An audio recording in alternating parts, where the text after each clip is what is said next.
Rayon Peterson, and MP Ludmila De Weaver. Are there any members of Parliament that wish to have the floor for notifications? I see no need. We have als agendapunt voor this meeting Ontwerplandsverordening tot vaststelling van de begroting van het Landse Maarten voor het dienstjaar 2022. Landsverordening begroting 2022 zitjaar 2021 tot en met 2022 nummer 152 IS 352 zitjaar 2021 tot en met 2022 datum 8 december 2021. In English, National Ordinance stipulating the budget for Country St. Martin for the service year 2021. National Ordinance Budget 2021. Parliamentary year 2021 until 2022, number 152. IS number 352. Parliamentary year 2021 to 2022, dated 8 December 2021.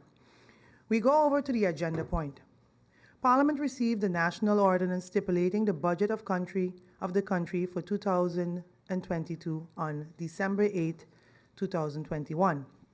All members have received a copy of the draft National Ordinance, a hard copy, a digital link via email and P-Drive, and the budget is also available. The budget of 2022 is also available on the website www.stmartinsxmparliament.org. On Monday, December 13th, a general introduction on the draft National Ordinance stipulating the budget of the country for the year 2022 was given by the Minister of Finance, and members of Parliament was given the opportunity to pose questions to the ministers. The meeting was then adjourned to allow the ministers time to prepare the answers to the questions posed by the members of Parliament.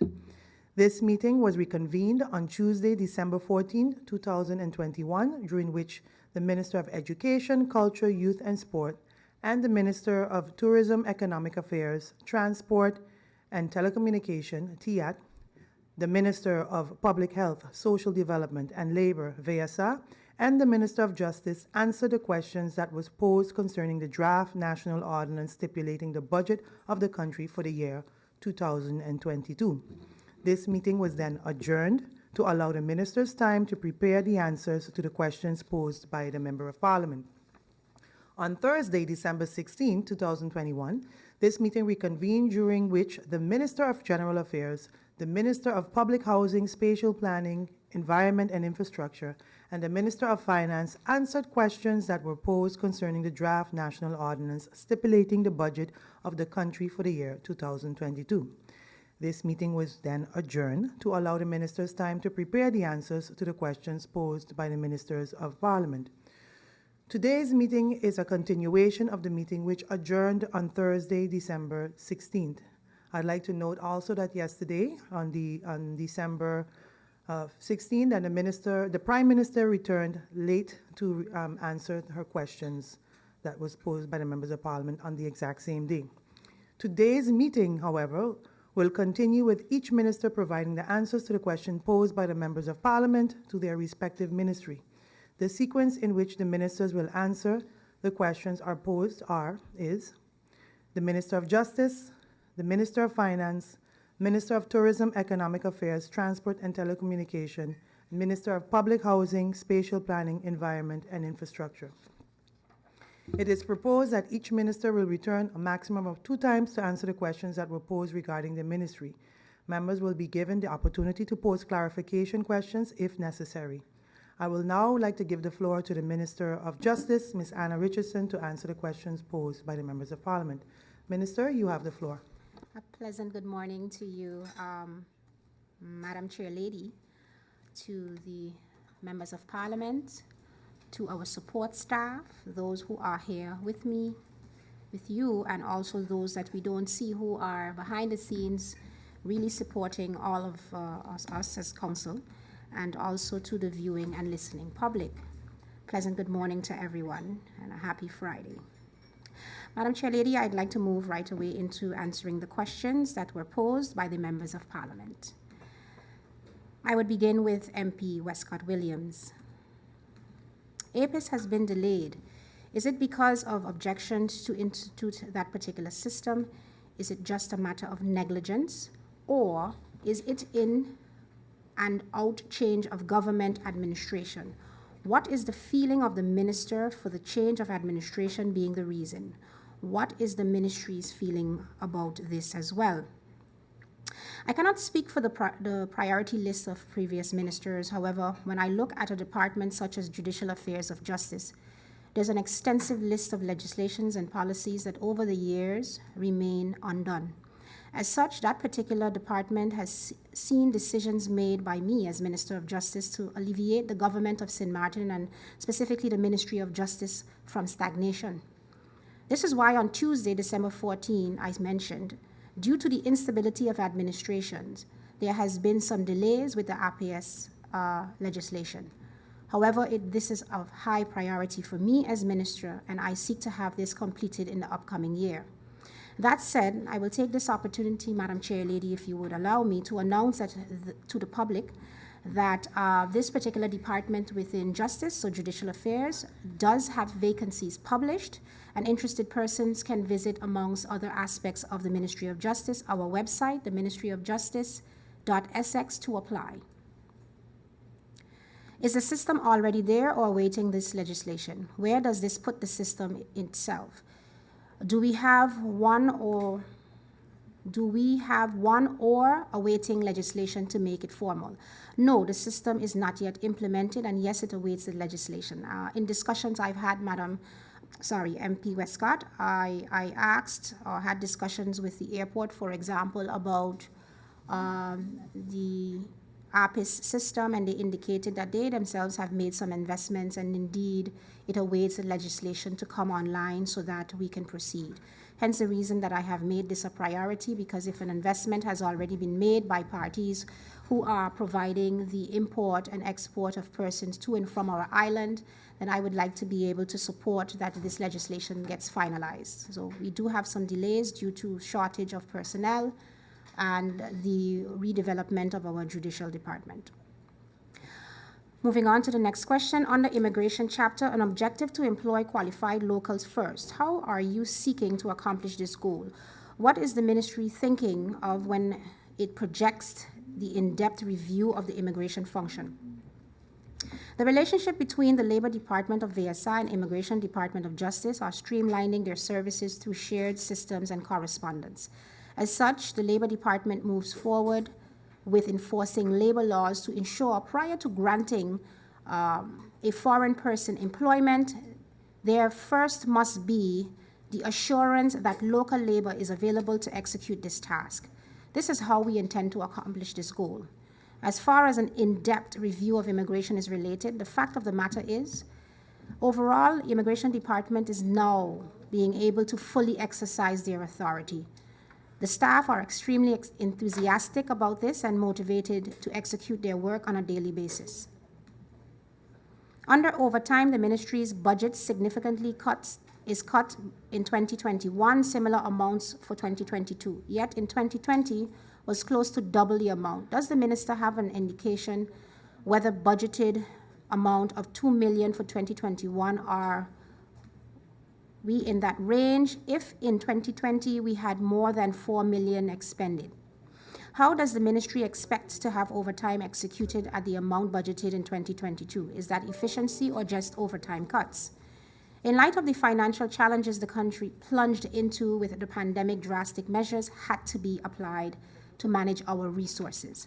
As such, overtime had to be capped, and any time that an amount worked or exceeded the capped amount, it had to be accompanied with documentation, or has to be accompanied with documentation and the signature of superiors. The reserved amount is believed to be sufficient, especially when we have added at least 2 additional classes of manpower to our forces. This is about resource management, accountability, and stability. Moving on through you, Madam Chair Lady, to questions from MP Bonkampa. How much funds are to be paid to the KPSM officers for the adjusted salaries based on the new function book? The process to identify the total sum that will need to be paid to KPSM is currently underway. There's a salary committee that is in place that is chaired by SOAB. And as I indicated on Tuesday, this particular committee is doing all the necessary work to be able to identify what that will look like. So for example, on December 10th, 2021, a soft report was provided to the ministry that includes an action plan to be able to guide how, for example, specifically speaking about the retroactive payment, how that will go, right? And that information in terms of once the action plan is developed and has formalized into an actual amount, that amount will still be vetted to ensure it is correct. The same sort of practice will be done once the function book is finalized. Would it be more cost effective while maintaining the same level of safety and security to house the prisoners currently in Holland in a prison in the Caribbean, part of the kingdom? What would be possible and safe? Bonaire was not mentioned by the minister. Do they meet the standards to house the criminals? Would be better to have them closer to home, seeing the euro versus the guilders.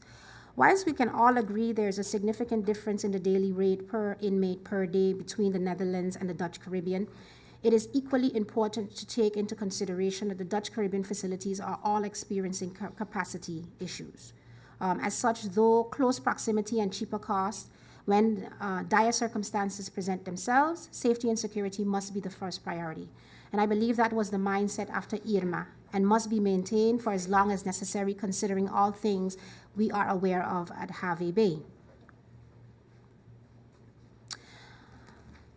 Aren't all function books supposed to be approved by LBHAM as they describe the working contract of employees with government? What changes or additions are being made that the minister believes do not need to be implemented by means of an amendment? If there are more FTAs in the organization change? Yes, the function book of justice will be established by LBHAM. As a matter of fact, that is where the function book of justice currently is as we speak. The complete LBHAM with all the necessary package to establish the function book is currently at the office of His Excellency Eugene Holliday for approval and signature. As it relates, however, to FTAs, the function books are in an attachment to the organizational decree of justice and as such are a part of the national ordinance containing general measures. The additions of FTAs require no amendments as these FTAs are actually a part of the initial plan of action that the ministry established with efforts to put the function book in place since 10-10-10. Are those employed based on these non-legislative functions afforded the same securities as those employed under the existing LBHAMs? All employed at this time have been set based on ranks, which are covered in the Rechtspositieregeling in effect. All workers will receive equal coverage and securities within the ratification of the new function book. Does this way of handling not leave those filling these new or adjusted functions vulnerable to the handling of any minister? The vulnerability is not clear. However, with the introduction of the function book, an independent placement process will be undertaken with ample safeguards. The decision of placements are usually recommended by a selection committee to the minister. And that is based on evaluations, that is based on qualifications, capabilities. As such, no one is vulnerable to the handling of the minister. With regards to questions of regarding joint border control at PGIE, what are the obligations of both sides? What are the obligations of both parties regarding the joint border control? Are Dutch and French authorities engaged in open communications towards realizing joint border control? Are they working with each other? Gendarmes need to be checking at the airport people are coming in. Is this a future plan or right now in 2022? In accordance to the Treaty of 2015, Article 8, Paragraph 2 and 9, and the Q4 2018-2019 were a conference held in France offers the possibility to reach agreements on the basis of combating underground operations, mainly illegal immigration, and also to stop or develop current and future relations, strengthening of authority forces of both countries. However, it is expected that both authorities fulfill their task in multidisciplinary teams, controls that deal with migration on different ports and territories of St. Martin.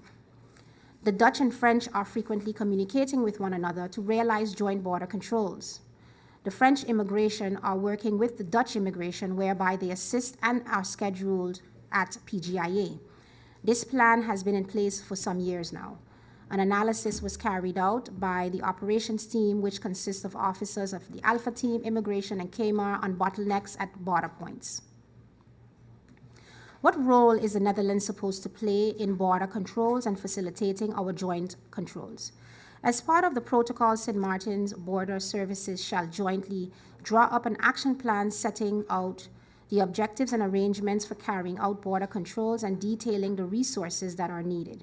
The Netherlands shall make financial resources available for the purpose of that action plan. The action plan is adopted jointly for a period of 3 years by the Ministers of Justice and the relevant ministers in the Netherlands. The Netherlands will structurally make an amount of 30.5 million euros available for support by the Royal Netherlands, Marschallays, Custom Netherlands, and Coast Guard Caribbean in strengthening border control in the Caribbean countries of the Kingdom. With these resources, the Coast Guard, among others, will be able to deploy 24/7.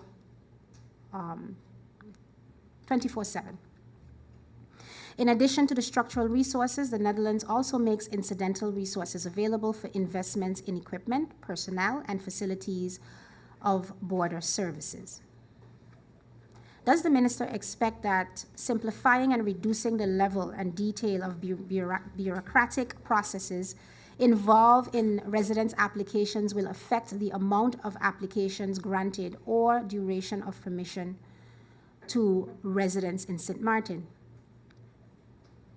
Over the past year, IBP has worked closely with Central ICT in establishing a system to digitalize our appointment and application admissions methods.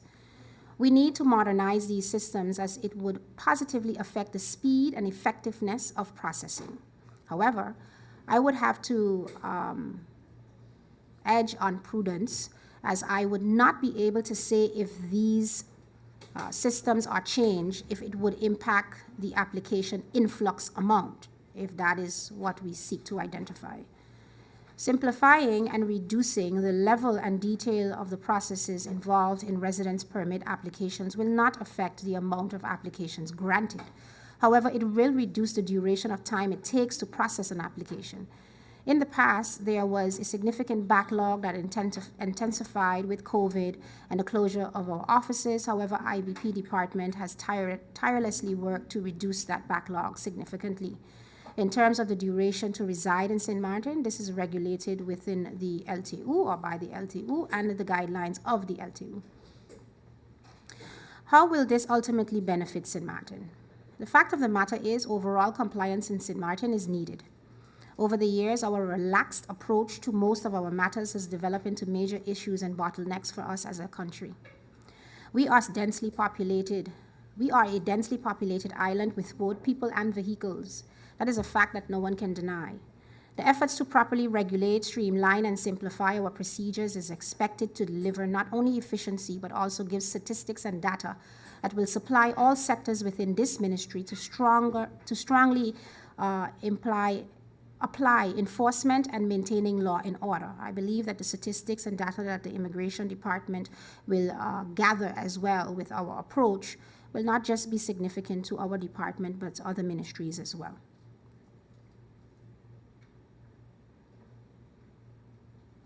What is being done to address the continued importing of poverty? We keep importing people here for jobs that cannot afford to live here, and they send half the money home. When the minister goes into making adjustments into the entry into this country, that this is taken into consideration. I believe this question is similar to the one I answered above from MP Westcott. Indeed, as a country, we really have a comfortable practice of seeking foreign labor. It is imperative that provisions are made for those who we invest in terms of study financing, are offered and given an opportunity to be able to return home to contribute to the development of their country. Over the years, though the response to many of us have encountered things like being overqualified, not having experience, and the likes of such. The Ministry of VSA, however, being the ministry responsible for the management of the country's labor market, I see that they are taking serious steps to mitigate this practice by bypassing local labor to import same. By extension, the relationship between the Labor Department of VSA and the Immigration Department of Justice, we are streamlining our services and we are addressing the influx that we have of foreign labor to ensure that local labor can be applied first. How does the minister intend to make her dedicated personnel feel safe? By listening to the staff. The first matter that needed to be focused on was the function book, and that was prioritized to the letter and is now at the governor's office, as I mentioned earlier. This aspect brings with it stability, which forms a level of safety and security for our officers. Next is certification and refresher courses. Quite a number of staff want to have education and refresher courses available to them. And in response to this, my team and I, with the assistance of SORB, identified a course coordinator who will see to it that each officer within the Ministry of Justice is up to date with certification, skill training, and much more. And I believe that is going to boost our officers' confidence in themselves and by extension confidence that their colleagues are equally qualified and has their back in any situation. Next to that, having proper gear and equipment is another aspect of the course coordinator and the HR Department of Justice, that they will work together to ensure that all of these are in place and that officers can always feel safe when they are executing their duties. And lastly, I'll mention that mental and emotional health is part of feeling safe. As such, in the coming year, I will be looking into the installation of specialized services needed to address the mental and emotional stress that officers endure in their line of work. Is the minister, I guess it should say, will the minister be offering justice personnel incentives in order to realize the type of organization she intends to?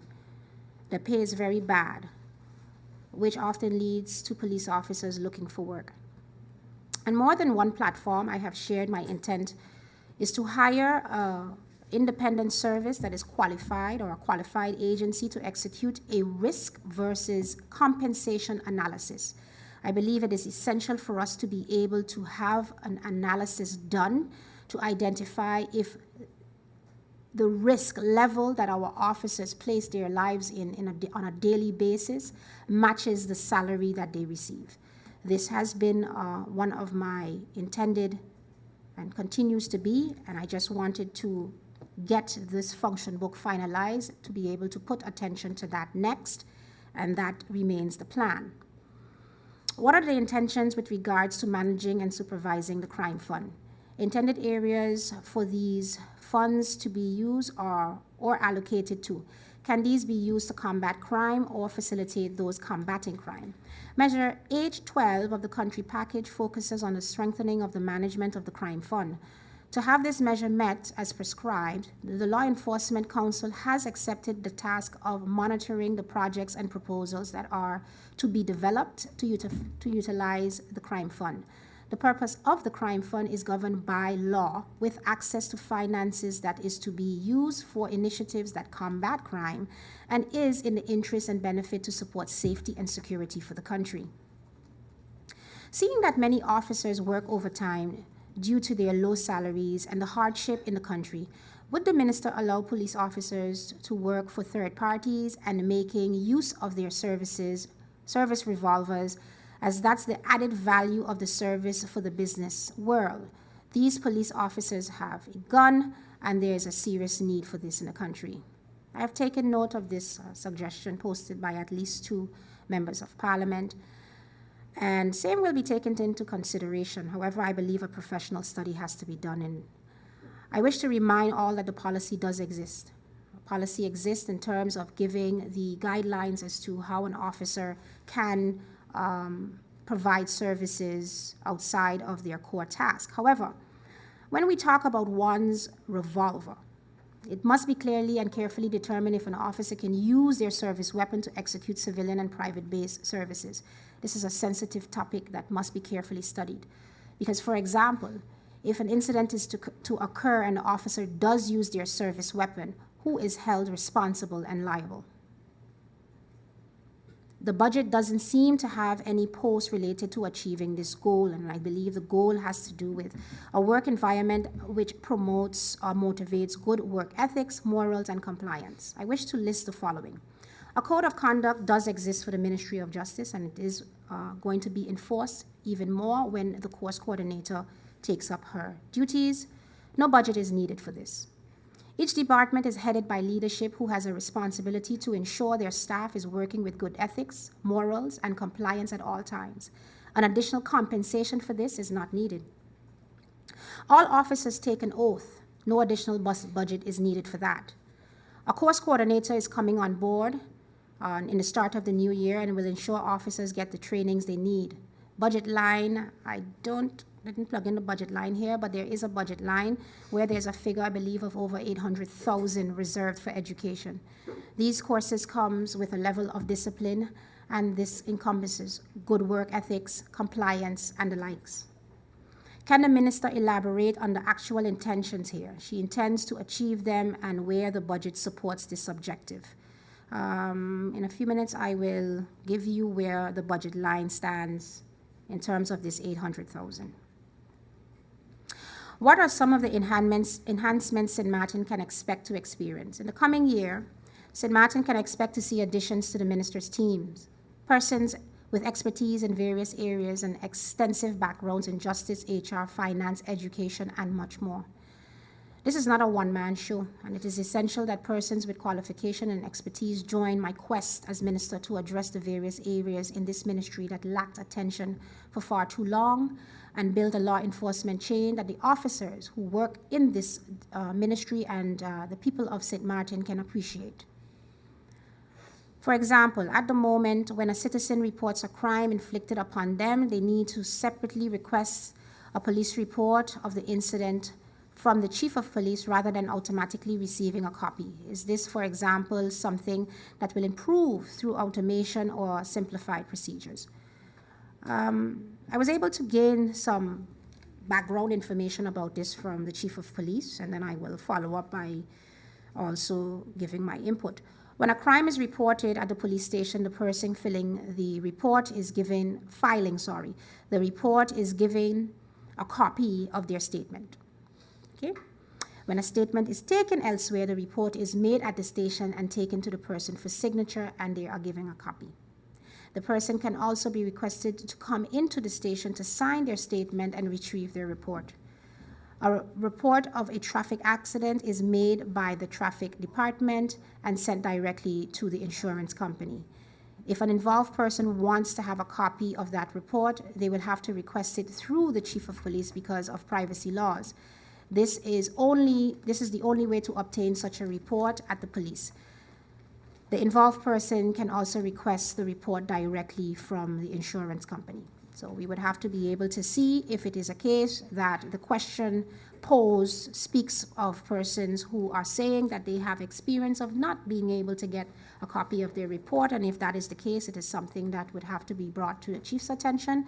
But pretty much the information that has been provided to me is that persons are able to receive their police reports without needing to request it. What will be done to prevent illegal employment of foreign workers that is currently not being done? Blue has to be consistent on the streets so we have law-abiding citizens. The relationship between the Labor Department of VSI and the Immigration Department of Justice, as I indicated previously, are streamlining their services through shared systems and correspondence. As such, as the Labor Department moves forward with enforcing labor laws to ensure prior to granting a foreign person employment, it must first have assurance that the labor is not locally available. By extension to that, in order for justice to grant a residence permit, when especially, well, first of all, persons have to be able to show that they can self-sustain. And if it's coming through an application of the Labor Department, if that application is denied, then the residency is also denied. And that's how we work together. Does the ministry need to purchase new vehicles or have already been acquired to execute their functions properly? How many vehicles have been damaged? Yes, various departments within the Ministry of Justice are in need of vehicles to function optimally. The wear and tear on vehicles are heavy, and this obviously cannot be avoided. In terms of exactly how many vehicles are needed throughout the department, that assessment is still being done, and pretty soon we hope to have that. Where have the additional police vehicles been allocated in the budget? The additional police vehicles have been allocated in the capital expenditures. Through the capital expenditures, we did request for a certain amount. I can't bring what that figure is at this time to be able to purchase vehicles, but in terms of how many vehicles are needed per department, as I said a little earlier, that assessment is still being done. How does the minister intend to ensure that justice personnel maintain the friendly island culture with both residents and visitors? In practice, there is a different behavior to these groups. Firstly, I believe that for the most part, personnel in the various sectors of justice are already doing their best to maintain the friendly island culture. However, to further boost their morale, I believe it is essential to address matters that have negatively affected these officers over the years. By supporting them with education and other professional support services that makes them feel like they are a member of an organization that is functioning as it should, that appreciates them, that provides protection for them, I believe these will contribute as well in terms of the way or manner in which officers handle individuals. I have the budget line. When it comes to training and courses, Madam Chair Lady, the budget line number is 5202-43480. And indeed, it has an amount of 800,000 guilders reserved. Thank you.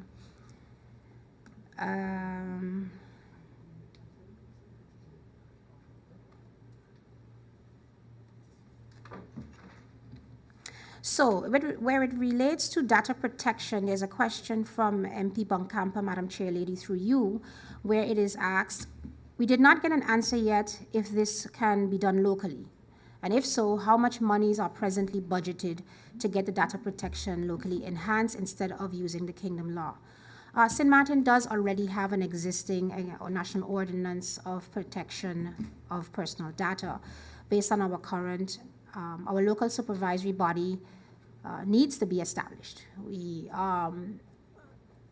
in the few times that I have come to Parliament, Madam Chair Lady, through you to the MP Bonkampa, where we have discussed this particular matter in the pursuit of, on the EAVO level, the discussions about having this done through higher laws, I did my own research as well to be able to look further into the national ordinance where we already have this law established, and I want to see if we can proceed in the interim, I would say, to have this particular body established.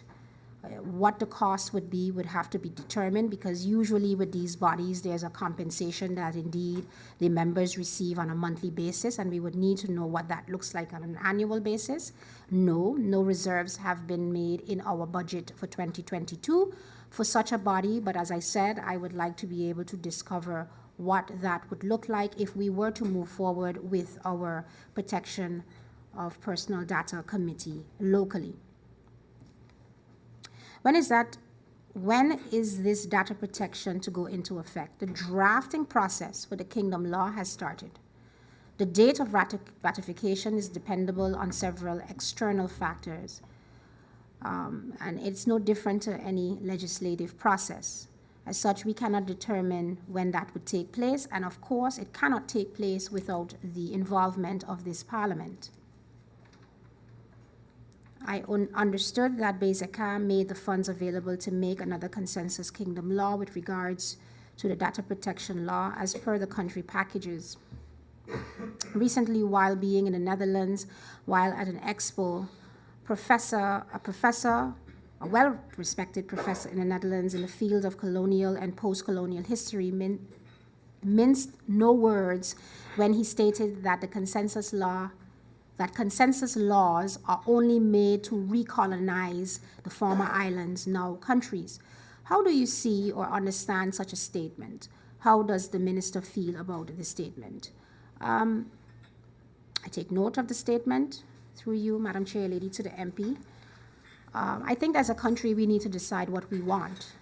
I think it is necessary for us to move in a rhythm where we speak about compliance, where we seek self-sustainability if recolonization is something that we wish not to have. I think over the years we have struggled with being able to establish ourselves the way we intended to. And I think that this Council of Ministers is doing what is necessary, in my view, to see that compliance comes into play. And I believe strongly that with compliance, we will acquire what is needed. Again, I use the words self-sustainability. I see that Justice Ministry wants to create a justice bootcamp in collaboration with VKS to combat youth delinquency. Who is this intended for, and what is the objective besides the combating of youth delinquency? So establishing a bootcamp would have two prongs to it. One would be to address youth, at-risk youth, we can say, and then an opportunity for those who seek a second chance. And the age range would go somewhere between, let's say, 11 and 17 for those who are at risk, and those 18 to 25 would be second chance. My goal is to be able to have a campus-like boot camp, especially for those who are at risk. Sometimes their environment contributes to their behavior. Sometimes it's matters within the household.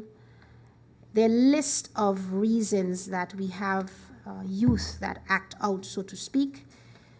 It can be very long, it can be very extensive, and at times they need to be removed from the environment and placed somewhere that would give them the emphasis of loyalty, integrity, discipline, perseverance, physical conditioning, education, respect, and I can continue. So the focus is to be able to provide an opportunity for those who might have dropped out, who would be looking for some sort of direction and conditioning, wanting to connect with other levels of careers and just need a structure to be able to get them on the right track. Has land already been allocated to build such an entity? No, land has not yet been identified. We are still seeking that out. How much funds are allocated to start the preparation, seeing that 60,000 guilders is budgeted? What does this amount entail? Is this for the plan of action for the land? Maybe an option to use the forensic building in the Coal Bay area that is not currently being used. The 60,000 guilders amount relates to the plan of action indeed to develop the Justice Boot Camp. As it relates to the property in Coal Bay, this property is reserved for us to develop the Law Enforcement Institute of St. Martin. This institute shall be the education facility for all justice workers and related services within the Justice Train to train. Who will be pulling this project, and have funds been allocated to cover such? Maybe the commander of VKS, the former police officer, can maybe be partner before you get a whole committee together. In actuality, there is a body of persons. It's really only 3 in terms of a member from my cabinet and within justice, as well as, falling under general affairs, that are in continuous discussions in the development of such. We are also busy developing a recruitment guide for the Ministry of Justice, and I think I mentioned it here on this platform before, the interest of our youth being introduced to the Youth Brigade, moving on to VKS, and giving law enforcement the opportunity to be able to pick from such a pool. Indeed, VKS, who's also a partner to Ministry of Justice in their support at the prison, with the police, and even discussions currently undergoing as to their expansion into immigration. Construction of a new prison. Has a final agreement been reached with the Netherlands and UNOPS? If yes, how much is the total contract? We have not yet arrived at a final agreement with the Netherlands and UNOPS for the project of the prison. When we do, I will share this information with Parliament immediately. With respect to what amount, the total amount comes to, it is still a case that the proposal on the table is 39 million. Will the prisoners have to be moved to another country while the building is ongoing in terms of building the prison? One of the component phases of the prison projects is noted that in UNOP's proposal is the installation of a transitional facility, so-called, for the inmates to be deployed to, right? In its proposal, UNOPS has not made mention of prisoners having to be moved to any other country while the building of the new prison takes place. As such, we do not foresee large-scale transfers of inmates to other countries taking place. Are the justice workers going to be paid these retroactive payments in lump sums? And this is in reference to the 2.2. Likely causing many to end up in higher tax brackets and now having to pay more income tax than if they had been paid correctly to begin with. The agreement signed with the former minister suggested that payments to occur in a lump sum. The negotiations that led to the decision may have involved tax consideration at the first payment was made without deductions of taxes, as those were deferred for withholding in the second payment.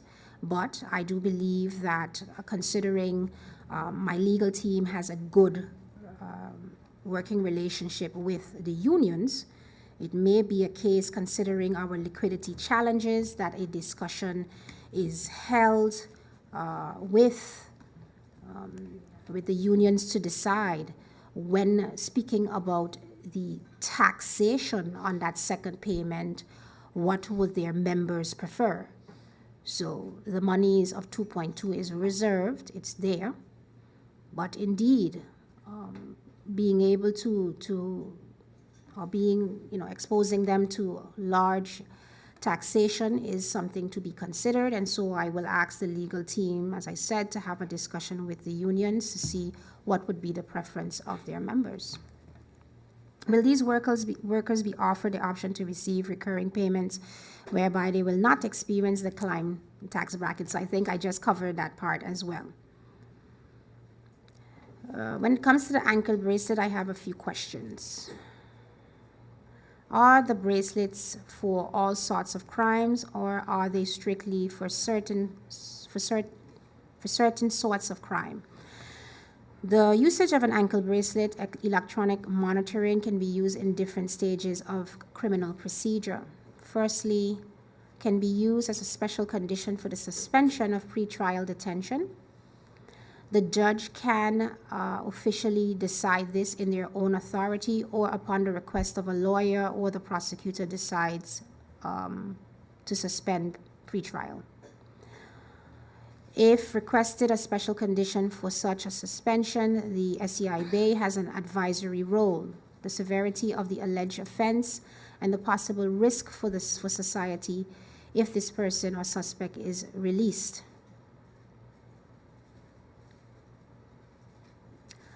Can also be used as a special condition attached to a conditional sentence imposed by the courts. It is the judge who decides on the sentence and the conditions of a sentence. And therefore, it is also the judge who decides if it is suitable for person to be placed on an ankle bracelet in comparison to the crime committed. And thirdly, it can be used as a special condition for early conditional release. How much does it cost per day to monitor a person wearing a bracelet, and how much does it cost for someone to be housed at Point Blanche Prison? The cost of monitoring consists of the lease price of an ankle bracelet and the labor cost for justice personnel carrying out with one or more tasks in the procedure. The monthly lease price of the device is $300 per device per month, which is amounting to about $10 per day. That excludes the personal cost involved. The cost to keep a person incarcerated at the prison is approximately $300 per day.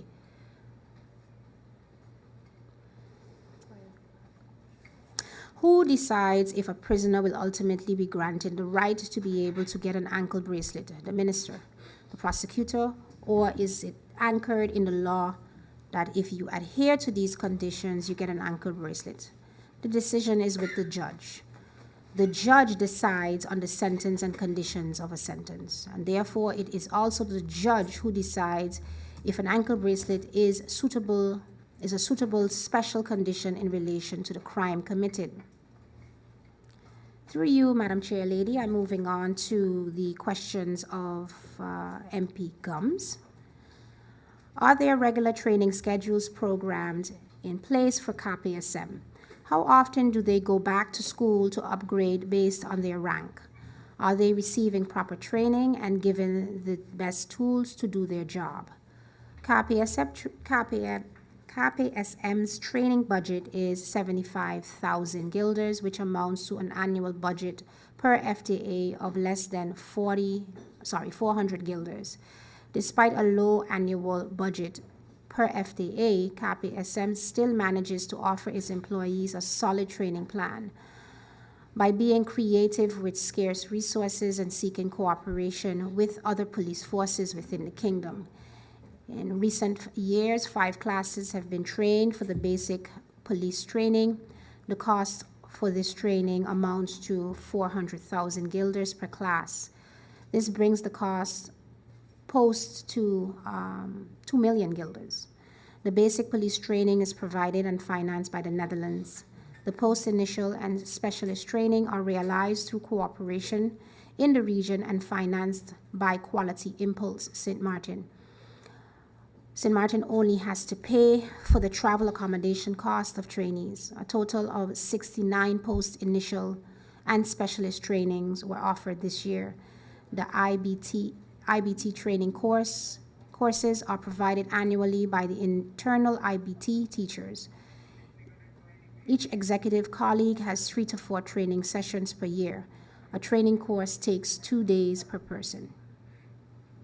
A training course takes 2 years per person. Days per person? Years.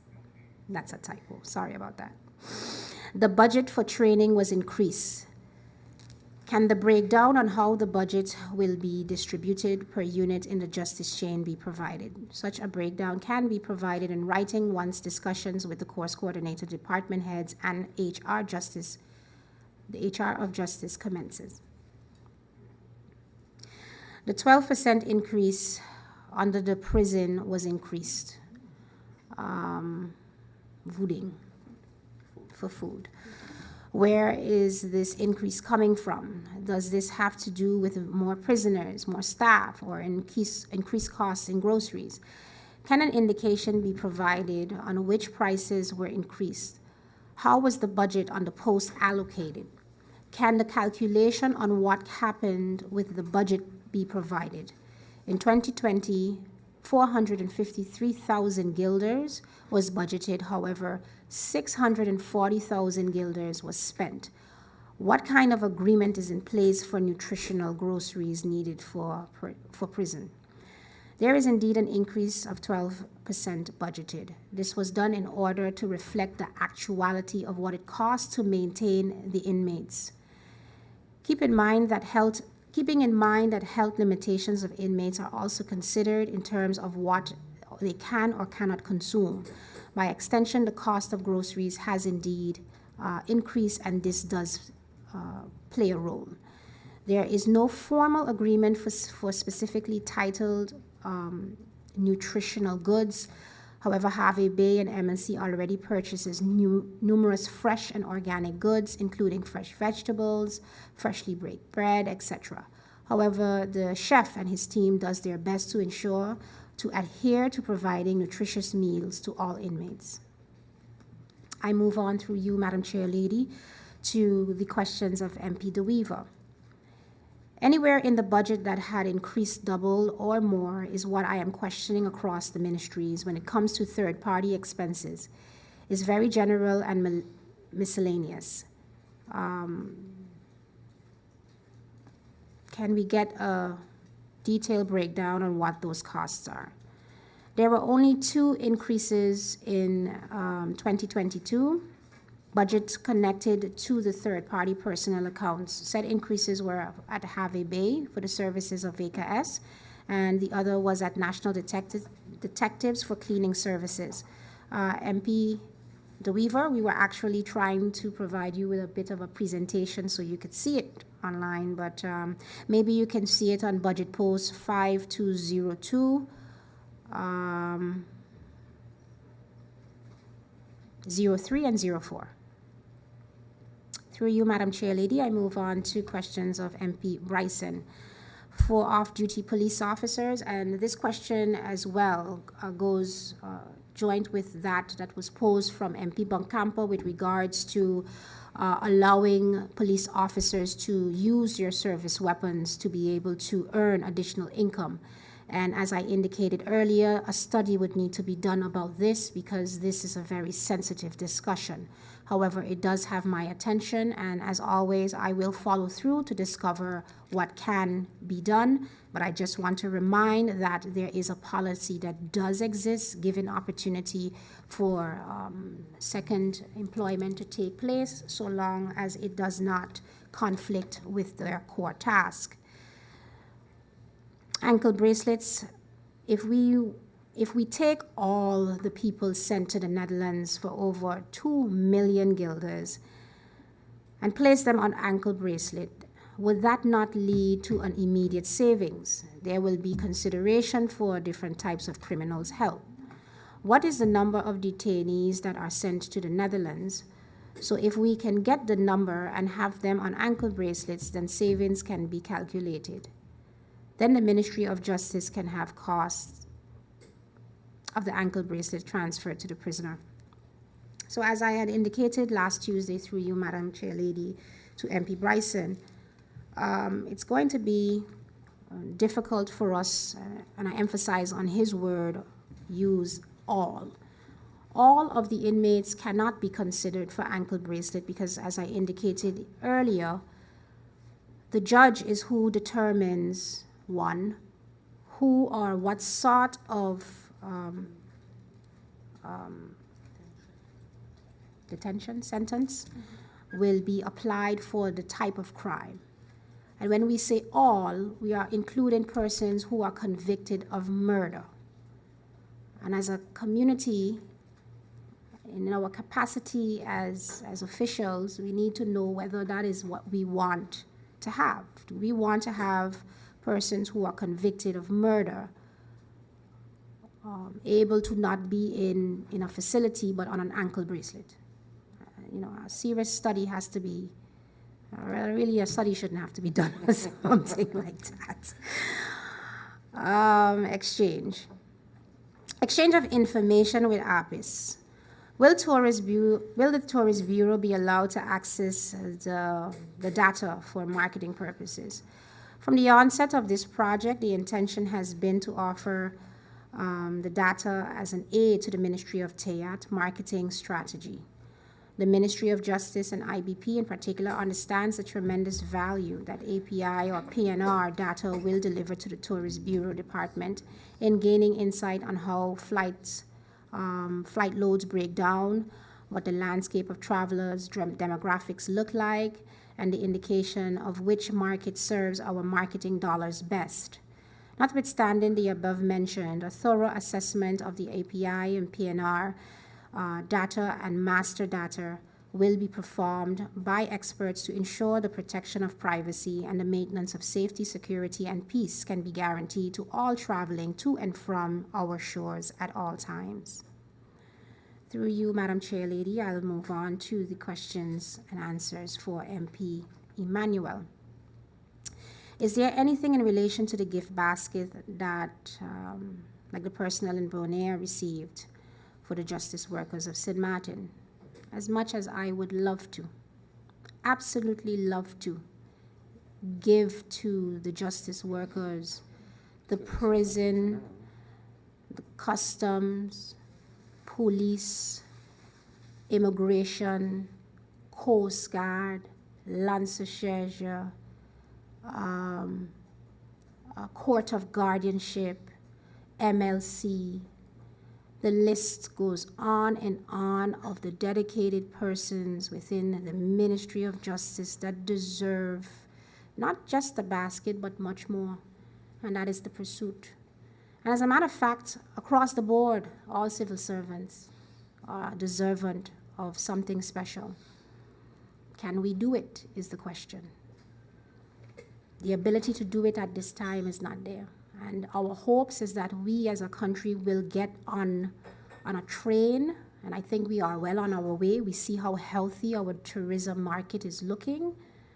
We are well on our way. Unfortunately, it just can't be at this moment. NRPB indicated that they invested $100 million in repairs to 410 social and private homes and police stations. When they did this, when did they invest in any police stations? What was the budget for those repairs in the police station? What was the damage? How much was invested before? Can the MIN provide a detailed breakdown of the work done and carried out? Can the minister provide a contractor that did the work and the police stations? Absolutely.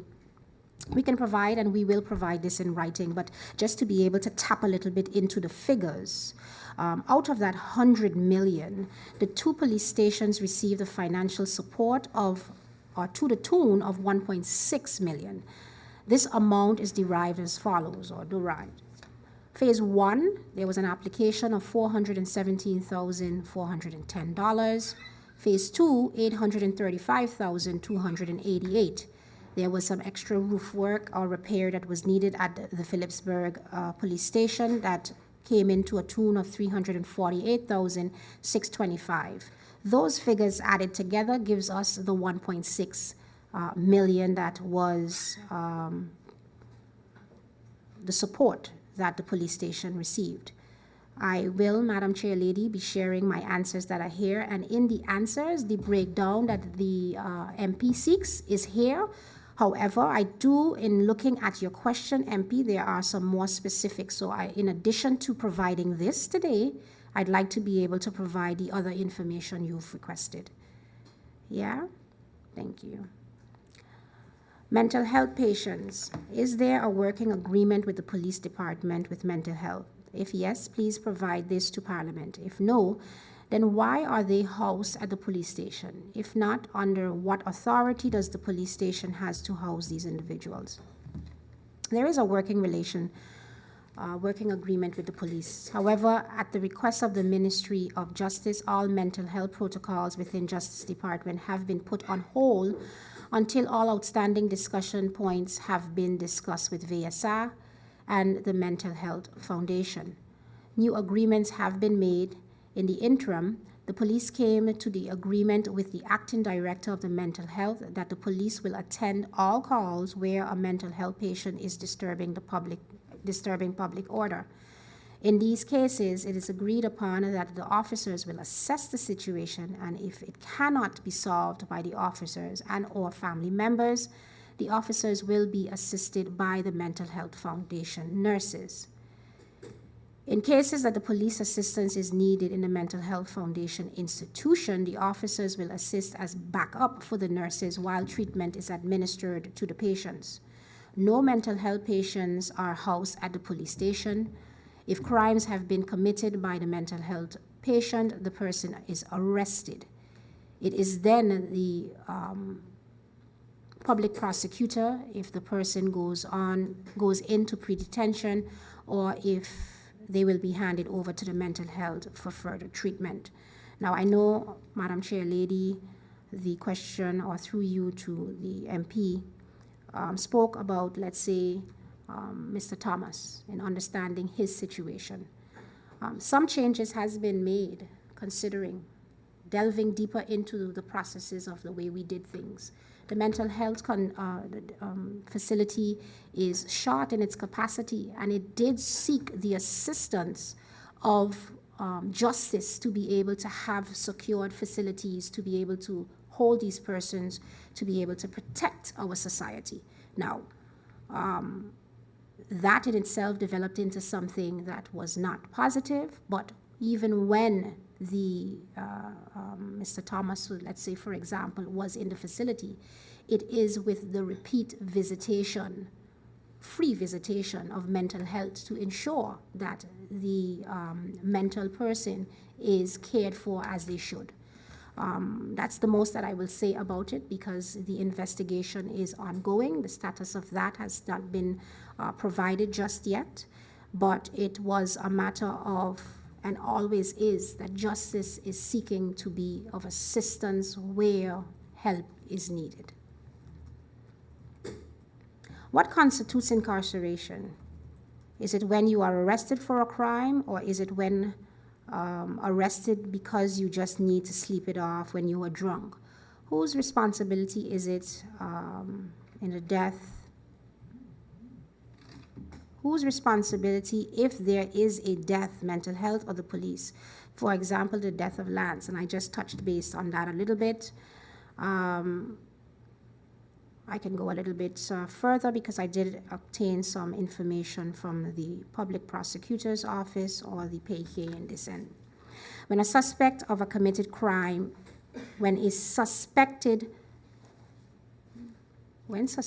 of committing a crime, and when permitted by law, pursuant to Article 73, Paragraph 3 of the Code of Criminal Procedure, a suspect arrested following being caught in the act may be arraigned. In the event of other arrests, one can only be arraigned for any criminal offense for which pretrial detention is permitted, or other offenses defined by law. In the interest of the investigation, a suspect may be taken into custody on the basis of Article 83, Paragraph 1 of the Code of Criminal Procedure. In the event of drunken persons, you can see Article 39 of the official instructions. It reads as follows: the official shall ensure, as far as possible, that persons who are immediately dangerous to public order, safety, or health, or to themselves on account of consumption of alcohol or other reasons, are removed in the most appropriate manner from places which are open to the public by virtue of their destination or fixed use.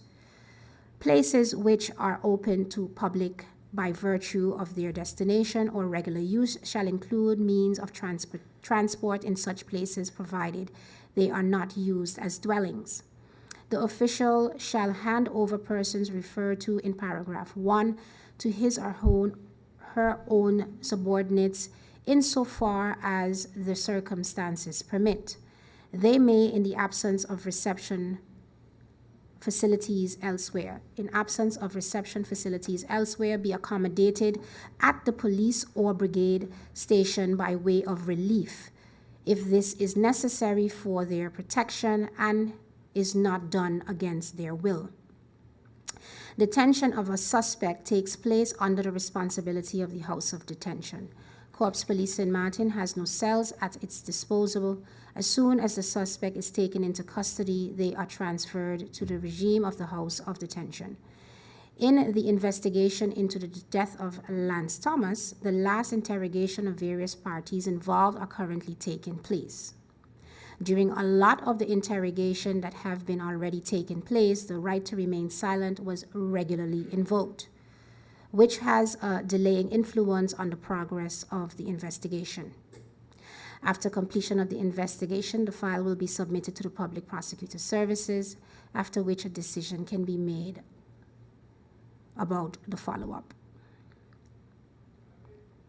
Do we have trained personnel at the police department to administer medication to the psychiatric patients that are housed when mental health doesn't have them? And under what authority do they provide such? Who monitors that situation? When you have forensic, you have the aggressive psychiatric patient at the police station. KPSM only assists in bringing the patient under control and cannot have a role in forcibly administering medication or bringing patients under control by force, based on its omission. The police monopoly on violence does not apply to mental health patients or medical intervention. So as such, it is the responsibility of mental health. Who is responsible for the uniform of our, in particular the police officers? How many pieces of uniform are allocated to police officers? What exactly entails uniform to police officers? Jacket, hat, raincoat, boots, etc. What constitutes the uniform? Don't they have raincoats, a jacket, a pullover? Don't they have something to secure them when it's raining and they are directing the traffic? What is the budget for uniforms? The ministerial regulation implementing Article 16, paragraph 2 under D of the police regulation prescribes what all is included in the uniform and equipment. Clothing must be provided every calendar year. For a detailed description, we can see the regulation. A raincoat, jacket, and pullover are included in the standard equipment. Necessary equipment is ordered, budget permitting. The 2022 budget for services and working clothing and equipment is set at 300,000 guilders. I would have to have a follow-up discussion with the chief to see what all has been determined will be incorporated. Madam Chair Lady, I can continue? Oh, okay. To see what all is incorporated in that budget. 300,000 guilders, yes. Moving on, can the minister give an estimation of when she believes how long it would take for a new prison to be built? Male and female stations at the Point Blank prison, how many are there? As much as I would like to provide the MPs and the listening public with a definitive answer to this question, as I too look forward to the day on which we will break ground for the prison and have the same completed at this juncture with the ongoing discussion and final agreement, I do not have a date to share at this moment. The project proposal shows that the entire project will be divided over several years and will consist of 2 phases. Phase 1 is projected at a 13-month and phase 2 is estimated at 48 months. I am eagerly anticipating reaching a final agreement with the Netherlands and UNOPS on this project and sharing these details with Parliament and the public. Through you, Madam Chair Lady, can the minister give an update on the shooting death of Omar Jones that happened a couple years ago in a prison?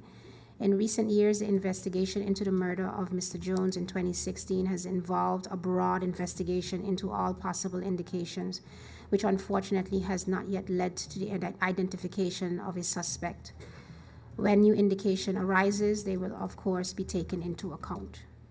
Madam Chair Lady, this brings me to the end of my presentation of answers. Thank you, Minister Richardson, for your answers. I'd like to now turn over the floor to the members of Parliament that wish to have any clarifications or questions, and I see that MP Sarah Westcott Williams would like to have the floor. MP Westcott.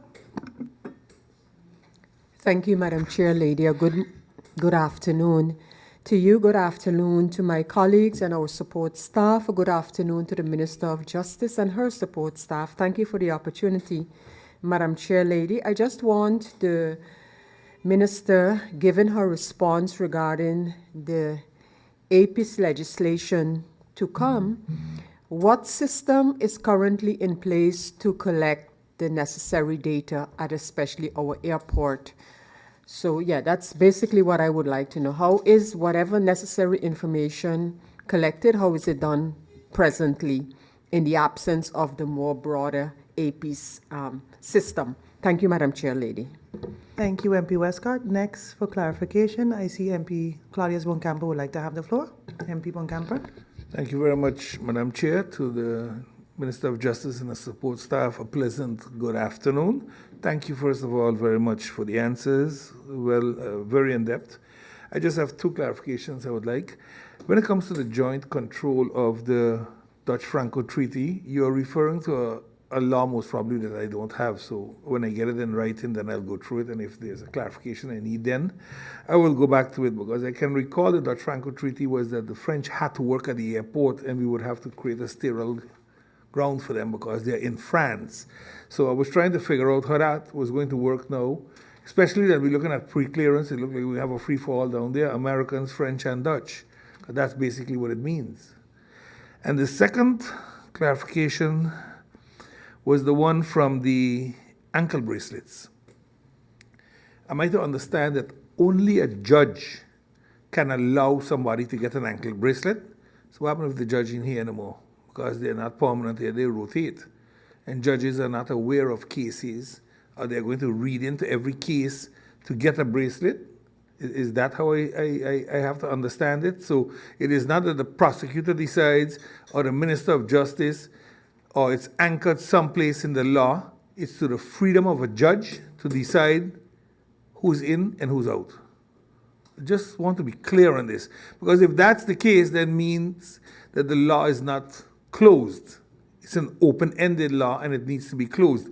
Under what conditions can you get a bracelet? And I agree with you, it also has to be for whom, because they just gave a bracelet to somebody in Aruba that had killed 3 people. And while the public got all aroused about it, he still got his bracelet. So the question is, and again, you have white-collar crime, you have blue-collar crimes.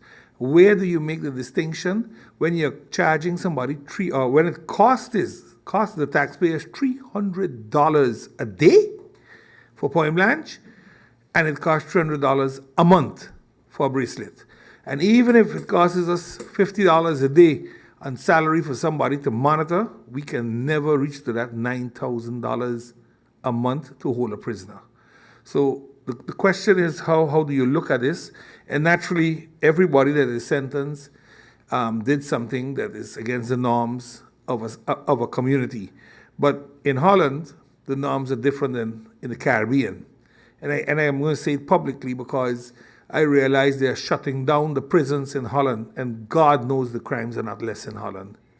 But what they do is they create safe houses and vakantieorden, they call them. Put on a bracelet and go out, relax yourself. But by us, we must be incarcerated. So that's why I wanted to know, how is it arranged with that bracelet in Holland then versus here? Thank you, Madam Chair. Thank you, MP Boncamper. I see next for clarifications is MP Christophe Emmanuel. You have the floor. Thank you very much, Madam Chair Lady. Good morning to everyone. The Honorable Minister, support staff, colleagues, people of St. Martin. Likewise, I only have 2 clarifications too as well. Madam Chair Lady, I didn't understand the correlation, Madam Minister of Justice, when you make mention concerning the data protection and compliance. I didn't understand what you meant with the 2, because one has to do with something that belongs to us in terms of our data that we have been talking about. We have been talking about that it's not a good law for this country, when in Holland they are saying not to approve it, not to pass it. But he was making sort of a statement between compliance and the question with data. Well, you can clarify it if I think. So I didn't understand that correlation I meant. And also, can you sort of clarify or elaborate a little bit more on the prison in terms of the construction? You said the first phase is 13 months and the second phase will be 48 months. So in total, we are looking at like 5 years and 1 month for the estimated. But that's a pretty long time. 5 years and 1 month. The towers that is being built in Kupakoi is like 2 years. I know, but 5 years and 1 month is still a pretty long time. So I just wanted to get a little bit more clarification on that. How long in between the 2 would those phases be? So if the first phase is like 13 months, how long would the space be before the second phase start? And why in phases? Why not a complete construction of a prison? Why must it go 13 months and then, a phase and then another 48 months? It seems a bit very long to me. Thank you very much, Madam Chair Lady. Thank you, MP Emmanuel. I'd like to then turn over the floor to any other questions before I...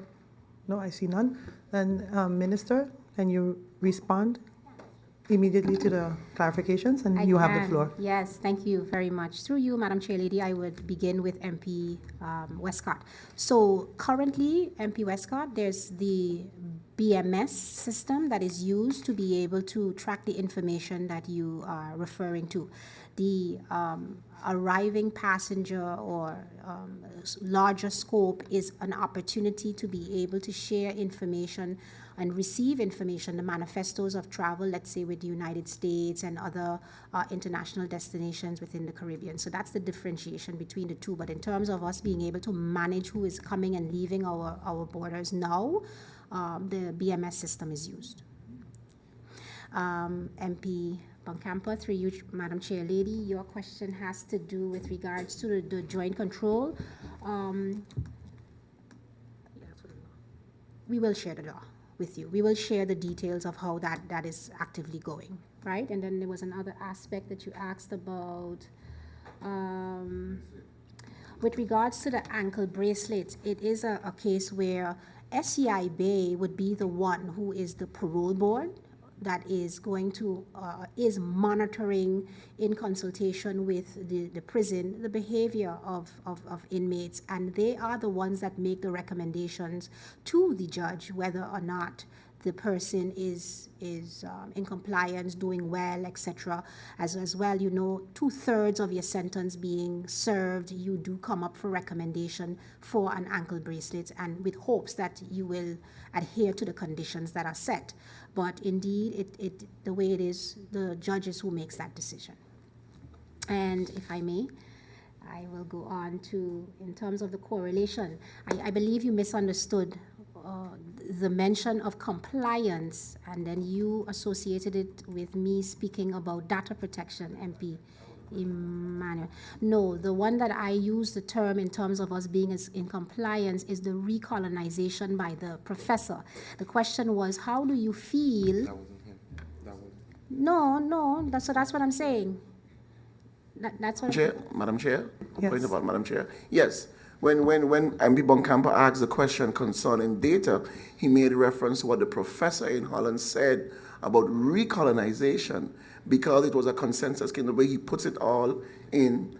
And then you went on to speak about compliance, which was in relations to the data question. Okay, so my position in terms of compliance is that, and I also use the term about self-sustainability, because I believe if we have compliance in our society, taxation, immigration, all these other aspects, we are aligning ourselves to be self-sustainable. Then the discussions to me of recolonization doesn't even come into play anymore, in my view. All the conditions that are being levied on us, if I may speak freely, being levied on us, it comes from somewhere, right? And it comes from us depending on liquidity support, for example. I believe that we need to be more forceful with compliance. That's my position. That's my position. I don't know if it's satisfactory in terms of what the MP is seeking to be advised, but that is what my position is. And then secondly, his question also asks about the phases of UNOPS. And I want to mention that when UNOPS, when we come to an agreement and UNOPS does make their visit here, there's an analysis that needs to be done in terms of being able to establish a location where we will relocate the inmates. That in itself will take a couple of months to be able to establish. And then moving on to the demolishing of the existing facility. That's going to take some time. Cleaning up the type of debris and then making it the space available to be able to develop. And one of the things that I want to mention too is that the objective here is not that only when the new facility is done, we would then place the inmates back into the institution. The phases of development will be giving us opportunity where wings, so to speak, become available, and we would be able to move the population in groups back over. So I hope that those points of clarification are helpful. Thank you, Madam Chair Lady. Thank you, Minister Richardson, for your clarifications. Again, I would like to, I see that there's no more use for clarification round and that we've exhausted this point with the Minister of Justice. So the questions, the answers that we have been provided today will be sent to us in writing. Yes. And then I would like to then thank you for your presence today with your support staff.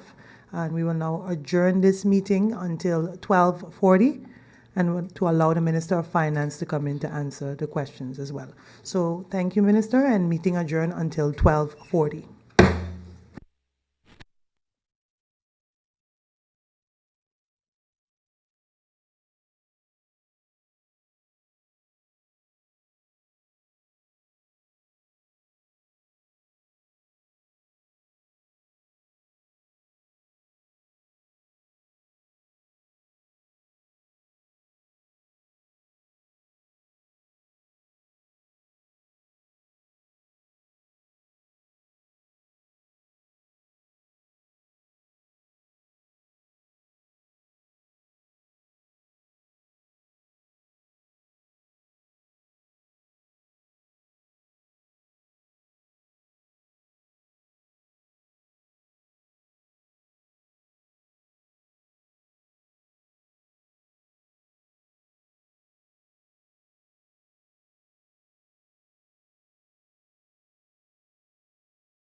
Adjournment, we are now at the point of answering of questions by the Minister of Finance, Minister Artwell Arian. We'd like to give you the floor immediately. Minister, you have the floor.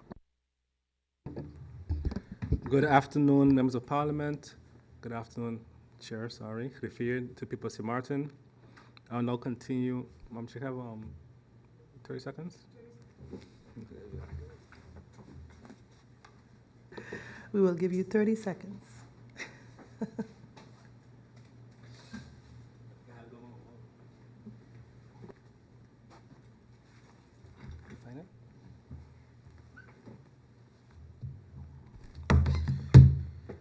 Thank you, Madam Chair. Now I'll move on to the clarifications and the questions that were posed yesterday.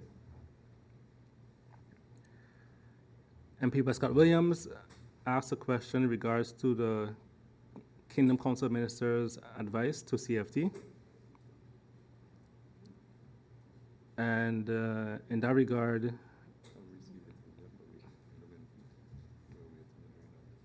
yes, so at that time of writing the answer, it was that we are still expecting the council to follow the advice of CFT. The NMR did take place this morning. I haven't gotten the stickers yet, so I can't delve into that part on the advice of the NMR. So I'm awaiting that, or by the time the Prime Minister is here, I guess she'll be able to answer that point. Yes, a deadline has been set for the entity to respond before the end of November 2021. However, some entities also requested some additional time, for example, for the accountant to provide validation on the accuracy of the calculations, as the calculations are of a technical nature and the interpretation of the law and how this is then translated will take some time. As stated before, it is the responsibility of the entities to meet the cost-cutting measures, and the responses are monitored by the relevant ministers under which these entities fall. At this moment, we are awaiting the responses of the entities. Once received, they will be compiled in one overview, after which a status report can be provided. The grand total of the Arbeidsvoorwaarden packet were calculated based on the September payroll of 2020, which resulted in a total amount of 108 million guilders per year.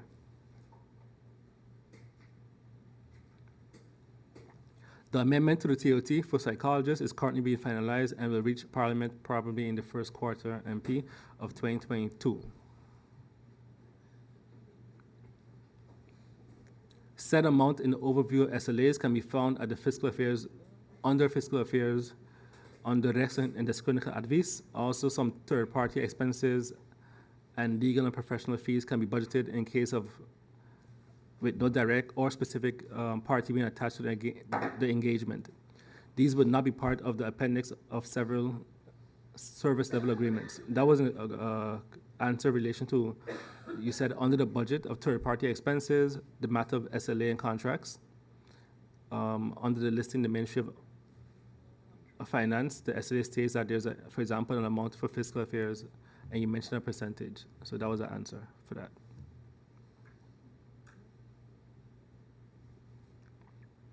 In regards to the tax reform, in the tax reform program, a team is formed of our own fiscal affairs department, the head of the tax department, and the SG of finance. Subsequently, counterparts from the Dutch tax department are added to the team, as well as a TWO coordinator. These experts are indeed helping us with all aspects of the tax reform.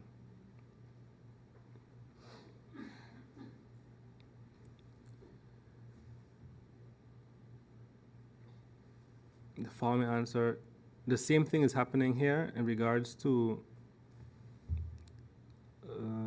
MP asked a question in regards to, with discussion on taking place with tax reform, is there flexibility for the minister to do some incremental changes and amendments, like for example in Curaçao and so forth? The same thing is happening here. We also define quick wins to increase compliance by taking measures to improve communication with the taxpayers, agree to settlements, and clean up of our master data to prevent mistakes. We have no information on the results that were achieved in Curaçao. And MP, we weren't like too sure on which specific short-term tax relief you mentioned that the Minister of Curaçao had applied, so we couldn't necessarily react to those specific items. But if you do have those items, MP, send them and then we could react.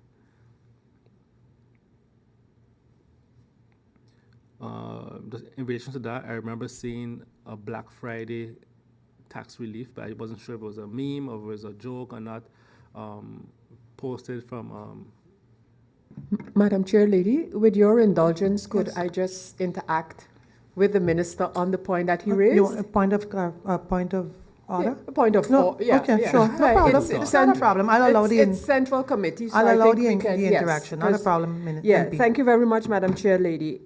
Yes, Minister, I will. I will provide you with what exactly I was referring to. I was referring to the decision with regard to the collection and giving taxpayers the opportunity, if they paid X amount of their outstanding debt, that then they wouldn't have to pay the balance within a certain period of time. That's the specific measure that I was referring to. Thank you, Madam Chair Lady, because the minister did ask, Yes, not a problem. Yeah, thank you. Minister, you can proceed. Yeah, so I didn't see that one specifically, but I mentioned I saw one pertaining to Black Friday. Someone sent it to me on a discount on your taxes. I couldn't imagine that was something that was really implemented or not. So I'm not even sure if even, let's say, the thing you're mentioning now was actually implemented by the Minister of Finance. But if you send it, we'll look into it. I'll even try to get contact. I surely will, Minister. Follow. And it was before Black Friday in any case. Okay. And the minister since that time had given an update in terms of the effect of the measure. So, Okay. but I will provide you with all the information that I have regarding such. Thank you, Madam Chair Lady. In regards to the National Workforce Development Program, it can be found on the budget post 4100.43489 MP. So that's 4100.43489 under projects and activities. SMDF would like to provide access to digital learning for a 2-year period. As such, they intend to work with Coursera for these 2 years. The program has a capacity of 500 persons, and there are currently 417 persons enrolled with the SMDF reviewing additional applications. And in regards to the capacity MP, so it's 500 persons, but it can go up to 1,500 depending on the courses they take. So for example, you have a course that may take, it's like for periods, a course that may take 9 months, then that person will need a full, let's say, a full module. But there are also shorter courses where basically, if a person takes a 3-month course, then it allows another person, it allows other persons to join the program because there's more room in it. So it's at the minimum 500 and the maximum 1,500.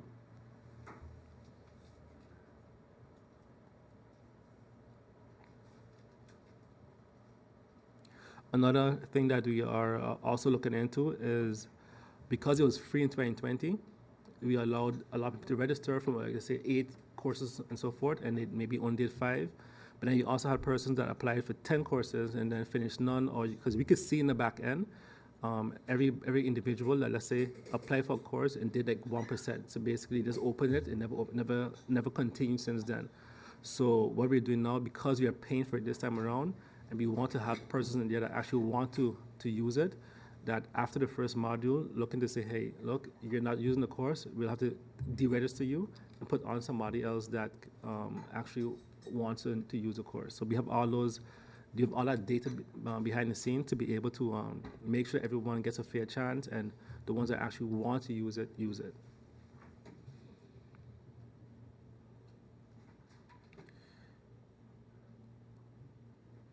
MP asked a question in regards to personnel costs versus consultants. That can be found in Stat H, compilation, and consolidation statement expenses, the economic categories. That's depicted on pages 76 to 81. The following answer. As indicated in the explanatory memorandum on the budget, Article 3, paragraphs 4, 5, and 6 of the budget provides for a possible additional grant from the World Bank and/or a loan from the EIB Investment Bank for the airport, for the reconstruction project. Authorization is also granted to the Minister of Finance to lend these funds to the airport. In addition, due to disappointing economic developments, the airport may have to take out a loan for operational purposes. The 10th paragraph authorizes the Minister of Finance to guarantee on behalf of the country, St. Martin, any loan taken out by the airport. In lieu of the possibility of possible future negotiations, no further financial details are provided. And now move on to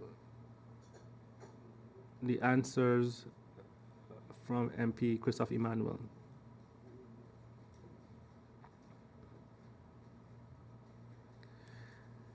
MP, in regards to CFT and how they oversee the budget, CFT does not look at the budgeting process of the country. They assess the budget once the budget has been compiled. The investigation under A 1.3 is looking, as mentioned, at the process of the budget, so how it's being budgeted, how the budget is being compiled. This includes timelines, reporting cycles, however, and how the information is being gathered, etc. How far along is our process? By February 2022, we will have the findings of the detailed investigation. What actions can be expected as a result of the detailed investigation? We will take the outcome of the findings into consideration to determine how they will facilitate and improve budget process. The following answer: how much has or will the cost-cutting measures from government and government-owned companies yield, or how much have they yielded thus far? There is no direct savings for government as a result of the cost-cutting measures taken by government-owned entities. Government would only be affected if these entities would not be able to meet the obligation, which may result in the government having to provide liquidity. An exception is for the subsidized entities that will receive 10% subsidy less.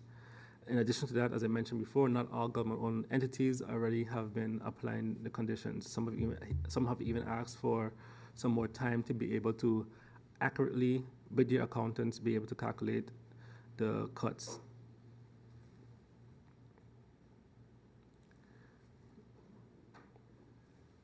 The following question was again related to the same.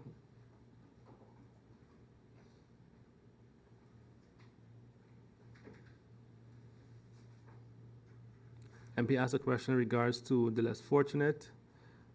These savings as a result of the cost-cutting measures will not be available for any policy purpose.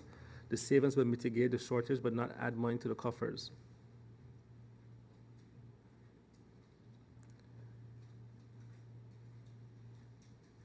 Again, the following question was again a plan of action for the money saved from the cost-cutting measures.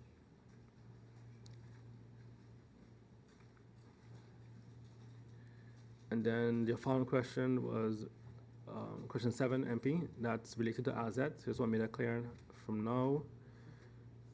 Now, question 8. What is the reason for budgeting 68 vacancies for a full year, yet the vacancies were filled for only a fraction of that year? And MP, so yes, we have in the budget 68 vacancies budgeted, but I specifically, first of all, we cut down from the previous year. As you mentioned, last year we had 100-something vacancies, but even at that point in time, before the budget debate, we had cut them down. This year, I instructed the financial controllers that per ministry, they were only allowed to put 5 critical vacancies, except for VSA and Justice.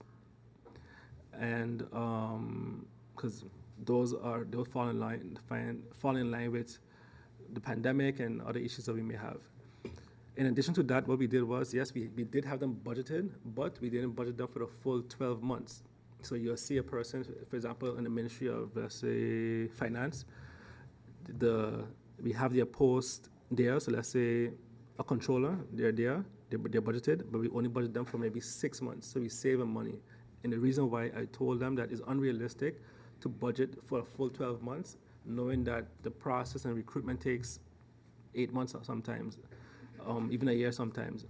So what we did was we put even some budget posts, I believe even to 4 months. So we assumed that, hey, if you have not started the hiring process already, by the time you put that ad out, do the interviews and so forth, the person will only be in the organization maybe if you're lucky in April, May. So we've budgeted for the rest of the year. So we've actually made a savings by properly budgeting vacancies. So even though you see, yes, 68 vacancies, they're not fully budgeted for the full year.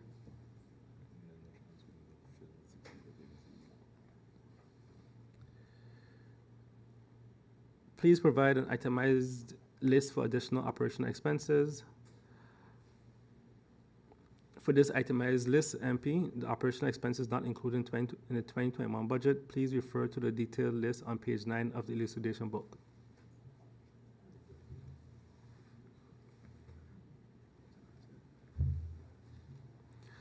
MP, your questions that were sent last night, 10, 11, and 12, were all answers for AZ. And then you have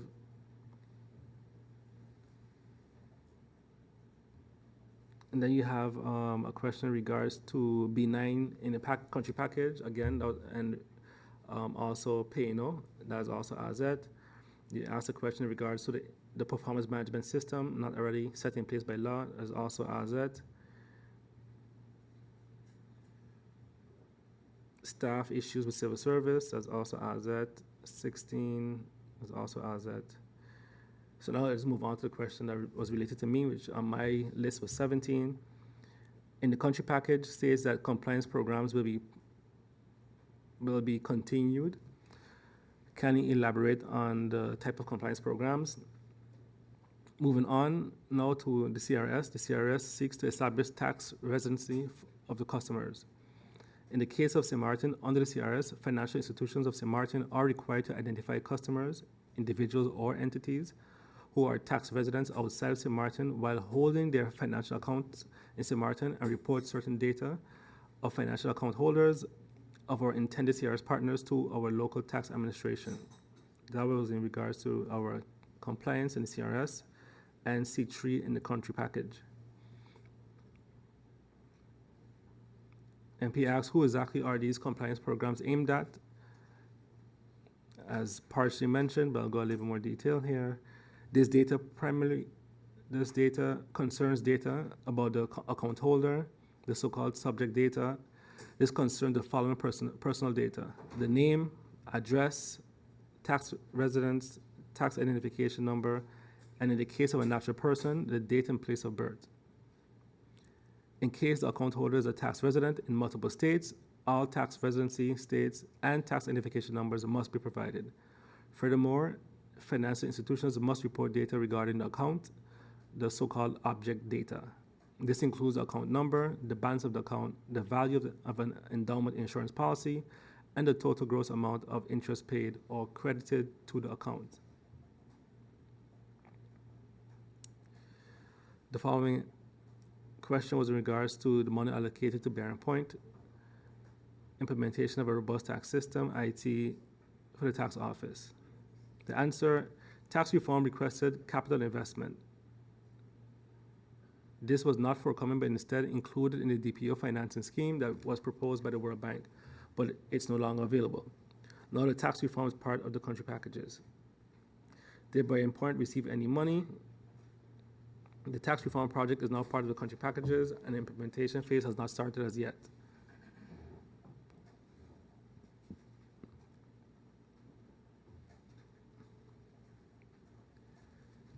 The next question was in regards to the VAT.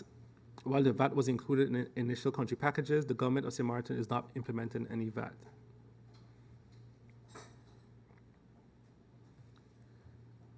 Next question, why is there a need to exchange tax data internationally? International data exchange, which we refer to now as the CRS, is that St. Martin complies with international standards and is not blacklisted by international community, with all the negative consequences that entails. Additionally, St. Martin also receives tax information from the other CRS jurisdictions regarding St. Martin tax residents, which can increase the taxable income that a tax resident declares. How does the international exchange of data work? MP, automatic exchange of information based on the CRS. Financial information from financial institutions regarding foreign residents are collected, by the tax administration and disbursed via the OECD to reportable jurisdictions and vice versa. The following answer was in regards to whom will the tax data be exchanged with. The CRS information will be exchanged with reportable jurisdictions. These are jurisdictions with which an agreement is in place, pursuant to which there is an obligation to provide the relevant information and which is identified in Annex 4 of the National Decree, containing general measures regarding the international assistance in levying of taxes. The following answer in regard to restructuring should ensure citizens are willing or will be forced to fulfill their legal obligation. This question was deferred to the Minister of Justice, actually, but however, I will state that translation does not necessarily reflect the intended tone of the legal obligation. The terminology more appropriate would be that the legal obligation is regulated by the means of law.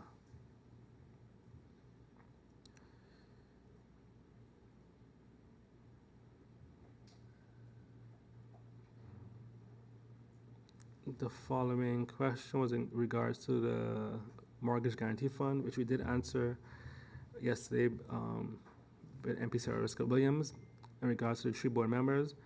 As it pertains to the Mortgage Guarantee Fund, 1 board member is appointed by the government, which is the chair. The other 2 are appointed by recommendation of the Bankers Association, which already have selected a few months back, who have proposed their candidate, and they are currently being put on the board. And the Dutch Mortgage Guarantee Fund. The Bankers Association has already made the recommendation, and the individual will be placed on the board.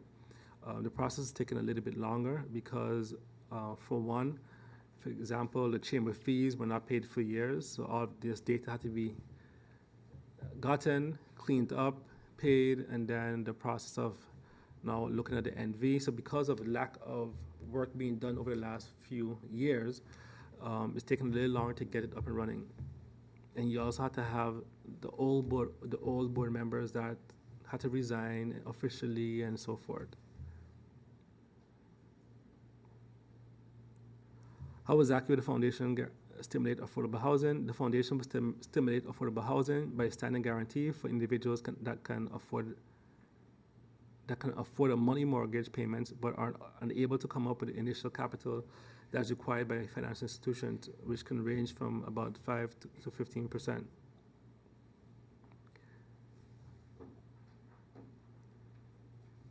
And regarding D5 in the country package and central bank, it is stated, and I quote from the country packages, monitor progress of the recommendations as a result of the review internal organization.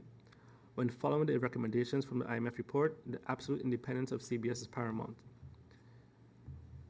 The answer previously provided was D5 refers to achieving an objective of the absolute independence of the central bank, meaning not having any political interference. I would like to refer you to the report Financial Sector Reform Program 2021-2024, which was submitted to Parliament recently and is also available on the Central Bank website. This report provides an overview of the reforms as described in the country packages. It is not clear to me what other response the MP is looking for in regards to D5 in the central bank.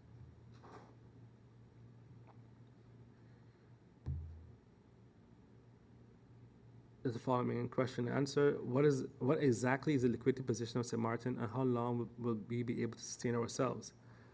With strict financial management, we are able to pay our money obligations. We do not have any buffer. Our latest liquidity projections cover up and include the first quarter of 2022. In regards to the vehicle insurance, premiums went up for 2022 because of the new cars that were provided by the World Bank through the NRPB. The NRPB paid for the insurance for the newly acquired vehicles in 2021. In budget 2022, those premiums were taken over by the government. MP asked a question in regards to the parking lot. That is a question for the Ministry of General Affairs. The following answer. The Council of Advice indicated that there was a difference between the amount mentioned in the National Draft Ordinance in comparison to the attachments submitted. This was an oversight on the government's side and has been corrected when submitting the new draft ordinance to Parliament. The following question, answer. The corrections after having processed the recommendations of the CFT and the Council of Advice were not incorporated in the text of the draft national ordinance, while the corrections were made in the number book.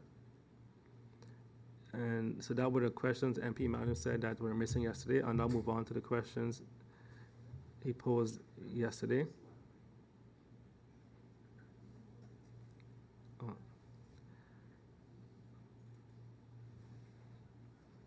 Where does the IMF get their data from on St. Martin? Mainly from Central Bank and the government itself, our budget, our annual accounts, and our quarterly reports.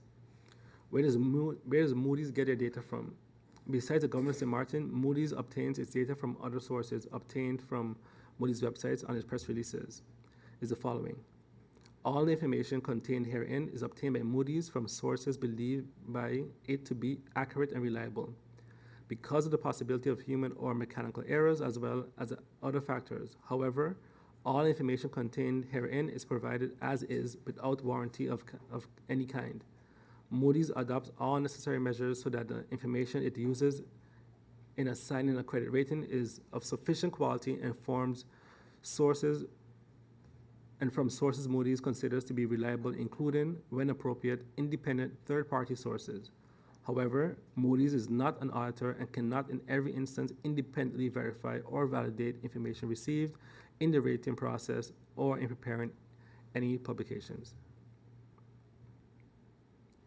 The MP asks, where does Central Bank get their data from?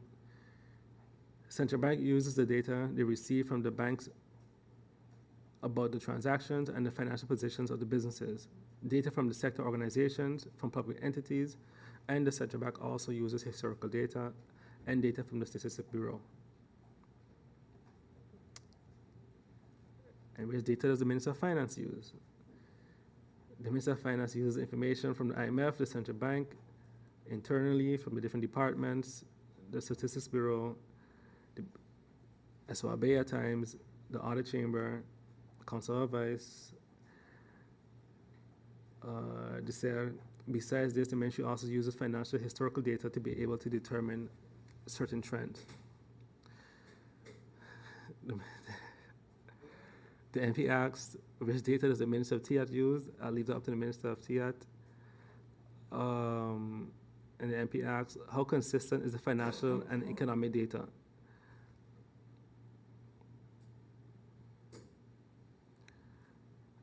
As a matter of fact, the statistical stakeholders like the Central Bank, IMF, and our Statistics Department and FEB intensively communicate, cooperate through the years. Data and projections are shared and mutually vetted to increase the quality. Institutes, however, use their own models when reporting to public, what makes comparisons between the reports not easy when not a specialist. And that discussion has happened already to have raw data broken down a little bit more for it to be easy digestible by the population in the future. I now move on to the questions from MP Bryson. Where are the valuations of our government-owned companies? In the annual accounts of entities, we can find the values of the companies related to the year before. These figures are not used for the budget, but surface in the annual accounts of governments under participations. The following answer, checks are linked to bank accounts. We want to limit the bouncing of checks by stimulating electronic payments and linking these payments directly to our ledger to vastly improve efficiency. The banks also want to promote electronic payments and abandon checks for their efficiency.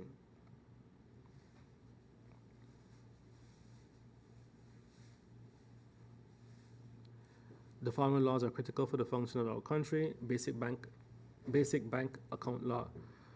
Currently, we do not have a basic bank account law for opening accounts, but I do know that I have taken the concerns of Parliament to the Central Bank and the Director, and I've had at least 3 discussions with him about this, and the Central Bank is looking into assessing and having these discussions with the commercial banks, especially now the fact that we're going to checks. and what exactly they need to be looking at to open accounts.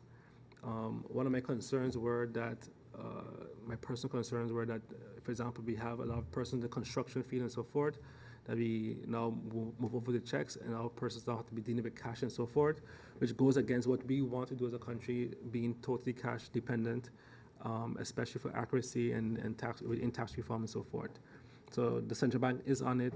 I believe in January, they're supposed to start this assessment and looking into making it easier or explaining to the banks, commercial banks, that this is the exact data that you need to open a bank account and not all the extra stuff that they require at times. Still falling within the international legal obligations.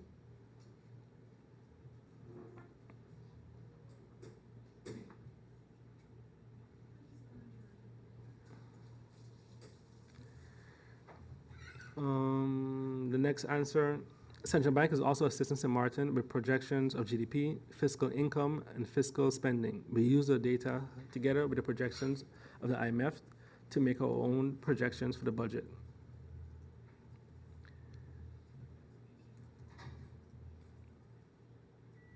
MP asked a question in regards to how realistic is the capital expenditure budget? What indications do we have from the CFT? We are already very prudent with our capital requirements given the growth of our national debt. Only the most important investments can be expected to be accepted when the loan needs to be approved. CFT indicated that they see positive to advise on the new prison, as well as infrastructural projects like road resurfacing and so forth, once they are properly documented with the data and so forth. The funds for tax office and the financial management have already been secured from the trust fund. The following answer was in regards to tax reform. MP wanted to request clarity on the operational budget for tax reform. Both the A and the B question are mainly related to initiatives that are part of the country packages. A major part of the country package initiative was planned during the last quarter of 2021 and began with surveys and analysis and not yet with real improvement activities. But the financing in 2022 of those initiatives has to be arranged upfront without detailed plans of approach. Therefore, we incorporated an ambitious approach in the budget to safeguard budget space during the 2022.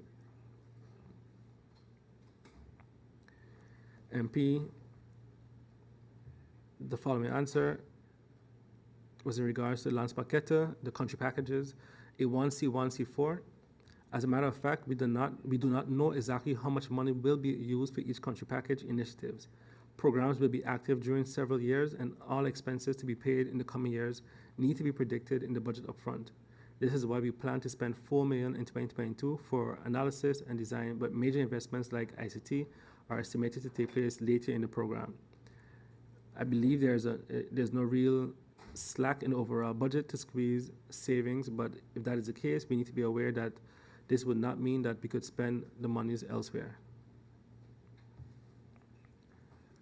The following answer, the budget for OZR is determined based on the trends of historical information. Based on the budgeted amount, SAV is paid on an advance on a money basis. However, it should be noted that based on the discussion with SAV, if there is an indication that the money advance is not sufficient to cover the cost, the money payment will be adjusted accordingly.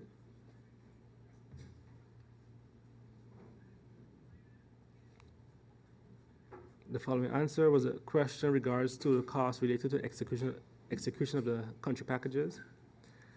The State Secretary promised a contribution for the main programs of finance, the improvement of financial management, the modernization of the tax regime, and the improvements of the tax organization.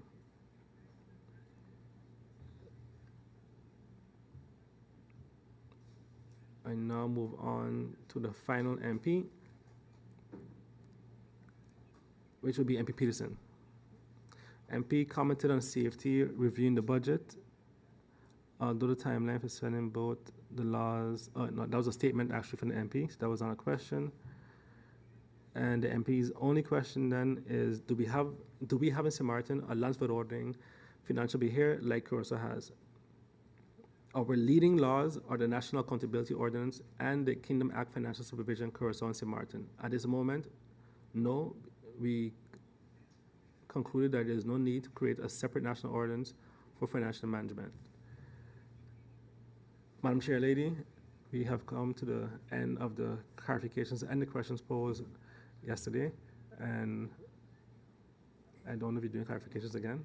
Oh yeah, so we're doing clarifications again, so I look forward to any clarifying questions that may be posed by the MPs. Thank you, Minister Arian.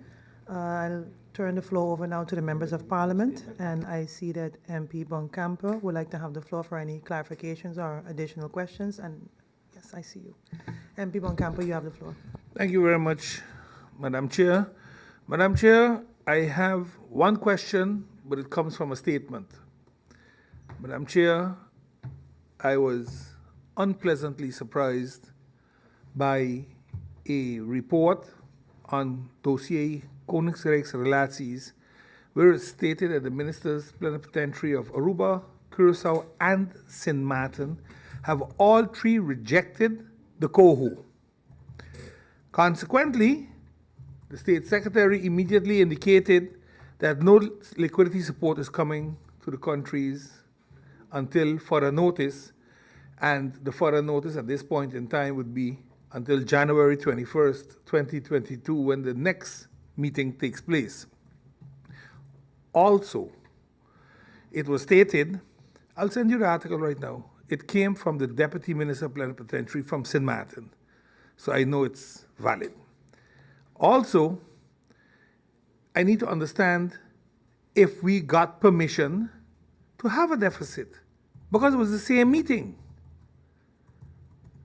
And thirdly, what does this now mean for the repayment of the loans come April 1st?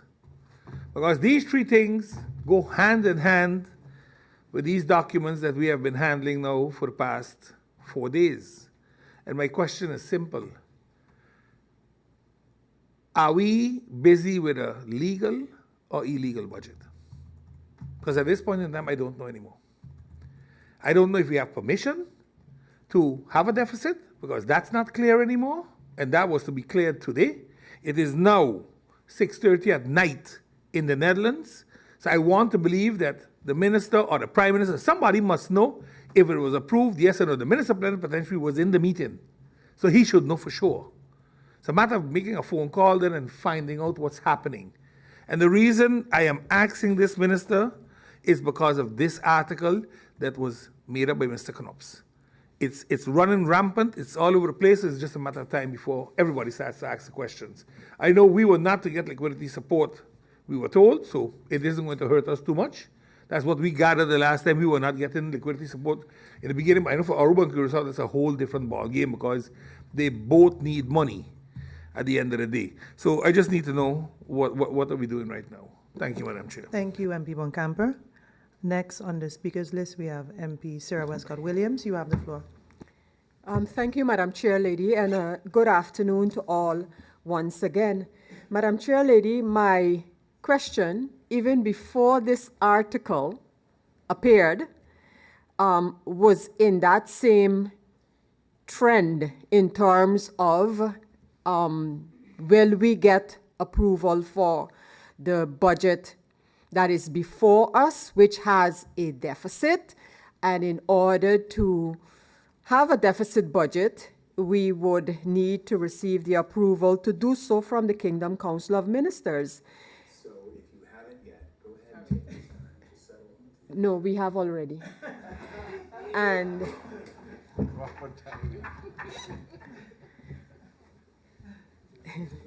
yeah, that, I think that came at a very good time that we could have, yes. But Madam Chair Lady, so my questions in this regard in the past were put off for today's meeting of the Kingdom Council of Ministers. Lo and behold, we are reading that together the countries decided they can't support the draft COHO law that is there, one, And we also read that the state secretary, in this case, State Secretary Knops, said that there will be no renegotiations. There will be no hair underhandling, according to newspaper reports. So I had several questions not several questions, that's not true, about 3 clarification questions for the minister, and I'm wondering now what if any sense they make. So I would ask the Minister of Finance, because if it's anybody that these notifications are important for the Minister of Finance, because if indeed that is as it is being said that it is, then I think we need to be having another discussion on, when I say another kind of discussion on the draft budget 2022. So the minister needs to, I hope, get the necessary information and inform Parliament what are we really busy with in the bigger context of things. So until I hear that answer from the minister, what are we busy with in the bigger context of things, then I still want to ask the minister with the budget that we have before us, because all of this ties into it. Minister, the answer to my question regarding the financial relationship and the authorization that the minister is seeking via this budget for and on behalf of Princess Juliana International Airport, the PJIA, is the minister's answer current, is my question, Minister. Current in terms of that the airport might need a loan for operational expenses. I know that was the case when the initial loans were granted. So my question is that still current? Is the outlook, better put, is the financial outlook for PJIA of such a nature that it warrants this kind of a reservation, if you wish, reservation in terms of there might be need for a loan for operational expenses? That's my very specific question. So the answer given by the minister, is that current? Is it of now that we're still talking about the airport potentially needing additional support for its operation, is my question.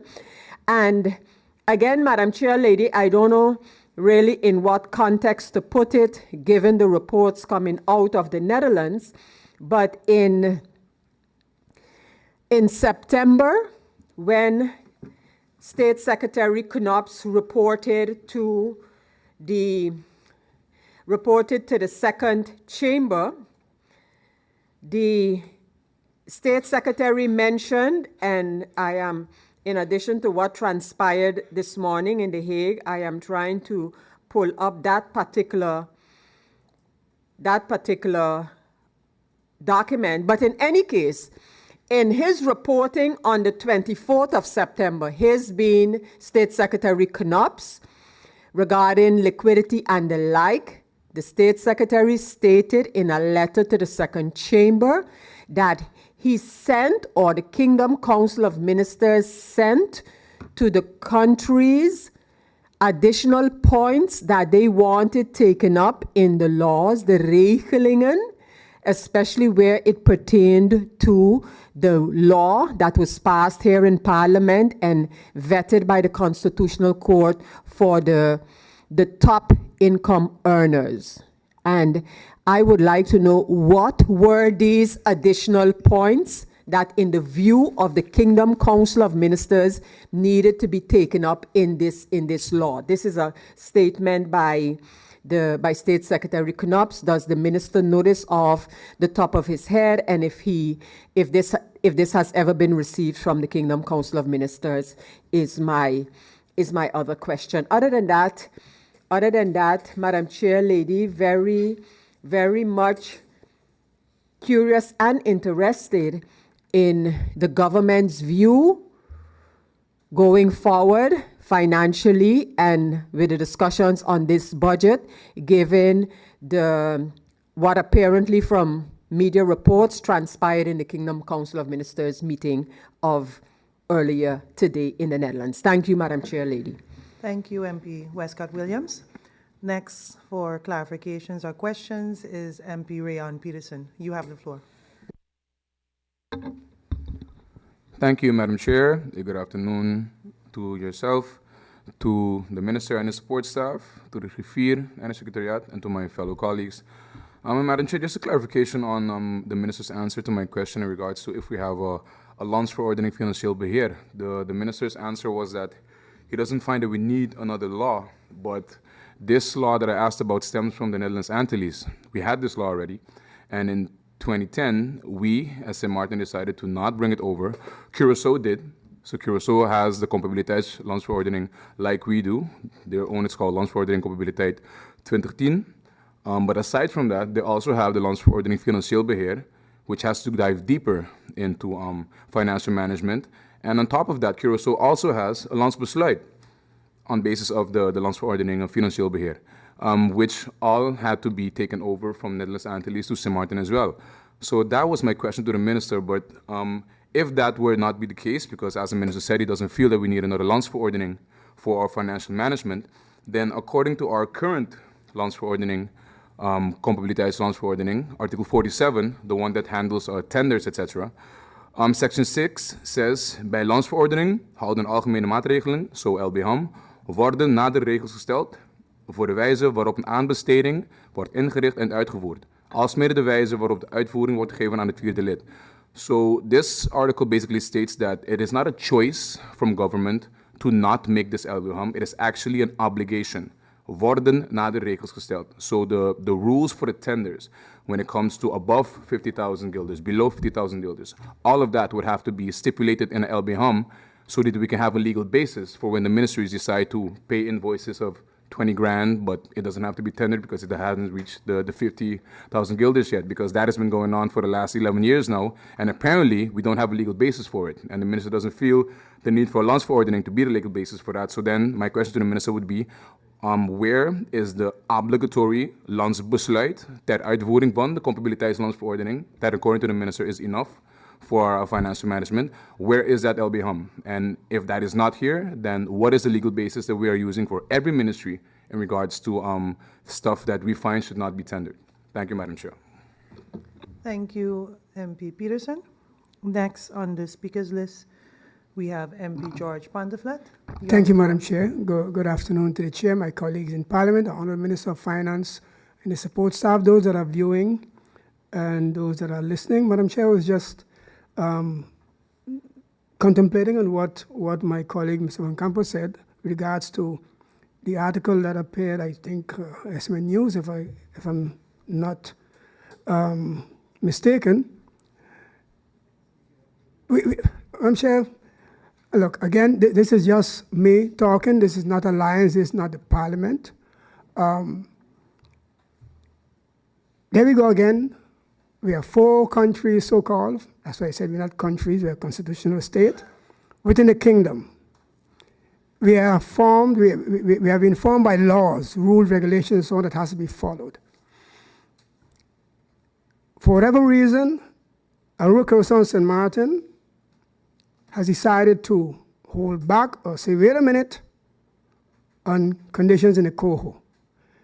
If I'm correct, Madam Chair, things that are in the coho that we have not seen as yet, some of them have already been executed.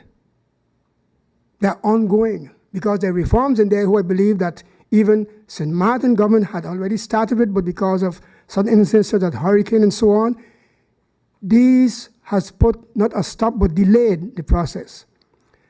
And now we find ourselves, because of being the small country in the big kingdom of 17, 18 million, there's a kingdom law, Article 25 and 15. 15, which tells us we should have balanced budgets and reports and so on. And 25, that allows us to deviate in case of hurricanes and so on.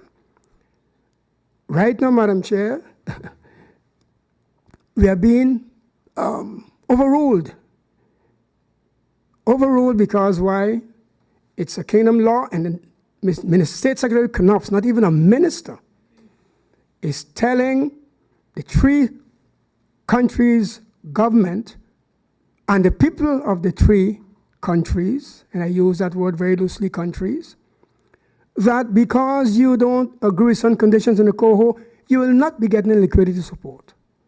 And because we have the kingdom law that I expect in every that states certain things, and the Regs Minister that has to decide, everything is put on a hold. Don't you see something wrong with this picture, Madam Chair? Something is wrong with this picture, Madam Chair. And what bothers me consistently is that the focus is always on government or the governments, but not on the real perpetrators, Madam Chair, who has consistently placed stumbling blocks in the place in front of the people of St. Martin, Curacao, and Aruba. Personally, I'm saying, and if I understood the Minister of Finance correctly, he stated that our liquidity situation is good until the first quarter of 2022. I hope I heard correctly. Then it means, for me, and I'm not speaking on behalf of Parliament because I can't do so, I speak on behalf of myself as a member supporting the people of St. Martin, that let us play hardball now. Because as of April, we have to start paying the additional loans. That has not been finalized as yet. Minister Knopf, who loves us so much, and to about the 3 million guilders, has not decided yet whether these loans that they've received are going to be grants or gifts, as was stated by the International Monetary Fund on 2 occasions, in 2020 and again in 2021. For me, when it comes time to pay, I'm not paying. I'm not paying. Because if you take the 1.3 billion or whatever, in addition to the additional 300 million, we should start paying or refinance by April 22nd. If I divide it, Madam Chair, if I divide even the 300 million by 12, where will the funds come from? So if you can't pay it, you can't pay it. But you see, then we have the Dutch government saying, you know, you can't pay it, you can't lend, you can't do this, you can't do that, but then we are divided. So Madam Chair, I'm saying the buck stops here. We have to take care of people. We have to please the Dutch, Madam Chair. We can't pay it. Thank you, Madam Chair. Thank you, MP Pontefract. Next on the speakers list, we have MP Christophe Emmanuel. You have the floor.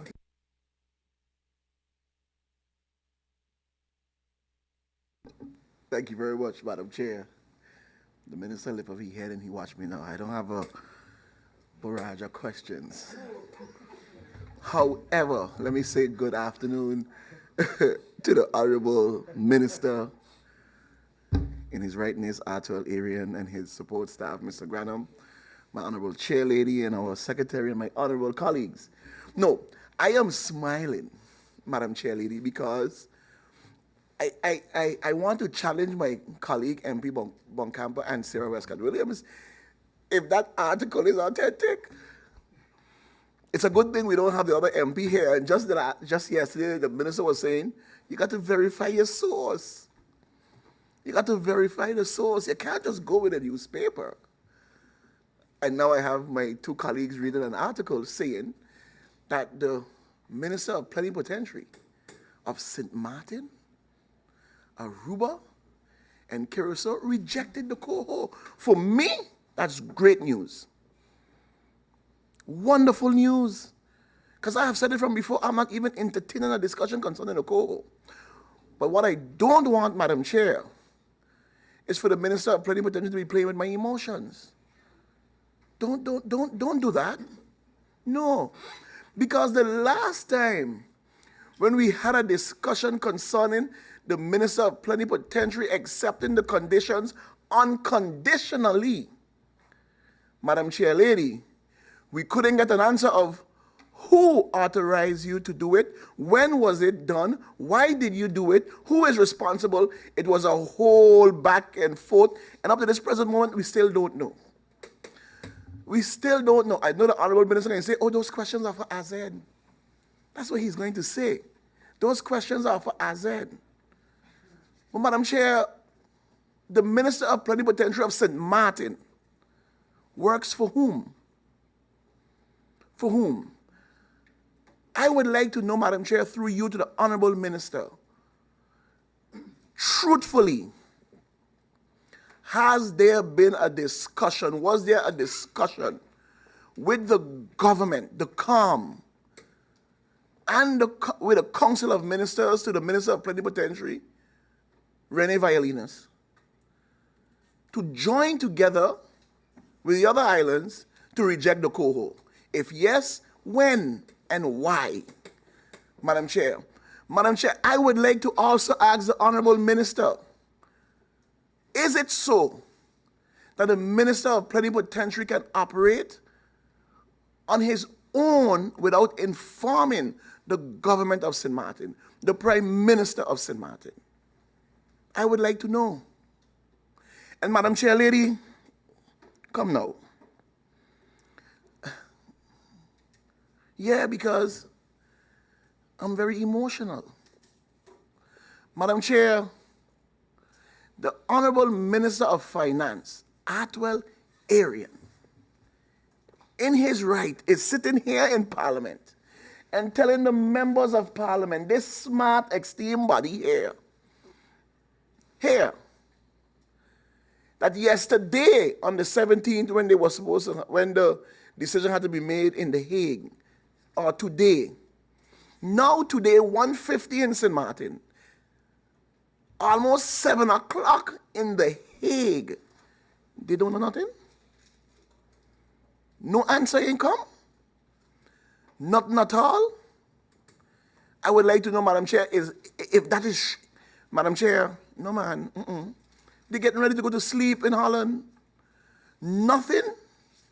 The Honorable Minister is saying he knows nothing. Madam Chair, we should take a break and ask the Honorable Minister of Finance to call the Prime Minister and ask if she hears something. Because it can't be, it's unacceptable that we are asking permission for a deficit budget. A deficit budget.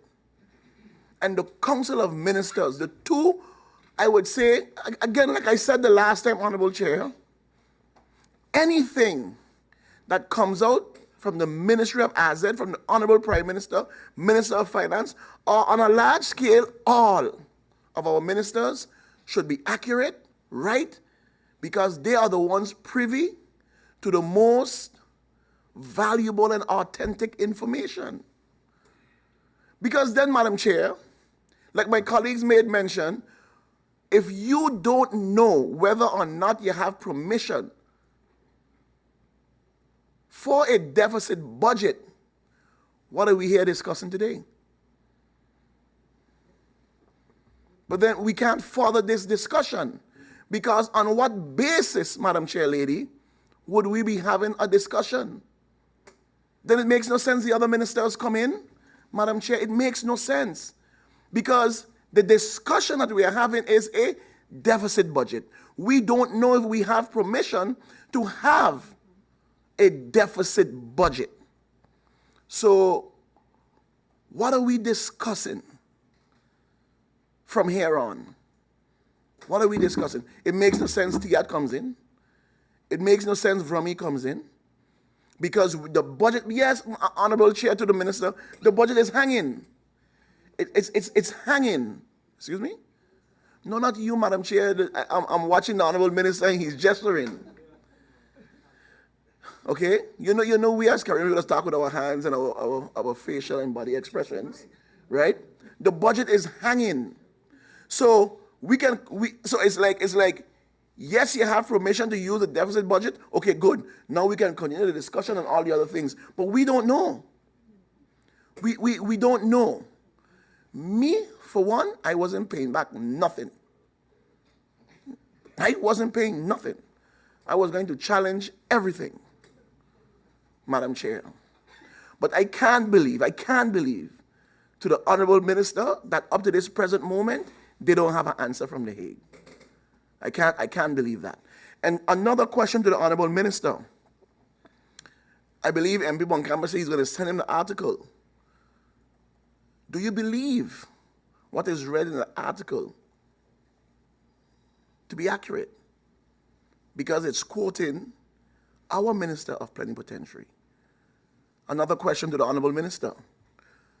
At this stage now, don't you think it's a very good idea to float your bond again?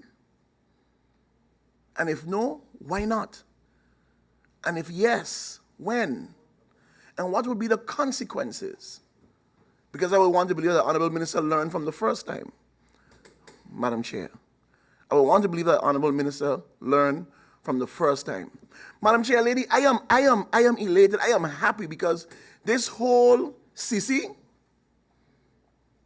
I have come to the realization that APS is the savior for all of us. Everything APS can do for us, and when I said it, it was like you can't just touch APS money, you can't do this with APS. But everybody is coming to the realization that APS belongs to us. It's our money. I hear members of parliament say use APS for this and talk to APS for that and tell APS to do this and make APS do that. But Madam Chair, most importantly, to the Honorable Minister, what does it mean now? According to my colleague MP Westcott, now. What does that mean? If it is that you don't have permission to have a deficit budget, what does it mean for us in St. Martin? I thank you very much, Madam Chair Lady. Thank you, MP Emmanuel. I see that MP Westcott was gesturing to have the floor. Go ahead, MP Westcott. Thank you once again, Madam Chair Lady. Madam Chair Lady, we should handle the proposal, suggestion, request by MP Emmanuel. Because the more I think about it, Madam Chair Lady, something is wrong.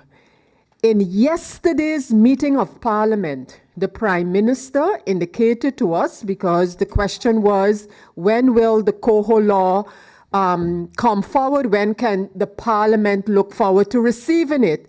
And the Prime Minister indicated that there had been discussions, they reached an understanding, and as soon as it is sent to the second chamber, the parliaments will receive it.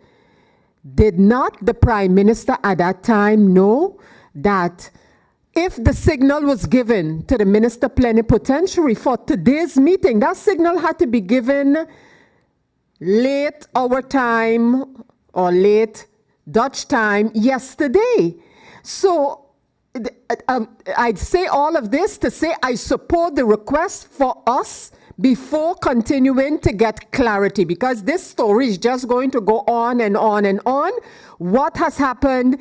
Did the Minister Plenipotentiary of St. Martin, like his colleagues, get instruction from the government of St. Martin to say in today's meeting of the Kingdom Council of Ministers, we are no longer in agreement with the draft COHO law which is on the table, yes or no?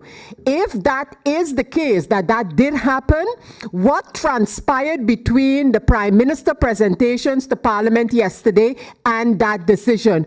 Could not Parliament have been given at least an indication that there were reservations from the government regarding this law, and that would have come up rather than the issue about the deficit budget? Remember, Madam Chair Lady, that a balanced budget, forget about the CFT and who else, forget about the CFT and who else. A balanced budget is a constitutional requirement of St. Martin, our constitution.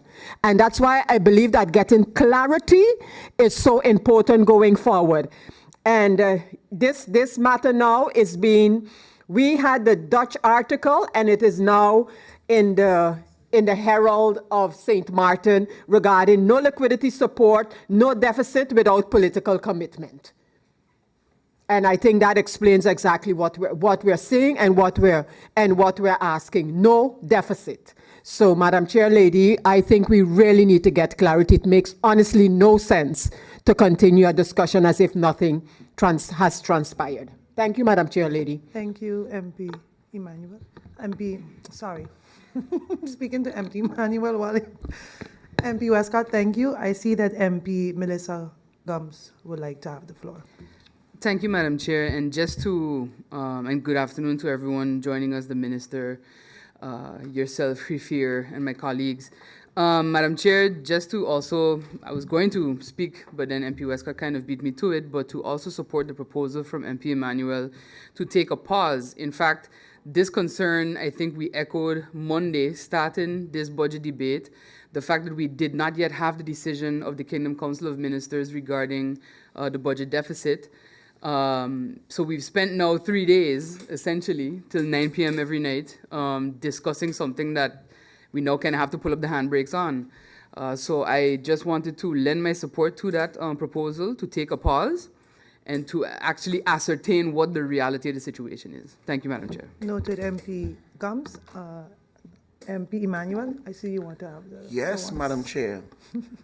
Since the government of St. Martin don't know, and the members of Parliament don't know, I think it is clear now. The Daily Herald. But again, according to the Honorable Minister of Finance and a member in here, I got to vet what comes out. But it just came in. No liquidity support, no deficit without political commitment. The Hague, Aruba, Curacao, and St. Martin will not receive any further liquidity support, and they will not be allowed to deviate from the balanced budget norm as long as the countries have not given their political commitment to the consensus kingdom law to establish Caribbean Entity for Reform and Development, COHO. The Kingdom Council of Ministers on Friday deferred decision taken on approving a request from Aruba for 80 million Arubian florin in liquidity support for the first quarter of 2022 to the next Kingdom Council of Ministers meeting in January of 2022. Curacao and St. Martin did not request liquidity support for the first quarter of 2022.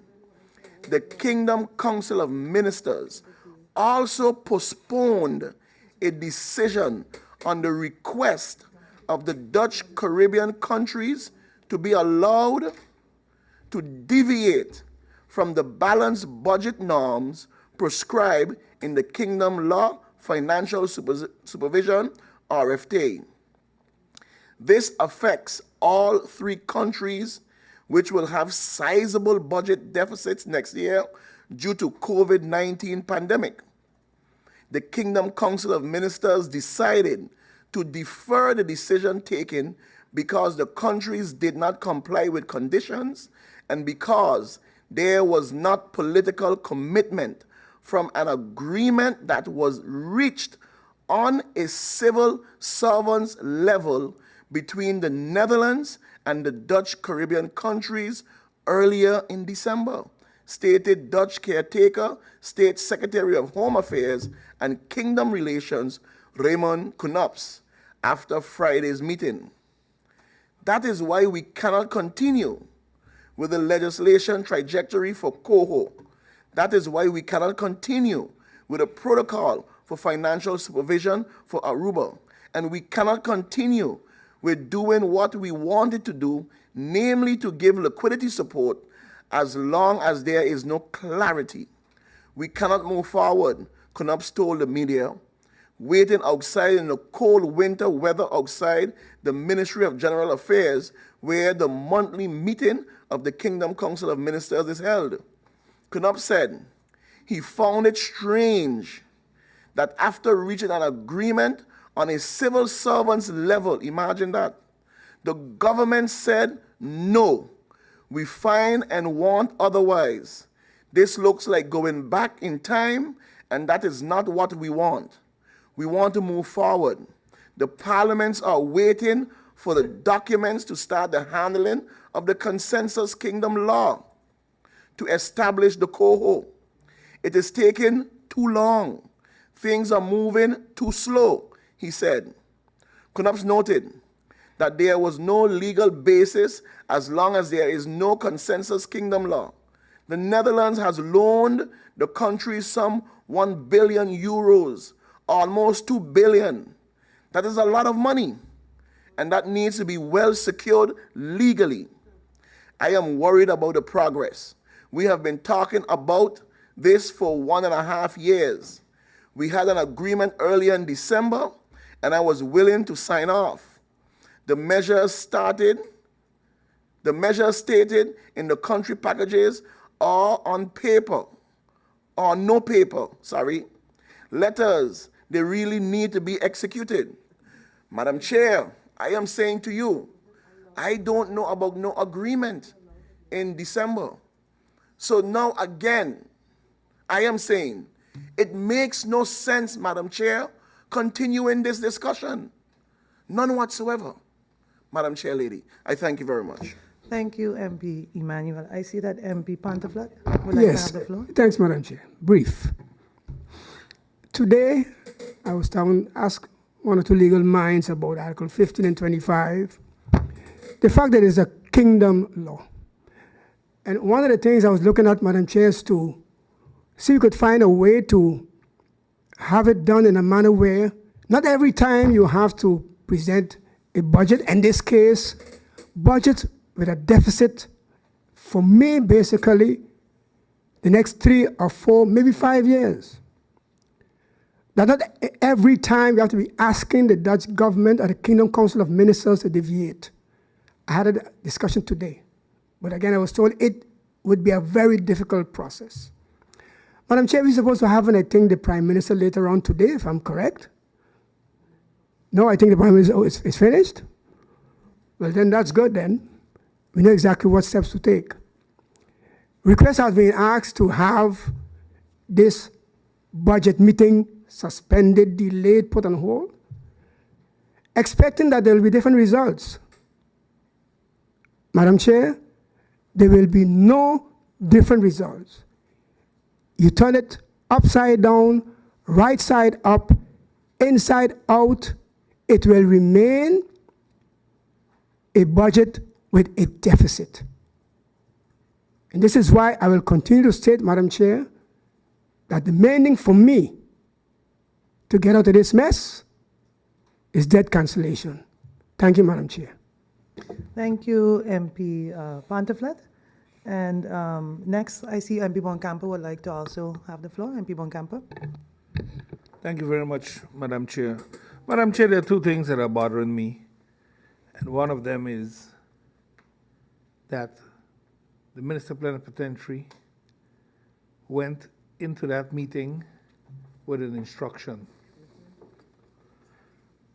Madam Minister, we have been fighting here for 3 days against each other, firing questions, keeping civil servants up till 10, 12 o'clock at night. If the government knew they were going to take this position, then at least let us know what we are up against.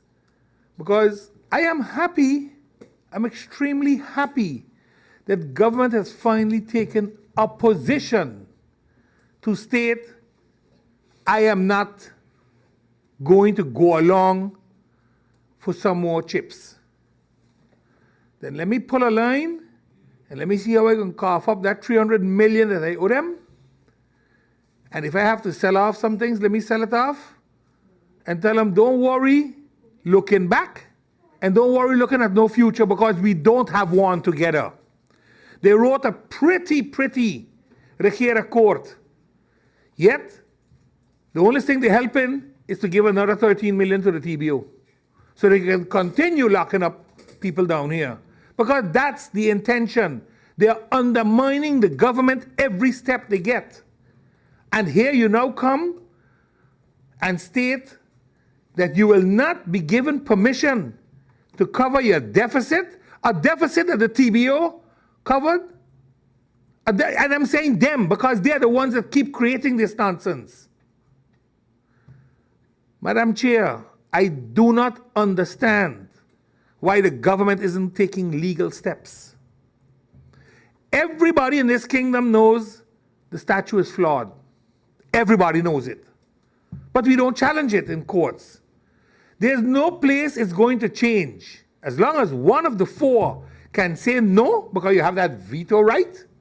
And that's why Knops is now crying and stating that civil servants made an agreement. Since when do civil servants talk for the government and for parliament?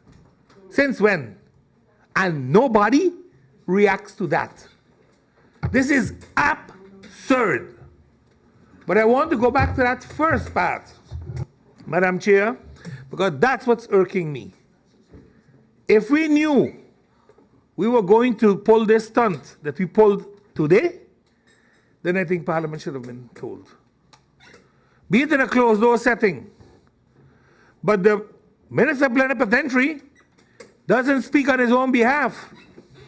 He's an extension of the Prime Minister's office. And this is unfortunate. Because I was hoping that in the 2 years, the Parliament and the government had fostered some sort of working relationship where we can at least trust each other. We don't have to agree with each other on everything, but at least respect each other, that we can trust each other and say, this is the position that we want to go as country. Because, Madam Chair, for the cohort law to pass, it got to pass through Parliament. And I don't believe that this Parliament works anymore along party lines. It has clearly shown that in a previous motion. What's best for the country is what the Parliament supports. And I think it is important for us to understand now where we stand, not only politically on this matter, but financially on this matter.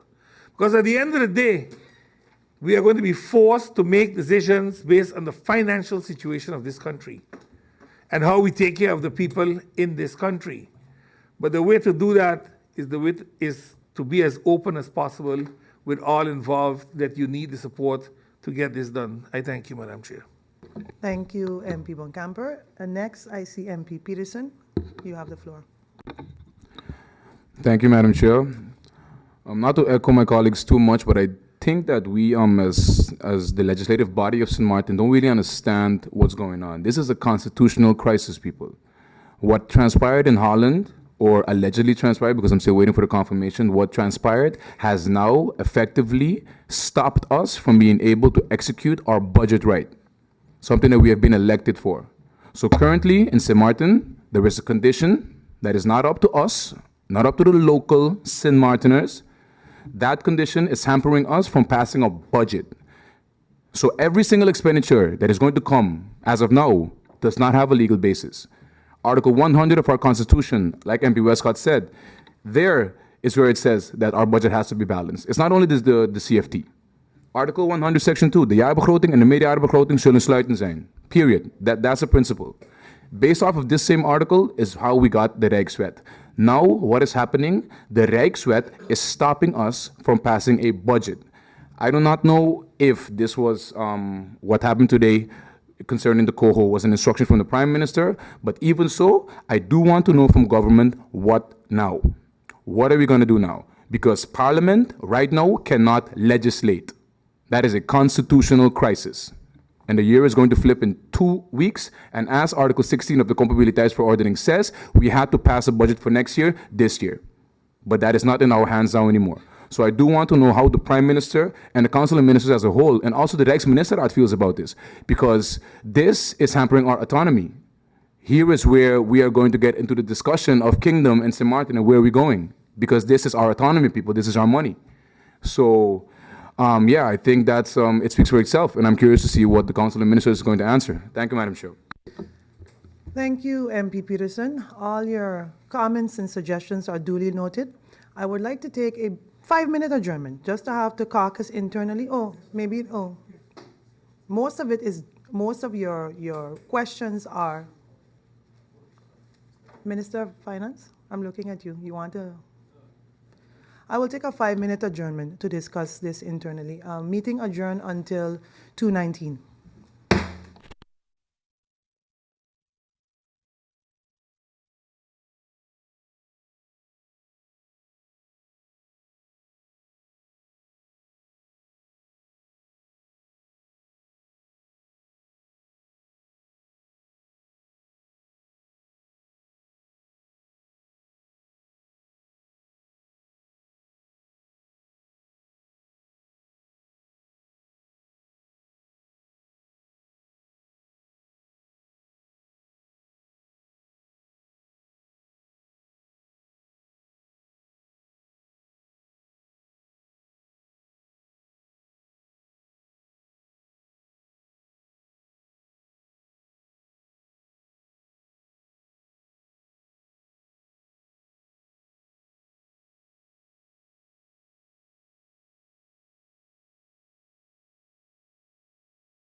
Welcome back, members of parliament.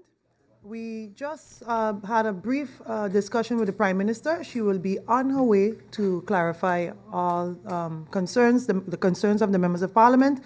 The Prime Minister is expected back at 2:45, so I will then adjourn the meeting until then. Meeting adjourned until 2:45 as we expect the presence of the Prime Minister. Meeting adjourned.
Welcome back, members of parliament.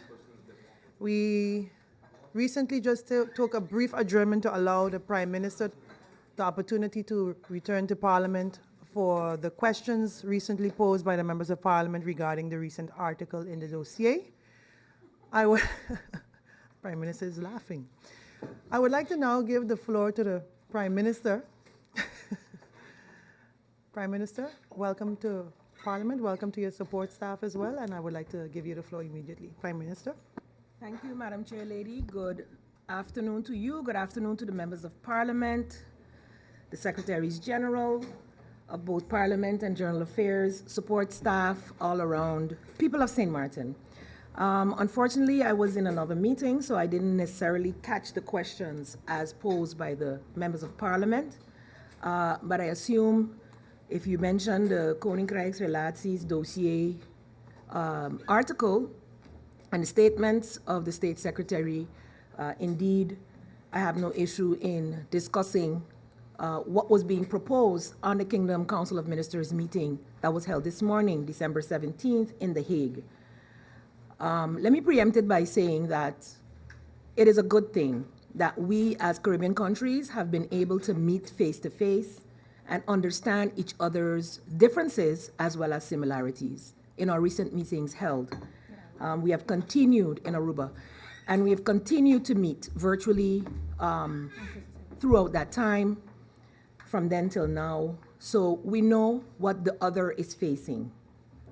Lo and behold, our technical staff have been deliberating over the note van wijziging, the amendments, the note of amendment that had been brought forth by the State Secretary to the COHO law.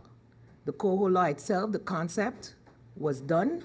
However, that had to go to the Raad van State. I reported on that here in the floor of on my floor of Parliament, and that we had some serious concerns with it. The Raad van State came back with serious concerns as well. And the dicta, as the legal persons termed it, was not as strong as the concerns listed. So it mentioned that it could be amended before it could be accepted, but it gave several indications as to what should be removed. This fell in line with the country's statements and even the fact that it was not even needed. However, the Netherlands insisted, and so as 4 countries, we sat at the table with technical staff anyway to discuss the way forward, and several amendments, changes were made. At the end of the day, certain parts still remain that are, let's say, concerning for us, but let's say on a technical level, it was sent to the ministerial level, the political level, for decision making. That did not happen in time for the State Secretary. He wanted a decision by the 3rd of December. We did not have that decision then, nor did we get that accord to date because of the concerns. On Tuesday, we received the aanbiedingsbrief of the State Secretary, which then was an 11-page aanbiedingsbrief for the agenda point, liquidity support to Aruba, Curacao, and St. Martin, which is, almost a standard on the agenda. The details as laid down in there were even more points of concern, and therefore, as countries, we met again to decide how we would move forward. Each country having their own concerns, but I'll highlight St. Martin's. For St. Martin, the request to deviate from Article 25 was submitted by our Finance Minister in October. The CFT gave a positive advice on the deviation based on the law. What does the law state? It states that you are entitled to deviate if your country is facing any type of disaster, rump. We are still feeling the effects of the pandemic. We were already back then when the pandemic hit, still in this state based on the hurricanes. So since 2017, we have been requesting this deviation, just for the record. And by law, legislatively, it is deemed that the requirements are met, and the CFT advised positively, not just for St. Martin, but for Aruba and Curacao as well. In fact, yesterday in the floor, I remember members saying that the CFT also advised that we would, by 2023, not have that problem. And we said hopefully even before that, but 2023, so be it. That's what the prognosis is looking like. So, brings us to the point of the note that we received, or the letter, the aanbiedingsbrief, stating that there will be conditions to be able to deviate from this, which the law already regulates and should not be attached to any conditions. The first condition being that we should have the political approval of the concept note of amendment. That raised eyebrows. This is for all three countries. The next point we noted is, in looking at what the decision points are, excerpts of that note of amendment, which is legislation, is added as decision points to the RMR. So on the agenda point 4, there's beslispunt 1 with 6 subtexts. There's beslispunt 2 with 2. 3 is for Aruba, 4 is for Curacao, and 5 is for St. Martin with several sub-decisions. And sub-decision, the 2.1 and 2.2 were excerpts from the Note of Aanwijziging. And if that is not unethical, Madam Chair, members of Parliament, I don't know what is. Because in this way, the State Secretary is seeking to circumvent your approval of the COHO with its concept notes by including parts of it in a RMR decision. So regardless to then what the parliaments, Tweede Kamer, and the parliaments of the countries decide, that would stick if the RMR decides positively on it. And who has the say on that floor? So based on those 2 points, plus the fact that there were additional points mentioned that would have very far-reaching consequences that were broadly stated, if I can find it.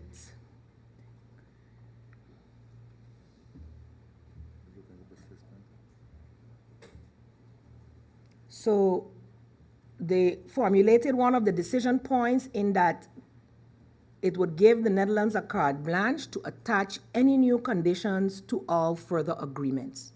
That's a very broad statement, Madam Chair. And so, especially seeing that we had not realized political approval as yet, we had not had, there is no reason to attach any conditions to the Article 25 deviation, and that they are sneaking in parts of that amendment into the decisions. We as collectively decided not to approve or handle agenda point 4 and ask for a postponement of it to afford the 3 countries the opportunity to have those political discussions. That is what happened in the Kingdom Council of Ministers meeting this morning. All 3 of us gave instructions to our plenipotentiary ministers to give the reasons why we didn't agree with particular points within agenda point 4, and request for the aanhouden for the postponement of the handling of that agenda point until the next RMR, whereby giving us a month time to have the political discussions with our colleagues as 4 countries so that we can come to amicable decisions and discussions, hopefully removing the connection of a legal requirement from a political decision. I don't know if that clarifies what took place this morning. Aruba and Curacao, I must say, this is one of the first times I've experienced that all 3 countries, despite our differences, came out with the same, let's call it, decision. Curacao also, like us, they've already passed their budget and is awaiting this deviation approval to be able to enact their budget and have it signed off by the governor. Similarly, we would expect that we will continue our budgetary handling here in St. Martin, awaiting the approval to be able to deviate in the next RMR.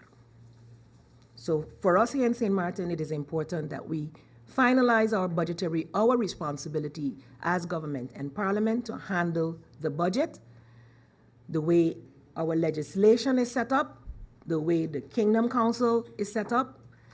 We request to deviate, they grant it based on the CFT's advice. And the CFT's advice is positive, and we should expect nothing more or less than that it will be granted. The idea is that we uncouple any conditions that are outside of what the law prescribes for that particular point. And the discussion further on whether we will move forward with the nota or not, that will be the discussions moving forward. Madam Chair, I hope I'm clear on the decision that was made to postpone the handling of Agenda Point 4 this morning in the Netherlands. Thank you, Madam Prime Minister. Is there any member of Parliament that wish to have the floor for questions? MP Emmanuel, Thank you very much, Madam Chair Lady. Good afternoon to everyone. Good afternoon to the Honorable Prime Minister. Madam Chair Lady, I'm trying to figure out why didn't the Prime Minister tell us all of this in the beginning of the handling of the budget? Why wasn't this close to us? Because now we are hearing that you inform the Minister of Plenipotentiary to do this. And I would want to believe when the question was asked, do you have the permission? Why don't you wait? Why wasn't this? This is blatant deceit. Why wasn't this information brought forward to us before? Allow the Prime Minister to answer. Yeah, but you asked Parliament, now you're cutting me off to allow the Prime Minister. Go ahead. Yeah? Okay. Prime Minister? I do believe when questioned, the Minister of Finance, when questioned about whether or not we had received the deviation, I think it came from Member of Parliament Westcott Williams. I'm not sure. You can correct me if I'm wrong. I know in the first day, the Minister of Finance was here, made his presentation, and we are aware that the deviation had not yet been granted. This does not stop us as a Parliament from moving forward with doing what we have to do to approve our budget. The budget has a trajectory to run, and we cannot wait until that deviation is granted to be able to move forward. So there was no deceit involved. The Kingdom Council of Ministers meeting, we knew what date it was, but the agendas, etc., are sent the same week. We got that this week. And on Tuesday, I mentioned, which is after the budget presentation, excuse me? Right. So I'm being corrected. It came in on Tuesday, but we only saw it on Wednesday. When I came in here, no response is prepared yet. I can't give you an idea of it. Yesterday, I got the Council of Ministers approval to send the instructions. So yesterday afternoon, in between being here, the Council of Ministers held an urgent and extraordinary meeting to be able to approve the instructions to go to the GEFMIN. So there was no deceit involved. There's a lot of documents that have to be perused that came in literally Tuesday into Wednesday, and we therefore had 1 day to finalize those documents to prepare the plenipotentiary minister to defend St. Martin's position in the Kingdom Council of Ministers. So there was no deceit, and before a Kingdom Council of Ministers meeting, there can be no public discussion as to the agenda points either. So that is also, the only option would have been to have had a closed door discussion, and I did request to do such, and I was advised, let it go until the meeting happens. So I leave it at that. Thank you. Prime Minister, is there any other member of Parliament that wish to have the floor for clarifications or questions? MP Marlin. MP Marlin, you have the floor. Yeah. Thank you, Madam Chair, and good afternoon to colleagues in Parliament, and a good afternoon and welcome to the Prime Minister and our delegation. Madam Chair, I was listening to the meeting on my way from the hospital where I had to go for a CT scan, and I got a bit concerned about the direction it was heading. Concerned in the sense that it sounded as if members of Parliament were throwing in the towel as far as the handling of the budget is concerned, and basically calling it a waste of time because of the decision that was taken.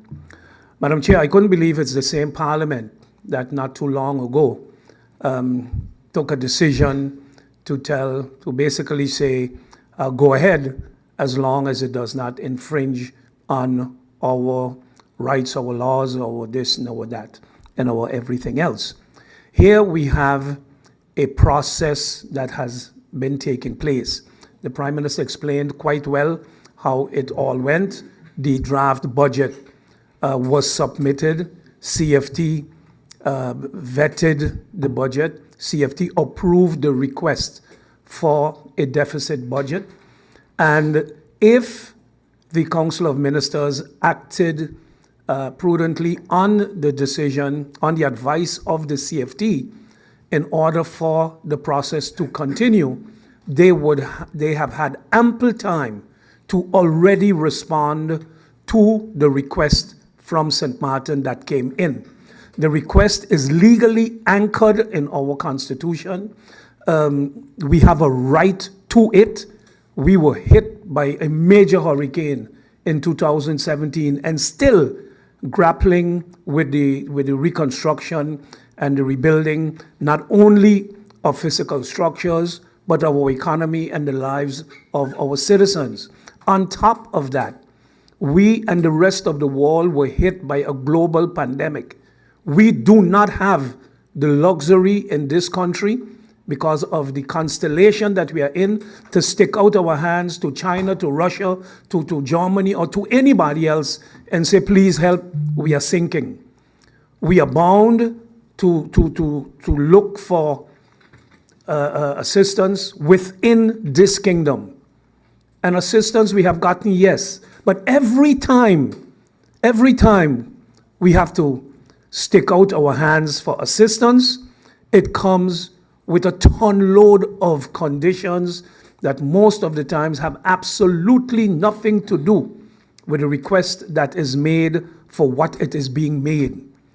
And I think enough in this parliament has been said about the manner in which we are being treated.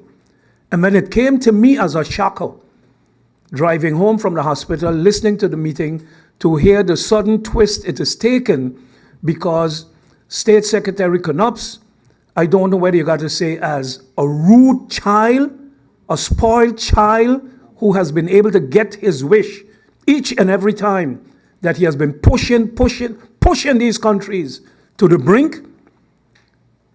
And now finally they were able to say, no, we don't agree. It was not a categorically rejection of something. We don't agree. Is there something wrong with saying we don't agree if we are negotiating, if we are trying to reach consensus? Reaching consensus means that all ears, if there are 2, 3, or 4, need to be open and all mouths have an opportunity to voice their opinion. But what we see happening here now is take it or leave it. General Knops has spoken.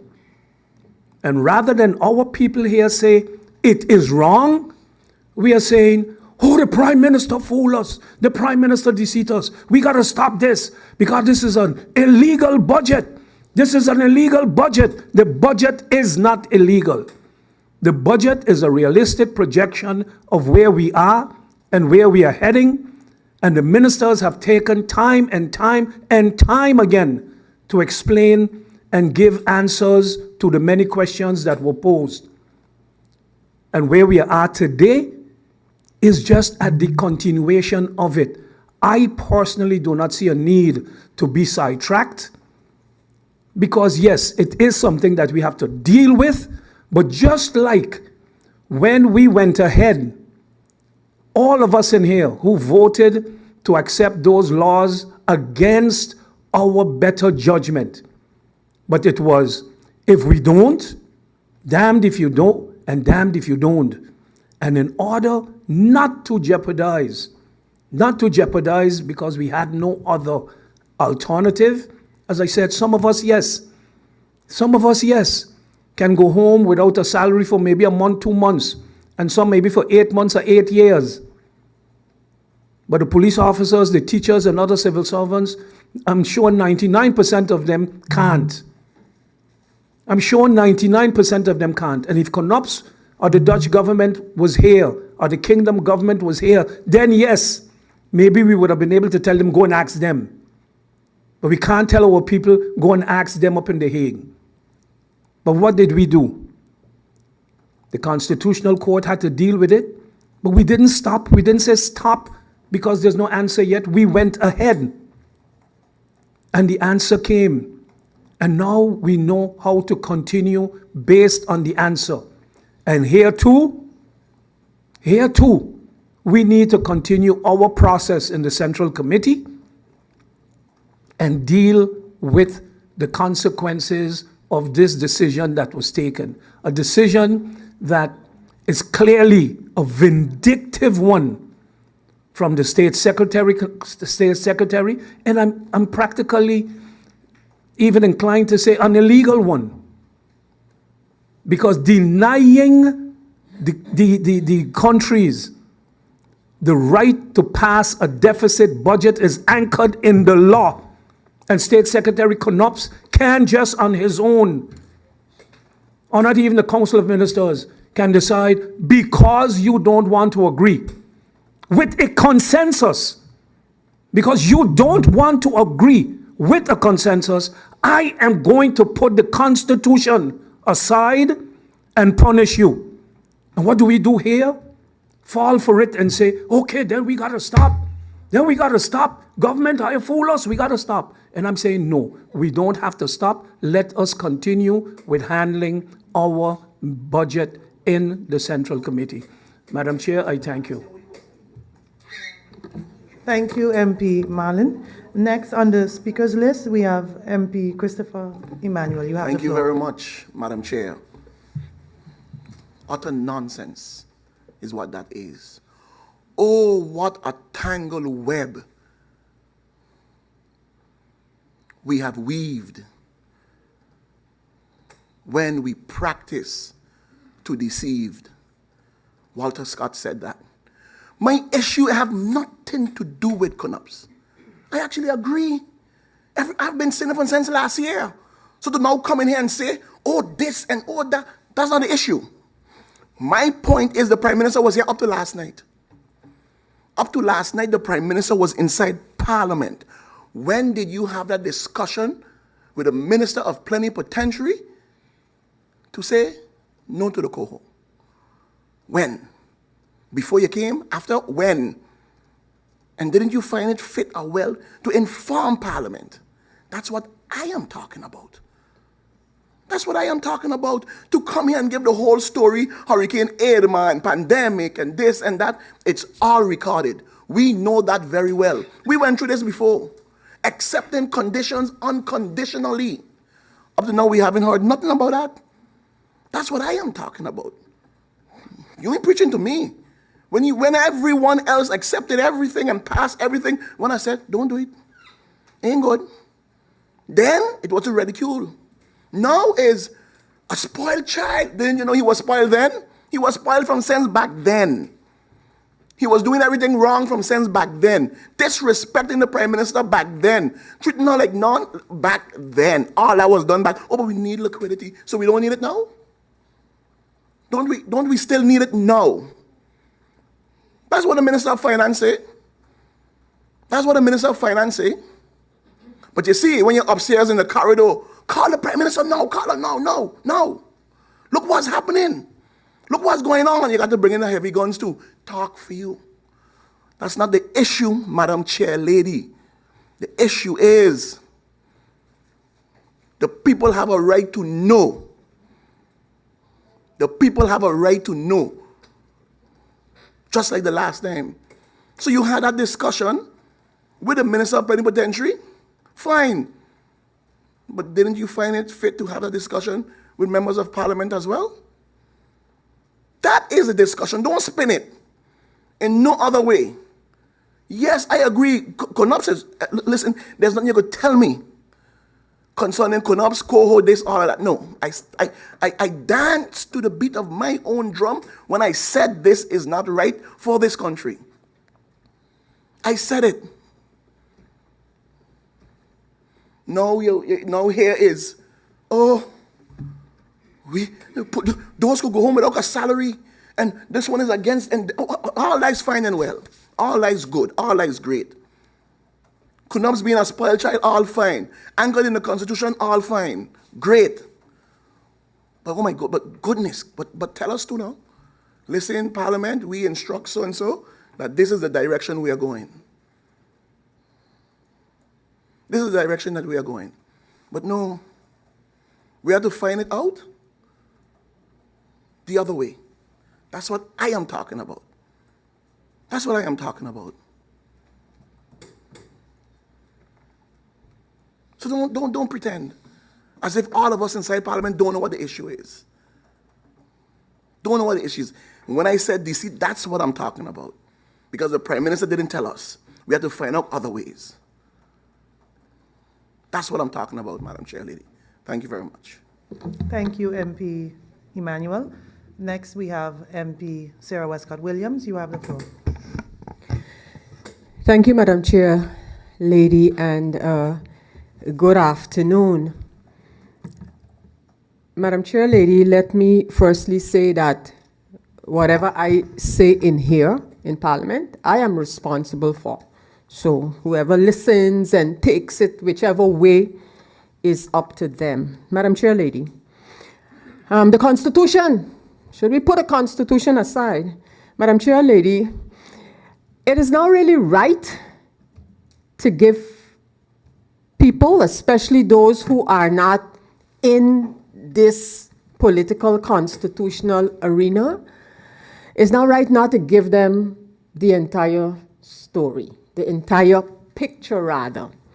Yeah, indeed, our Constitution, Article 100, states about the balanced budget and the possibility to deviate from the balanced budget.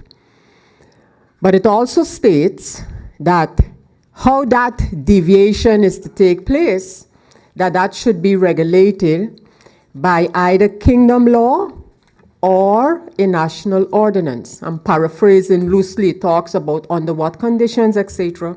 But loosely translated, that's what it is. So the kingdom law, where this is regulated, is the law on financial supervision. And Madam Chair Lady, what we have been having based on that law, financial supervision, kingdom law, is that for the past period, the deviation in the budget has been linked to liquidity assistance. Madam Chair Lady, I believe the second statement following my welcome statement at the start of the meeting was exactly to question this matter of liquidity assistance and the approval by the Kingdom Council of Ministers for that deviation. And this 124 million deficit that our budget has at this moment. Everything by every minister who had something to say on this topic was put for the meeting of today, was put for the meeting of the Kingdom Council of Ministers of today,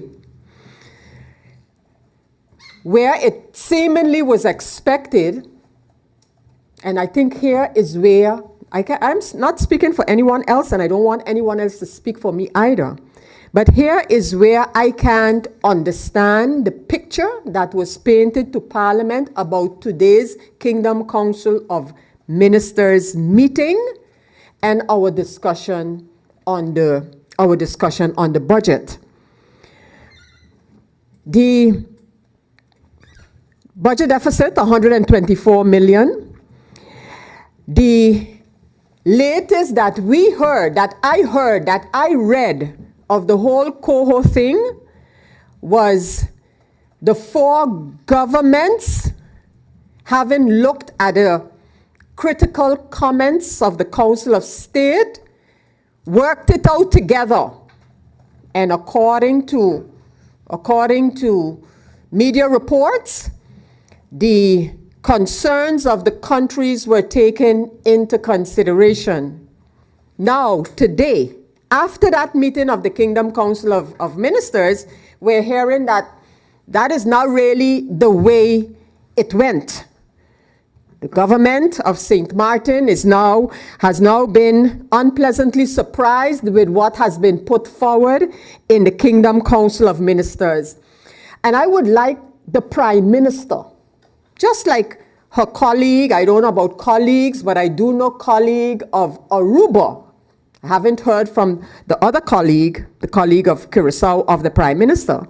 But a colleague of Aruba, the Prime Minister of Aruba, was very clear in terms of the extra conditions that were put forward in the meeting and why Aruba could not agree. And I would ask our Prime Minister, rather than the kind of vague references, what exactly has been put forward? What exactly has been put forward, specifically, where this matter is concerned? Share those with us. I too saw the agenda, the agenda for the meeting of the Kingdom Council of Ministers. That is now a public thing. But what precisely was put forward? Give us something to understand.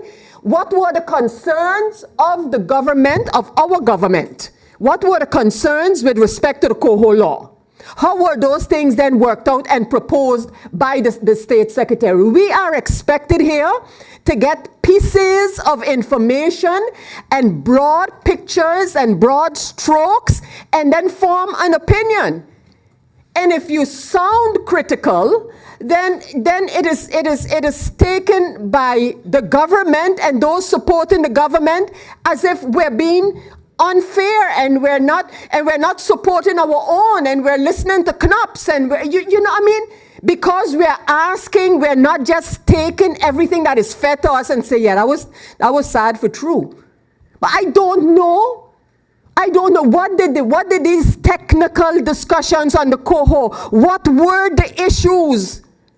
When we are going to read that the last comments that were asked from the Council of Advice had to do with budget supervision. That's what it says. We didn't get that from our government. We didn't get that from the Minister of Finance. We didn't get it from the Prime Minister. No, that's what we get via from the State Secretary and what he is reporting. But then, no, we shouldn't say anything. We're being very unfair here, according to some, to ask questions because not everything that is fed to us is just accepted. And then, who dare say? Who could dare say that we shouldn't discuss the budget further? At least not for the moment. So fine, we discuss a budget, 124 million guilders deficit, and have no idea when or how, because we don't know how serious the issues are that led to this impasse. When State Secretary Knops came out and said the countries have an agreement, he didn't say it was technical then. He said the countries, the governments have an agreement. And why would something that is now being suggested to be agreed upon by the governments, the four governments, why does that take away the role of Parliament? So once that is decided, this draft law will not come to the parliaments again? Is that what the understanding is?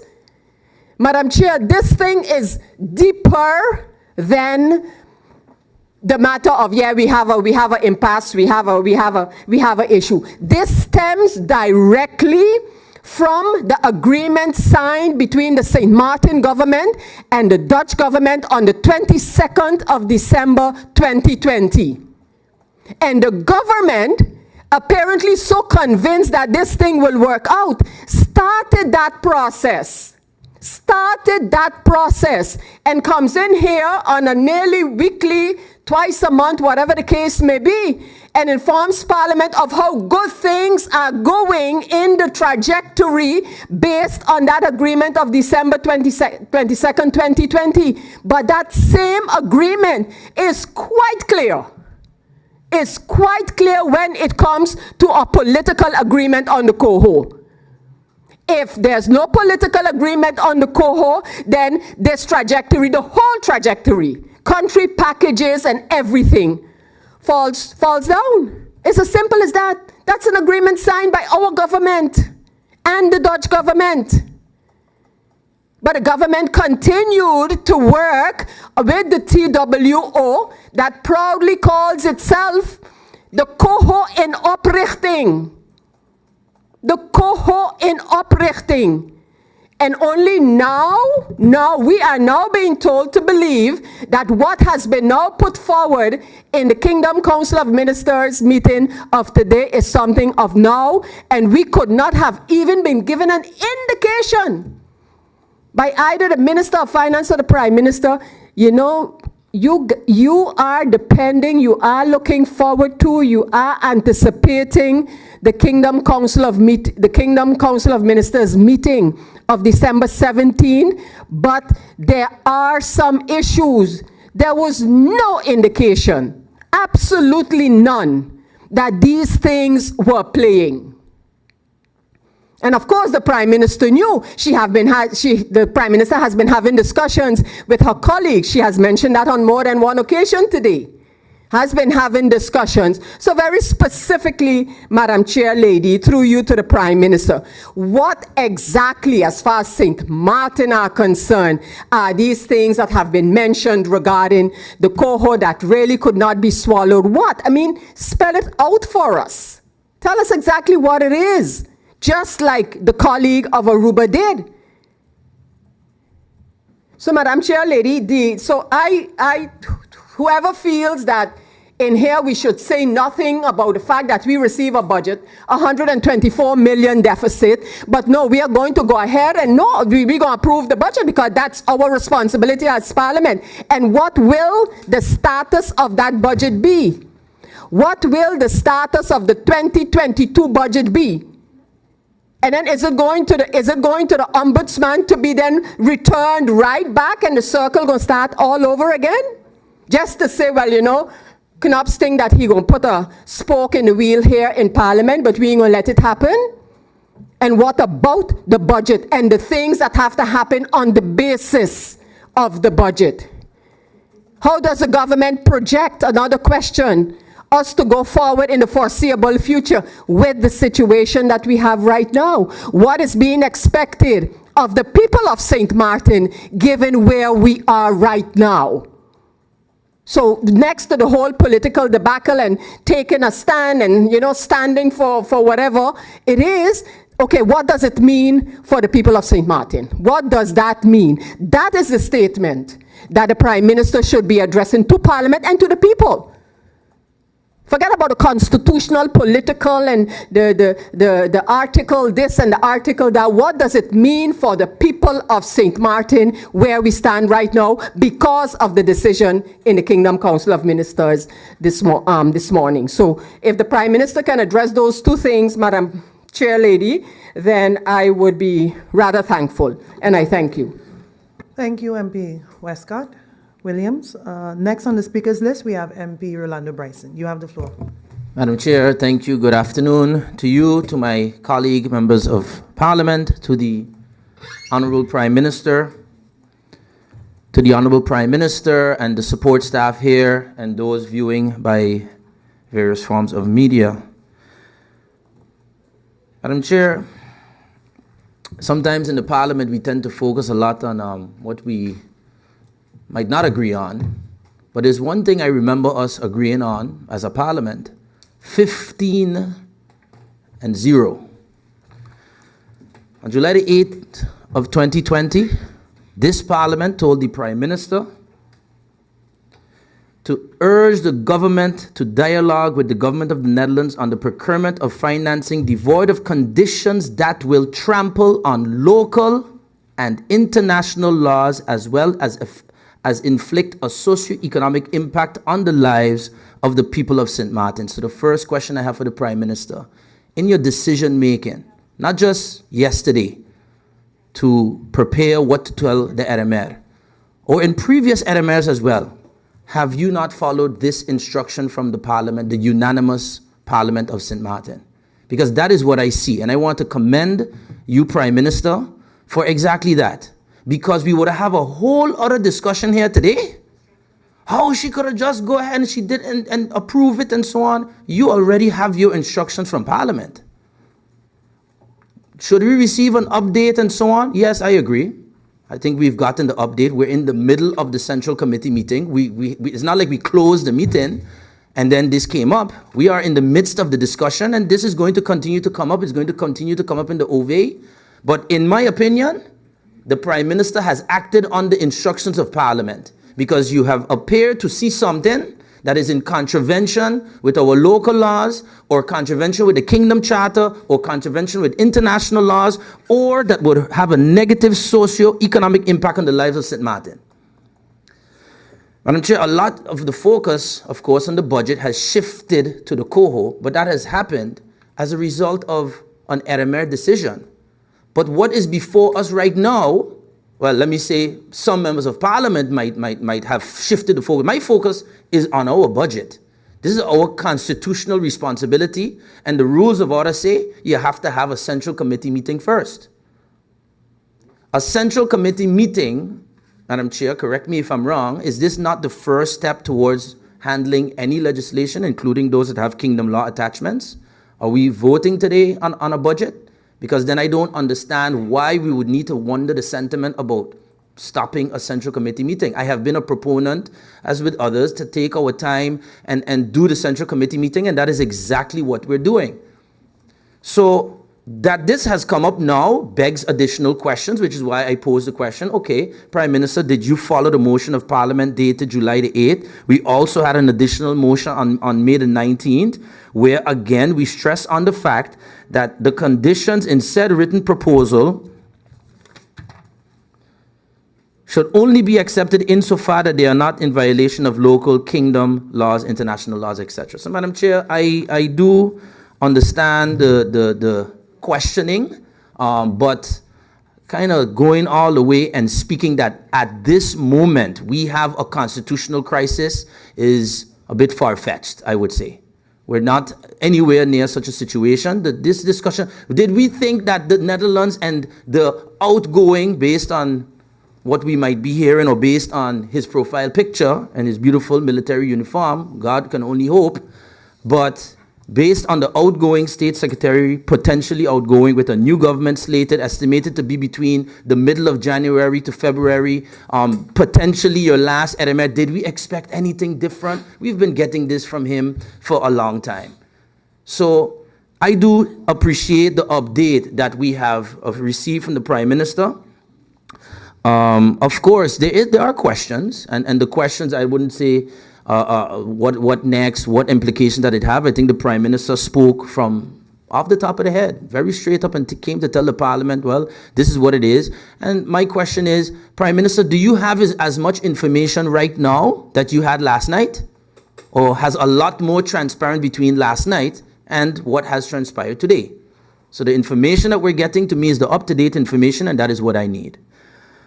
Madam Chair, I think we have to continue analyzing this budget for what it is, because whether we have projected according to this same budget that there will be a deficit up until 2024, which means every year we're going to be dealing with this situation of a deficit budget.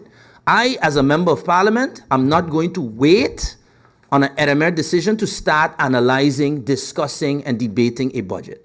I think that can be done. We are in the Central Committee meeting, and I would fully support for us to continue as planned with the Central Committee meeting, and ask the Prime Minister to continue to keep us up to date. Thank you, Madam Chair.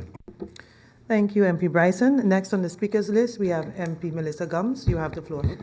Thank you, Madam Chair, and good afternoon again to everyone and those still tuned in with us today. Madam Chair Lady, no one has thrown in the towel here. In fact, I think had coalition stayed in the hall instead of having an emergency meeting in the conference room, they would have heard the rest of us in here trying to figure out what next, how did this happen, where did it come from, etc., and take the reins and actually lead us in this situation, rather than pontificate about the same things we've been pontificating about since March 2020. I want to make something very clear for the people of St. Martin. We received this budget December 8, 2021, digitally. We received the hard copy December 20th, 2021. We received the 2021. Yeah, we received the breakdown of the actual numbers 2 days ago. 2 days ago. Sorry, not the 20th, the weekend before, yeah, the Friday before. But at the end of the day, still late. All of this in contravention to what the governor himself told us it would be with us in November. Fine. This faction, joined by the UD faction, Independent Member of Parliament Christophe Emmanuel, urged for us to adjust the schedule until the decision was taken in the RMR to not rush a budget that was already late. I personally told the Minister of Finance that he himself would not have accepted such a timeline were he sitting here next to me, and he agreed. Somewhere, I guess, former PM Leona Mallon and Perry Kearlings are cackling with a glass of wine. Let us not forget that today, had we galloped through the handling of this budget, we'd be in the public meeting if we had continued to leave the schedule stand as it did. At the end of the day, Madam Chair, State Secretary Cont sent a letter the 5th of November, 2021, asking for additional information about the need for liquidity support, with a deadline of November 21st. On November 19th, he received the Prime Minister's response to that letter, where there was no real breakdown that we could find, at least none that I or MP Peterson could find, hence his question about it in the earlier sessions of Central Committee. I refuse, Madam Chair Lady, to allow this Parliament and actually the people of Siman to continue to be gaslit by some of their own representatives, because that's what's being done. And for those who don't know the definition of gaslighting, Google is your friend. MP Westcott asked many of the questions I had, so I don't actually need to repeat all of them, but through you to the Prime Minister, Madam Chair, I am curious as to the advice she received regarding not having a brief closed-door session with us to inform us about the strategy for today's RMR. We keep hearing that this is a transparent government. We work very well, as MP Bonkampa said earlier, the relationship that we've gotten to with this government, so why could we not have gotten a clue last night is essentially my question. And the one question from MP Westcott that I will repeat, specifically for St. Martin, what was brought forward as points of concern? Because there were things or there were concerns, it doesn't cut it anymore. I would be okay with a bulleted list, to be honest, but if MP Westcott wants more, I guess she will request that herself.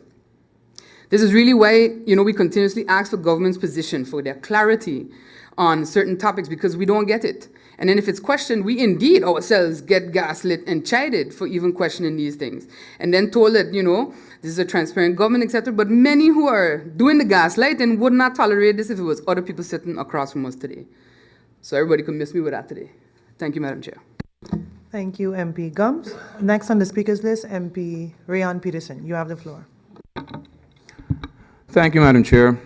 Hey, good afternoon to the Prime Minister. Welcome once again this week. I think it's the third time. Madam Chair, through you, I think that some of us in here do not comprehend our own authority. So I'm going to explain it to us, because some of us in here are really keen on undermining our own authority as MPs, the authority given to us by the Constitution. And instead of jumping in a victim role, as some of us do, and blame Mr. Knops, who has consistently and constantly shown his true colors over and over again, but still we seem to act surprised, I am just going to try to look forward on this one. This has nothing to do with stopping the CC or those going home without a salary. This has nothing to do with that type of emotional hijacking. Some of us don't understand constitutionally, or maybe the experience still hasn't given us the clarity as to what our authority is according to the Constitution. So leave the old school tactics in the past, because this is a serious concern. This is a constitutional crisis. Article 100 gives us the budget right. That is one of the most important tasks of Parliament. We are supposed to get enough time to go through it. The Raad van Advies was very clear on this in their advice on this same budget. Like my colleague MP Gum said, we received the budget last week, and we received the elucidation on the Getallenboek 2 days ago. So if some MPs don't understand why the sentiment came to actually stop this deliberation, then let me explain it. It is because the Constitution itself aims to give us at least 3 months to peruse the budget. So we need time to do our due diligence as MPs. Maybe some of us in here are so good that whilst driving to the Parliament building, they can go through a 300-page document, but I'm not. So to say, let's just continue with the Central Committee because that is our right, that is a blatant disrespect to our authority. We need to get the time to go through it. And right now, it is not supposed to be forced. That's just how it is, period. So let's not stray from the topic, because those tricks are out the window. We need to come for solutions, right? So what if we pass this budget now? What happens then? I can tell you what happens. Absolutely nothing, according to our Constitution. Like MP Westcott said, the Ombudsman, if she would have done her role good at that time, would have had to send that to the Constitutional Court, and immediately our past budget would have been not in convention with our Constitution. So let's try to think 2 steps ahead this time.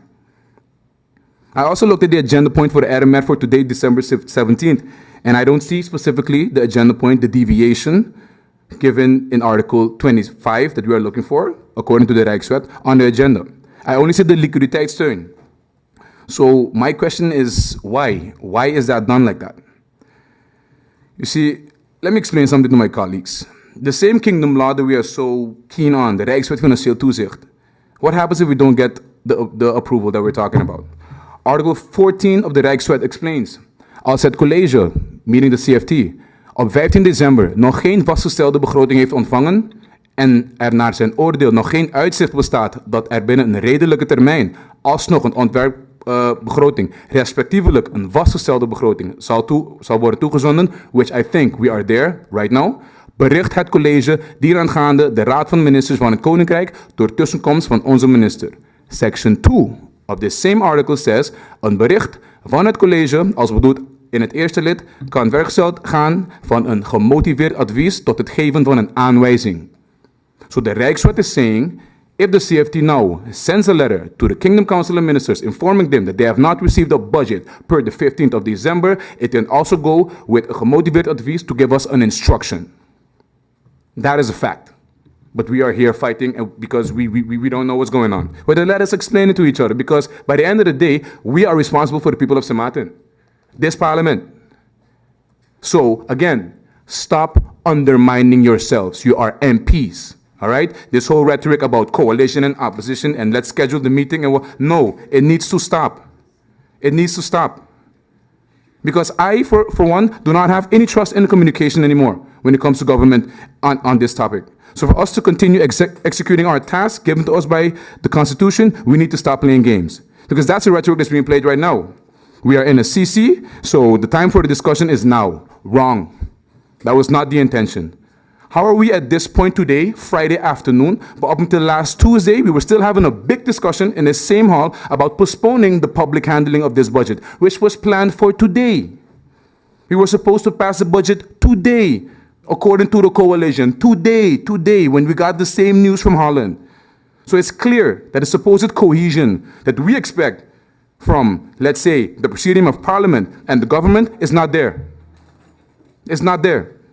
Because the fact is that the coalition did not want to only do the CC this week. They also wanted to pass the budget this week, regardless of what would have happened. And if any member of this coalition is going to say otherwise, they're lying. So coming back, because although we like to complain, we also need to come with solutions. So again, I'm going to look at my colleagues because I think now is the time to set another trend. We have in our own constitution, Article 67. The article really clearly states, and very simple, de staten van St. Maarten zijn bevoegd de belangen van St. Maarten voor te staan bij de regering van het Koninkrijk en bij de Staten-Generaal. I think it's about time that this parliament considers to go to the RMR themselves, as per that authority given to us by the Constitution. And I will leave it at that with that proposal on the floor for my colleagues to think about. Thank you, Madam Chair. Next, then, on the speakers list, we have MP Bonkamper.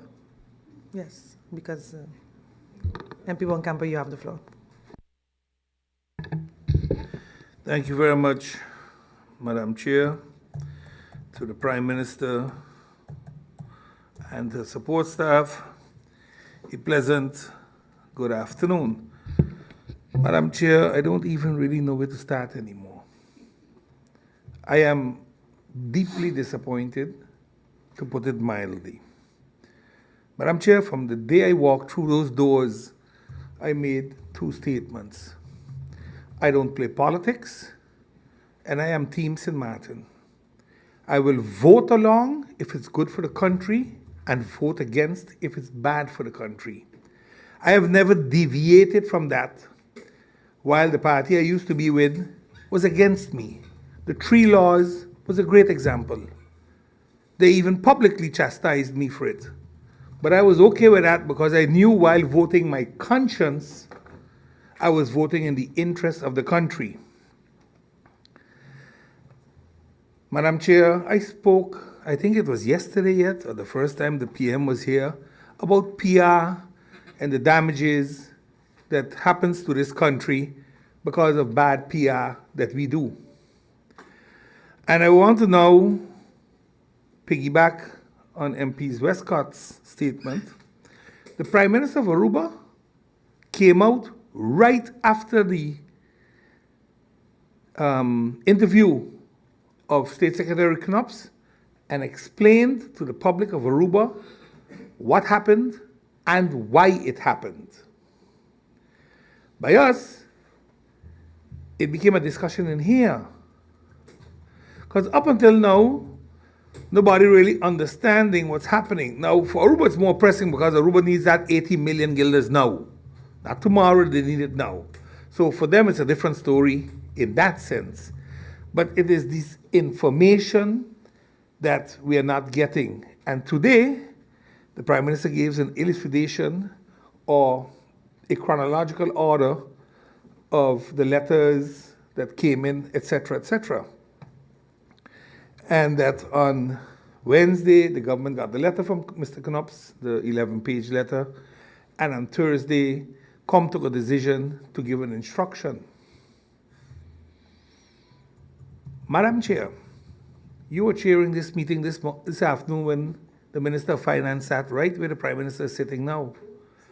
The question I asked was, are you aware of the instruction given to the HEFMIN? And the answer was no.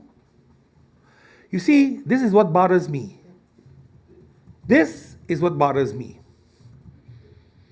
We shaft already. But now we're going to put a spin on it. And that's unfortunate because that's not what we want to do.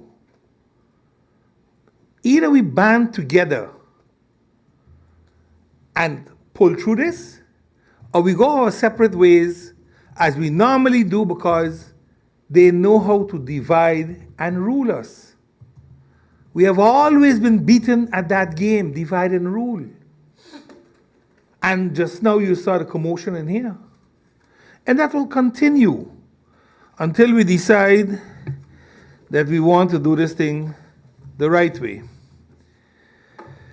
The fact that in Agenda 4, one of the concerns the Prime Minister highlighted, she didn't get into detail, was that the right of the Parliament was being hijacked. And eloquently, MP Bryson said the Prime Minister stood up for the motion of 15-0 of this Parliament, that they ain't going to trample on nothing of ours.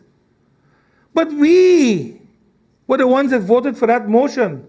So we should have been told since yesterday, listen, this is what happening. And I'm going to give a negative advice to the HEFMIN because it's going to trample on the motion of Parliament. But we don't do that. We wait until commotion breaks out in here and people panic and start to call each other for help. And then the Prime Minister has to come here. Because that's what's happening. This is a poppy show. This cannot be parliamentary behavior. That's why I said, I don't know what to think no more. Because I'm truly saddened that we have reached to this level. This is a problem of a significant magnitude. Because if we like it or not, Central Committee, a public meeting, that's not the relevancy here. The relevancy here is that agenda point number 4 takes away the right of Parliament to decide on anything. Because that's how they loop them. That's why yesterday I asked the Prime Minister if the government would consider moving forward that onderlinge regelingen cannot just be signed off anymore. But when you do look at Article 38, they hide in there that once they bekrachtig it, that's it. So when I said to the Minister of Justice that Professor Gert Oost-Indie said that anytime you touch a consensus Rijkswet, you just continue the recolonization process, there was intention for saying that.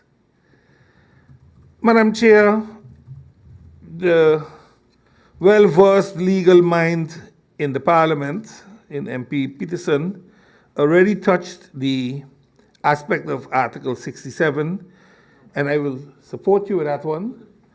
And Article 100, also the national ordinance. And while the national ordinance might not be of equal standard of the kingdom decree, I think it's important that we pass a national ordinance stating what we are going to do and how we are going to do it when we find ourselves in these type of issues. It is also very important that we now understand that basically this budget is subject to review by the constitutional courts.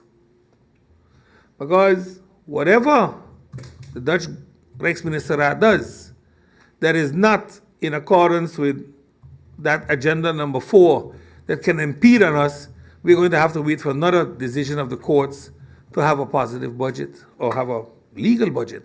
For Aruba and Curacao, that doesn't mean anything right now because they don't have a constitutional courts. And normally, the ombudsman does not toets the begroting unless there's a constitutional issue. And now there's one.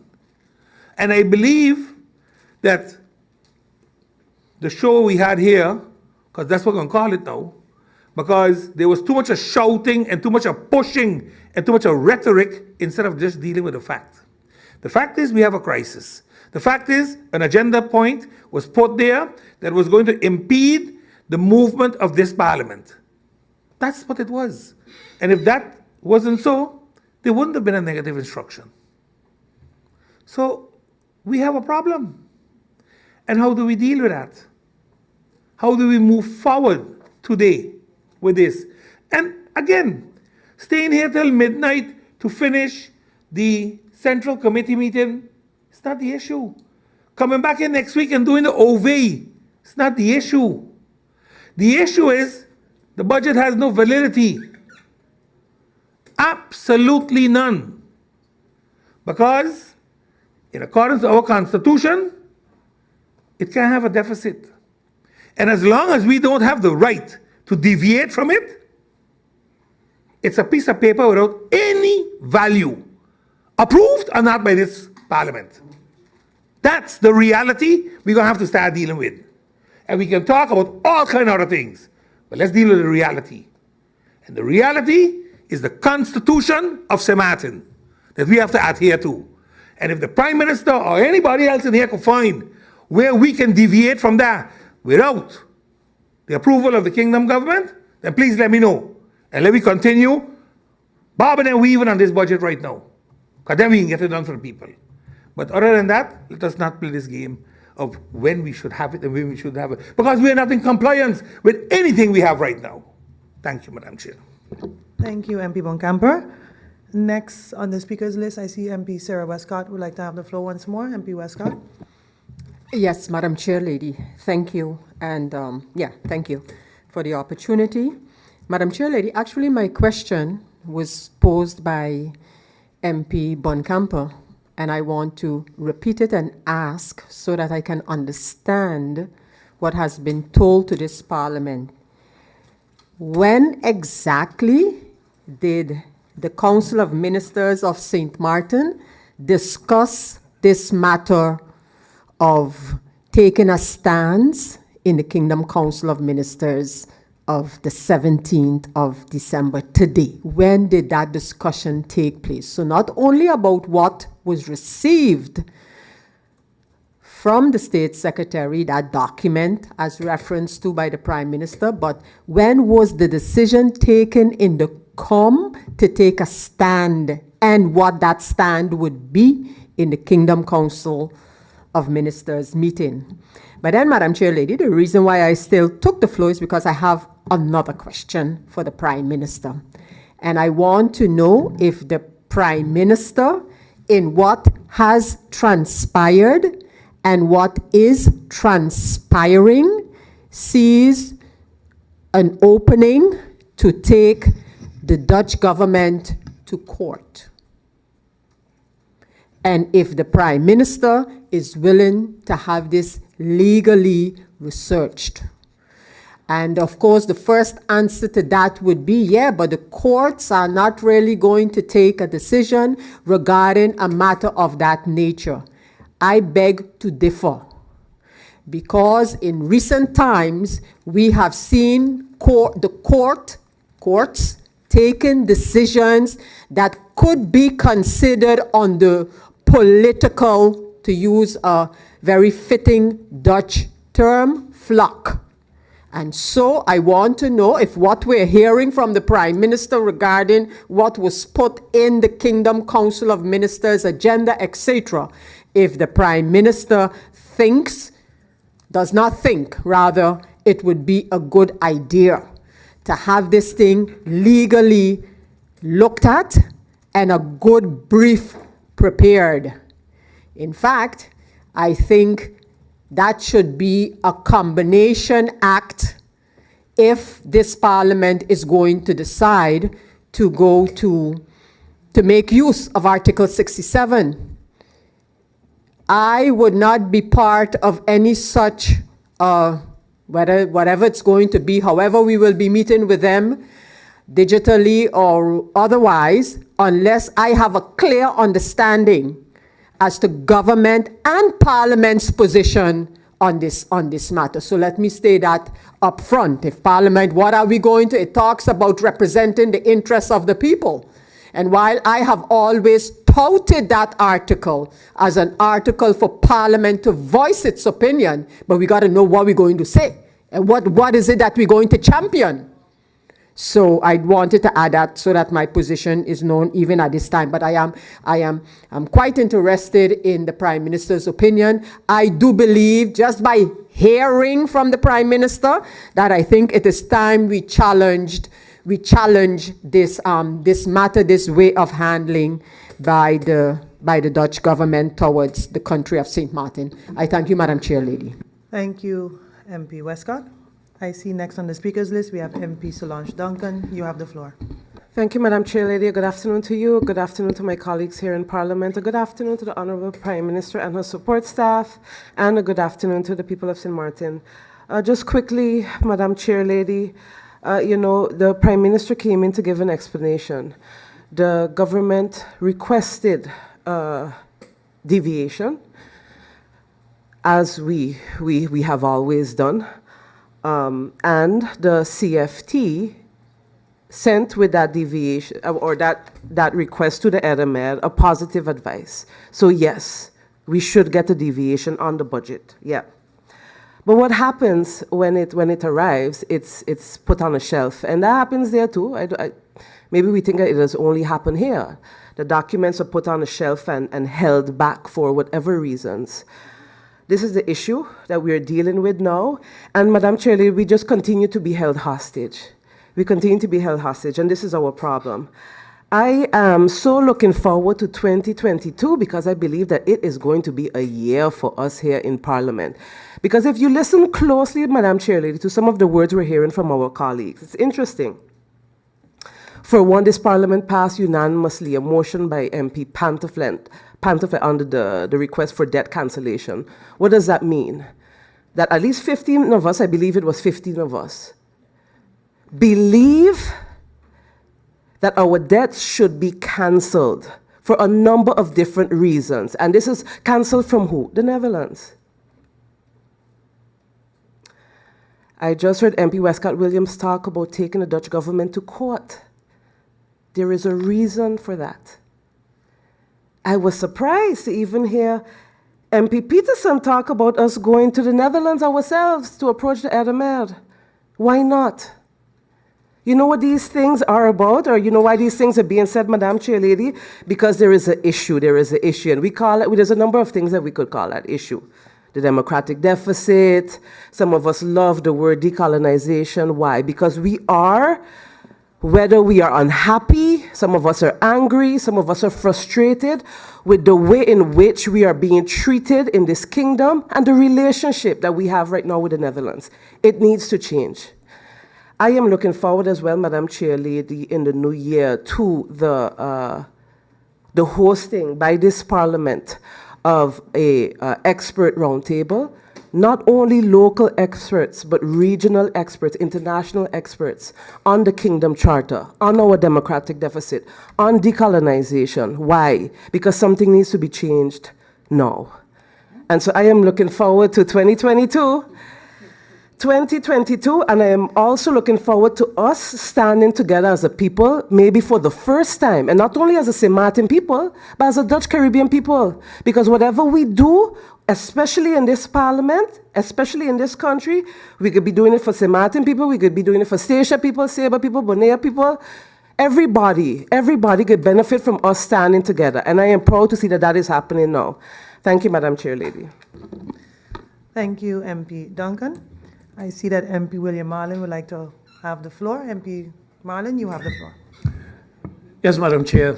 Madam Chair, when I listened to some of the reactions, I, for a brief moment, wondered, was I listening to a different radio station? Was I listening to a wrong meeting of Parliament? Because my reaction to what I've heard triggered a reaction that had nothing to do with what they said then. Madam Chair, I would not keep the Prime Minister waiting too long because I did not have questions to the Prime Minister. There are those who have questions, and I think it is only but proper that the Prime Minister does answer. From all that was said by other members of Parliament, one of the things that, as they would say, triggered my fancy is the notion, the proposal, the indication given by MP Westcott Williams that maybe we should consider taking the Dutch government to court. And why do I say that? Because it ties in with what I've said, in the sense that the actions of the State Secretary and or the Dutch government in the decision here of the Kingdom Council of Ministers is wrong, is illegal. Because you are not, the law, the Constitution allows us to have a deficit budget. When this and that happens, you are allowed a deficit budget. You need to follow the procedures and request it. We have followed the procedures and we have requested it. We have gotten no answer. Curaçao has gotten no answer. Curaçao went ahead and approved their budget pending the outcome. Now, the interesting thing would be Curaçao approved theirs, so Curaçao actually then would have no budget because the countries are not allowed because they did not agree. Madam Chair, the decision today has nothing to do with the request for a deficit budget. It has to do with you don't want to agree with a consensus kingdom law. And this is the point. We have a trajectory that we follow for a consensus kingdom law. That is regulated. It is not something that we need to debate to see how we are going to get to. There is a trajectory for a consensus kingdom law. Now, if one of the partners, and it would seem that the partner that is not in agreement now is the Dutch government, because now you are taking decisions before the consensus is even arrived at, because nobody said, no, we are not in agreement. We are not in agreement with changes that you are proposing for this thing to continue. Okay, so then if you don't agree, if you don't accept it as is right now, then I am going to tighten the belt on you. And I'm going to hit you where it hurts, but it has nothing to do with that consensus kingdom law. So there's a collusion of two things. Now, reading all the articles in Dutch, Madam Chair, I went to school many years ago. And in the days that I went to school, we were taught English, Spanish, French, Dutch, German, and I can read and speak most of them, and many of them fluently as well.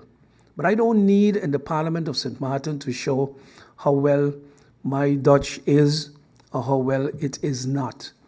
But reading articles from the Constitution is neither here nor there, because nobody said that today we were approving the budget. There's a process that was ongoing, handling the Central Committee meeting, and to that process, I said there was absolutely no reason to stop that process because there's a decision on. Now, I can find myself in quite some of what my good friend MP Boncampo brought forward. Yes, we need to take stock of the decisions that are taken. And there were several questions fired off to the Prime Minister, and I think the Prime Minister, whether she needs time or not, 10 minutes or more, I don't know, but the Prime Minister, it behooves her to answer. But my reaction was based on what I was hearing on the radio, the direction this thing was heading into, in terms of, oh, we have a crisis now, we need to stop this meeting because we are busy handling an illegal budget. The budget, if we want to call it an illegal draft budget, it is made illegal, or the perception of illegal is given to it based on the actions and the illegal actions taken by the Dutch government, because we have complied. So then we are saying that the Dutch government is saying, CFT, you're wrong for giving a positive advice to the draft budget of St. Martin that requested to be in deficit because of the circumstances of the hurricane that are still ongoing and the COVID-19 pandemic. No, they should not. And these are the things that I'm saying. And these are the things that we unanimously as Parliament should stand up against and say no to. I thank you, Madam Chair. Thank you, MP Marlin. I see the last speaker for this topic is MP Emmanuel. Would you like to have the floor once more? Madam Chair, lady, thank you very much. Madam Chair, you know, I'm sitting here. I don't want to use the word gloat. I don't want to use that word at all, but it just slipped out my mouth. And I could understand, yes, Madam Chair lady, 15-0. Yes, that is true. I was part of that 15 years. And you know what is so convenient, Madam Chair? Could remember the date and everything when it was passed. Not to trample on local laws and not to trample on this, but conveniently, Madam Chair lady, the 3rd of February 2021, they forgot that one. That one was conveniently forgotten. When they passed the cuts and trample on the rights of the people to enjoy their benefits, to enjoy their vacation pay, to enjoy their bonuses, to enjoy their increments. That one was forgotten. We remember that one. Violation of ILO conventions. But we remember that. Unions up in arms, no discussion with them. We remember that one. We remember that one. But the 15-0, remember that one. Don't trample on the local, don't trample. And all of us pass, and that's what we instruct the Prime Minister to do. But passing that one, we forgot that. The hypocrisy is what, it grinds at me. It grinds at me. But I am happy. I am happy that the government some point decided to say no. I am happy that the government some decided enough is enough. Why, Madam Chair? Because I've been saying it for the past year.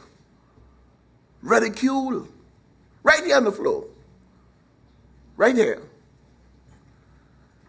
If I had a top, for those who don't know, that top is the little round thing with a nail at the bottom, you put a string around it and you fling it and it spins. The spin today is some of the best I've heard. It's some of the best I've heard. All of a sudden it's a change, which is good. It's good. It's great. It's great. Because finally, the government and the coalition come into their senses. And what they have done to the people of St. Martin is wrong. And we're going to deal with CONUPS on it. Whether we go to court, whether we do this, all we could do. It's great. It's great. Finally, we decide that enough is enough. But to come and spin it, that's the disturbing part. That's the disturbing part, Madam Chair Lady. I don't understand why you're always shaking your head and looking to stop me. Oh, but my apologies. Good. See George right behind me. Okay? But it's a good thing. Now we're going to deal with the 12.5%. Now that is what we got to deal with. All I want to do with the budget, with CONUPS and the coho and thing, I on board. I on board. Because I've said it from day one. I don't recognize the coho. I'm not having a discussion with it, but we play along the game that we had in here. We following the trajectory, and we're doing this and we're doing that. False hope, pretending, all in all, when we know, listen, this is not a good thing to do. When we knew it. When we knew it. But now, it's a good time to say enough is enough. Thank you very much, Madam Chair.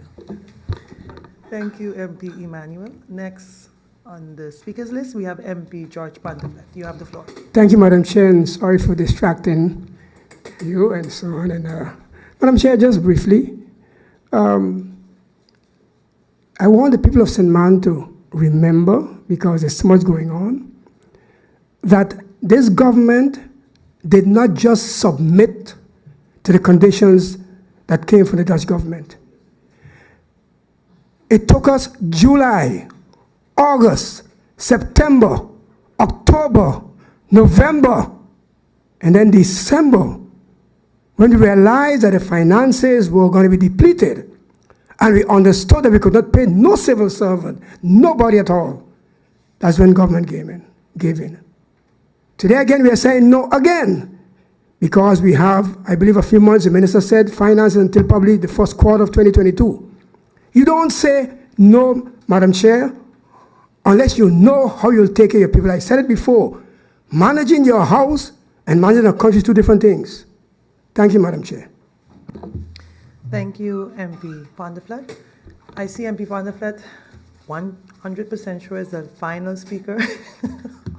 And then I can now safely turn the floor over now to the Prime Minister for the answering of the questions posed by the Member of Parliament. Prime Minister, you have the floor. Thank you, Madam Chair Lady, members of Parliament. Indeed, a few questions did come, even after my explanation.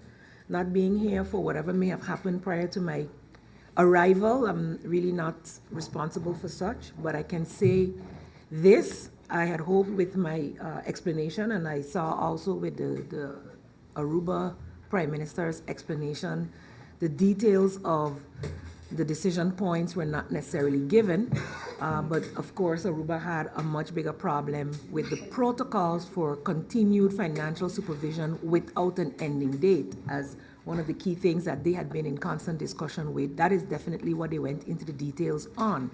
But all three countries had the same challenge with the fact that conditions were being placed on something that is legislated, which is literally the law that provides for the CFT's advice to deviate from Article 25, and that was being conditionalized by an agreement with the continuing the current concept for the coho and the note van wijziging. Where we were, and what I tried to explain, was that there was a technical agreement. There was no countries agreement.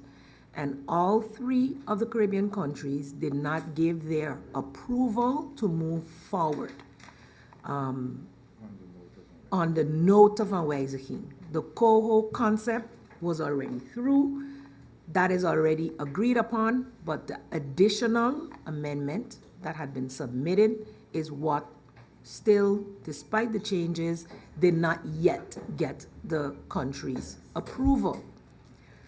What happened this morning is not that there was a decision no, it's a postponement of the handling, giving the countries the opportunity to continue to deliberate and negotiate with the Dutch government to hopefully remove the conditionality and handle these two things separately as they are not connected.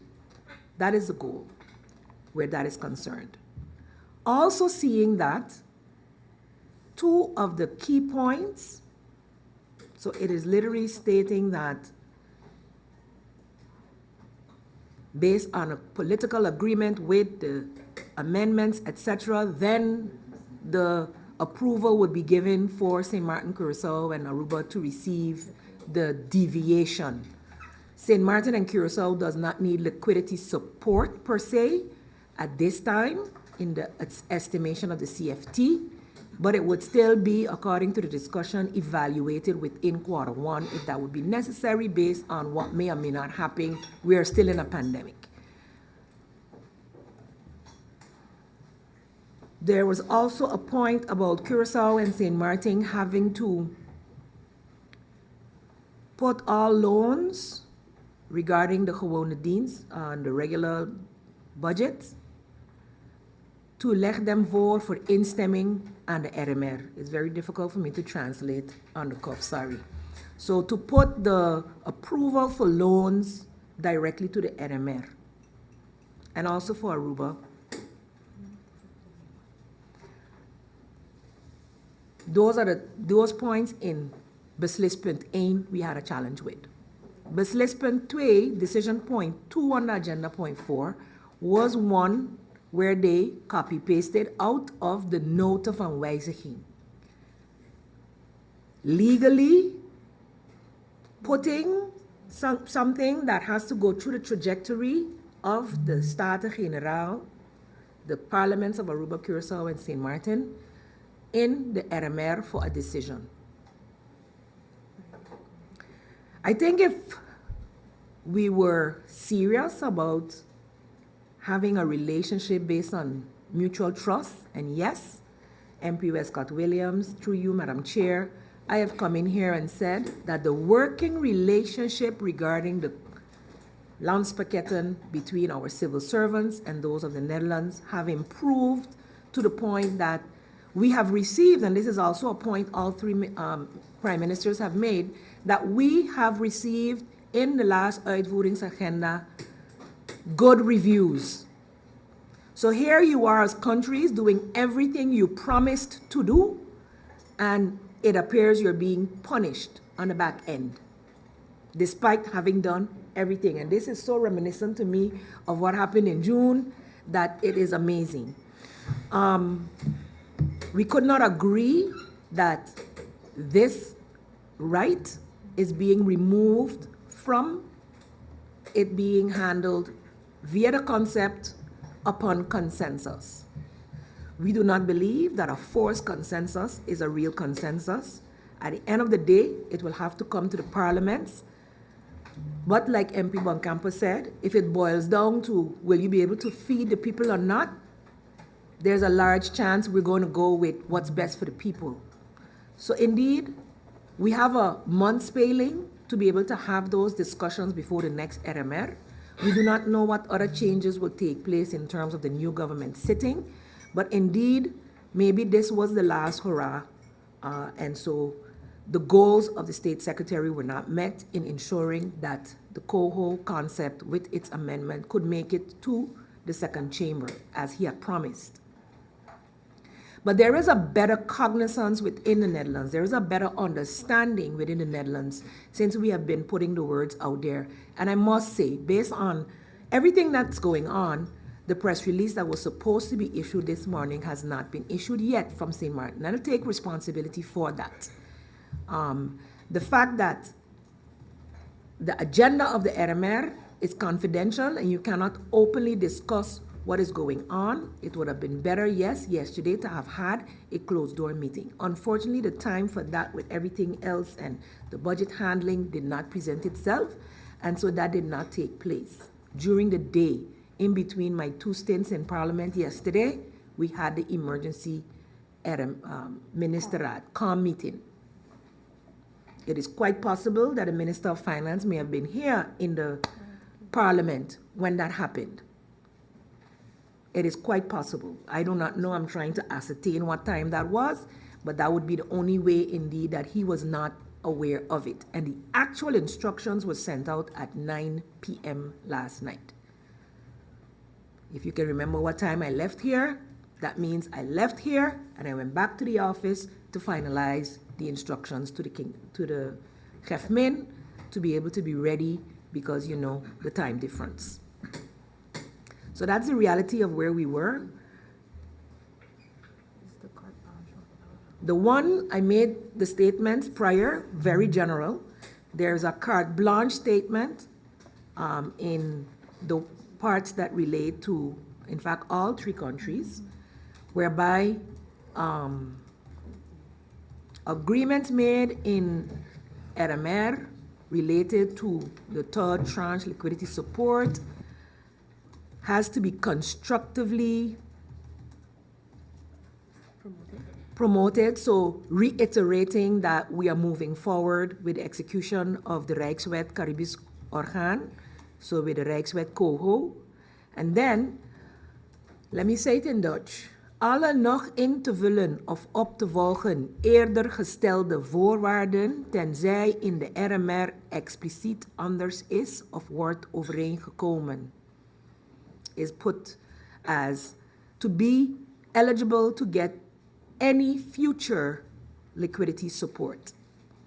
So besides all of the points mentioned before, that this is also a point. So that gives like a carte blanche as to we can add conditions, and that's what you'll have to live up to get any future support. So not whether you need it, not whether it is earned, whether you've done all you had to do in relation to the country packages or whatever the case is, a carte blanche. These are specific. And in fact, that was for all 3 countries. And I think some people are talking historical. I think it's historical that we are in a position where all 3 countries feel the same. And we feel that we are stronger together. And we are hopeful that the discussions moving forward will be in a vein that shows respect for each other and understanding for the realities of the countries. What is sometimes being asked goes against, like you said, the Constitution, and hurts the people of St. Martin. And I will do everything that I can, as long as I can, to ensure that that does not take place with the support of this Parliament. And I am buoyed by some of the advice that has been given. You have other questions? You have that question? Regarding options moving forward, that the Article 100 is used. 100. That the Member of Parliament mentioned in terms of Parliament addressing the RMR and or the Staten. Since you have your IPCO, I think you can start there, and then we can escalate it further. Your IPCO is actually before the next RMR, and hopefully by then we've had better discussions. I will continue to reach out to others as you do to ensure that St. Martin's story is well heard, even though I must say I'm a little late getting it out to the public. And that's why I took the opportunity to come to Parliament when I heard that there were questions. I did indeed, if I go back to the questions, Madam Chair. The one from is here? No, the questions as to whether at all times we do our best to ensure that we are in compliance with the motion of Parliament. I already explained about the information being had last night.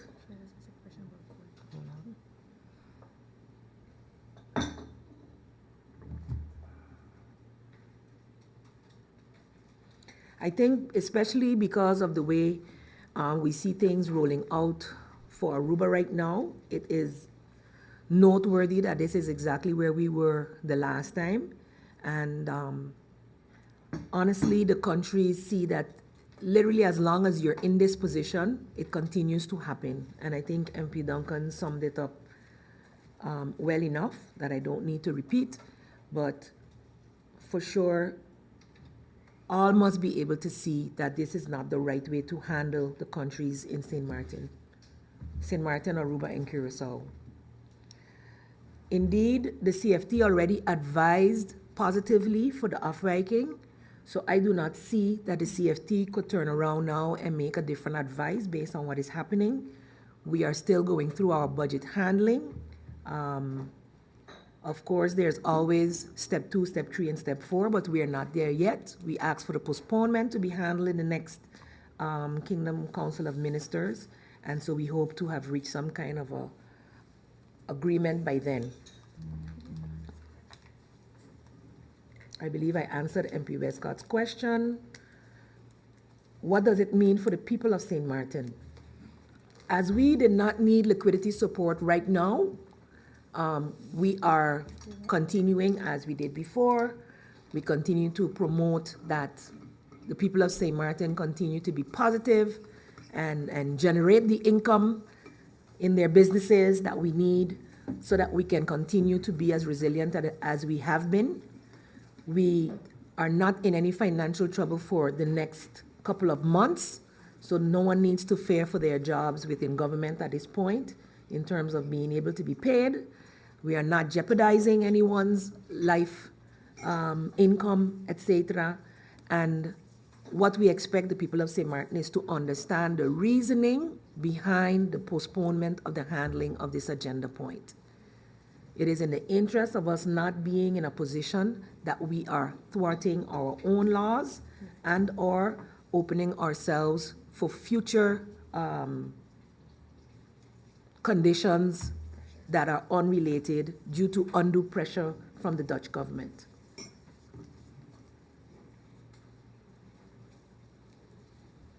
Related to taking the government to court, that is something we'll have to take up with our legals. And I hope that with especially the IPCO discussions and the Tweede Kamer's interest, the new wind in the Kingdom Relations Committees in the Netherlands, that we will then have a new government hopefully coming in by then as well, that we will have a different way of working moving forward, and that we can see more collaboration and understanding and ensuring that the rights of the Caribbean countries remain at the forefront if the idea of all of this is to improve the quality of life and to improve the resilience of a people. I don't think that can occur if you are constantly, at the same time, breaking those people down.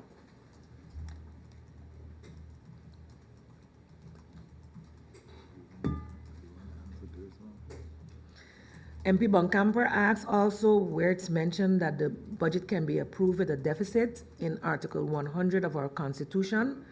As mentioned, the request was made, so there is a process by which a budget can be approved, and we are moving forward with that. CFT has provided that positive advice, and so we look forward to the NMR taking that decision at the next Kingdom Council of Ministers.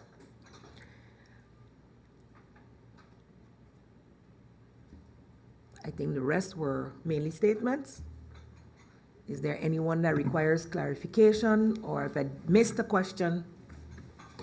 Yes, I think you may have missed one. MP Westcott Williams, I see you have a point of order. Yes, that actually asks for clarification, and that is the matter of the decision in COM regarding the stance that was taken by St. Martin. When, and so not only on the document, but the stance that was communicated to the Minister Plenipotentiary.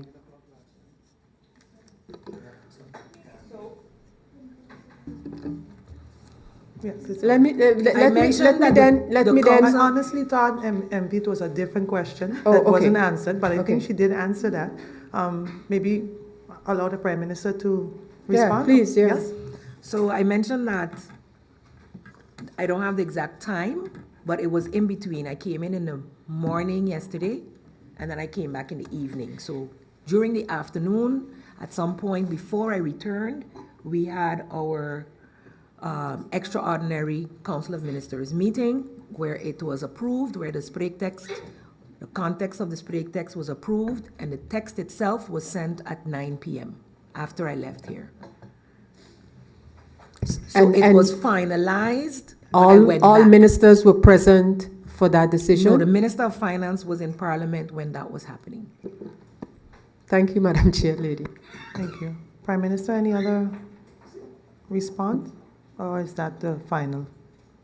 I believe that was the end of the... We will continue. I will be issuing a press statement also to the people of St. Martin and, of course, anyone else that would pick it up.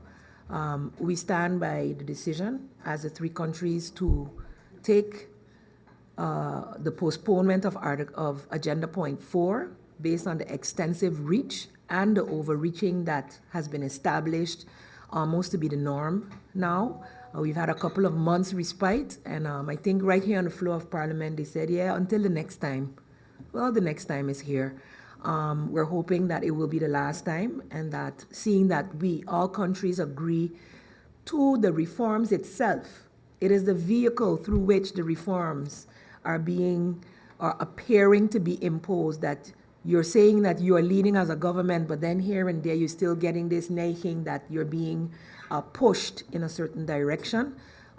It gives a feeling of concern by these countries, by us as countries, whereby we are working along, but still getting basically slapped on the wrist whenever you do not do certain things within a time span that is the will of the larger party, which is the Netherlands in this case. So again, I am positive moving forward. We have a little more time to be able to have those discussions. Parliament can weigh in on those discussions with their colleagues in Parliament who hold the Dutch ministers responsible.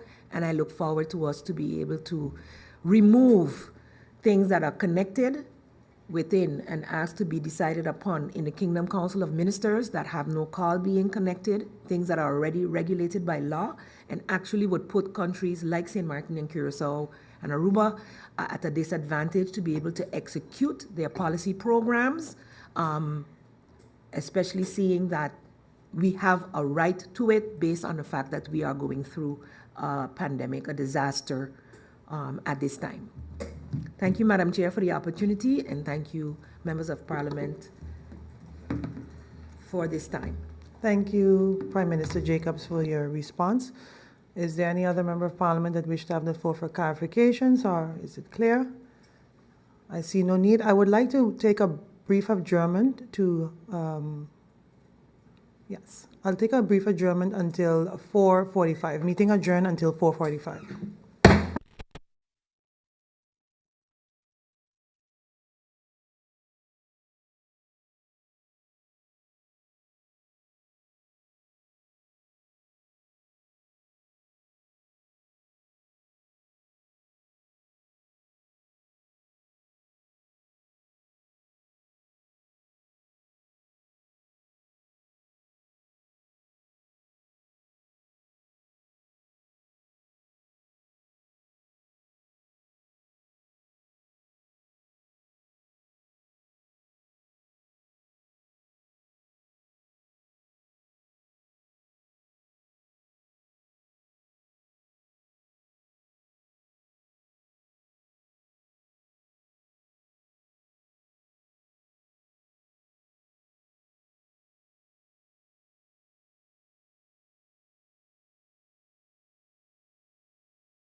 Pleasant good afternoon, members of parliament. Welcome back.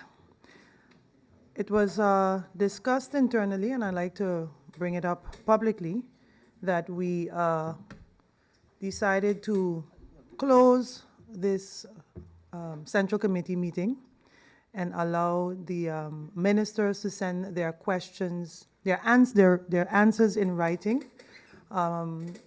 And if there's any MP that would like to send any additional questions, they can do so as well. Is there, by show of hands, I would like to see if all the members of parliament agree with this proposal to close this Central Committee meeting and allow the ministers to send their answers in writing. Members of parliament, show of hands. I see the majority has now agreed.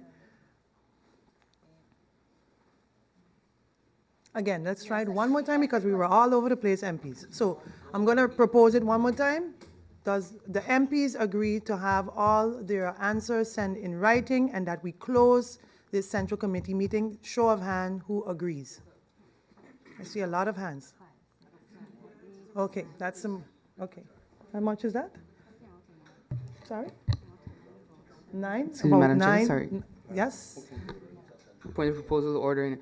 I didn't know if it was mentioned earlier before we reconvened, the timeline for receiving the... It will be done by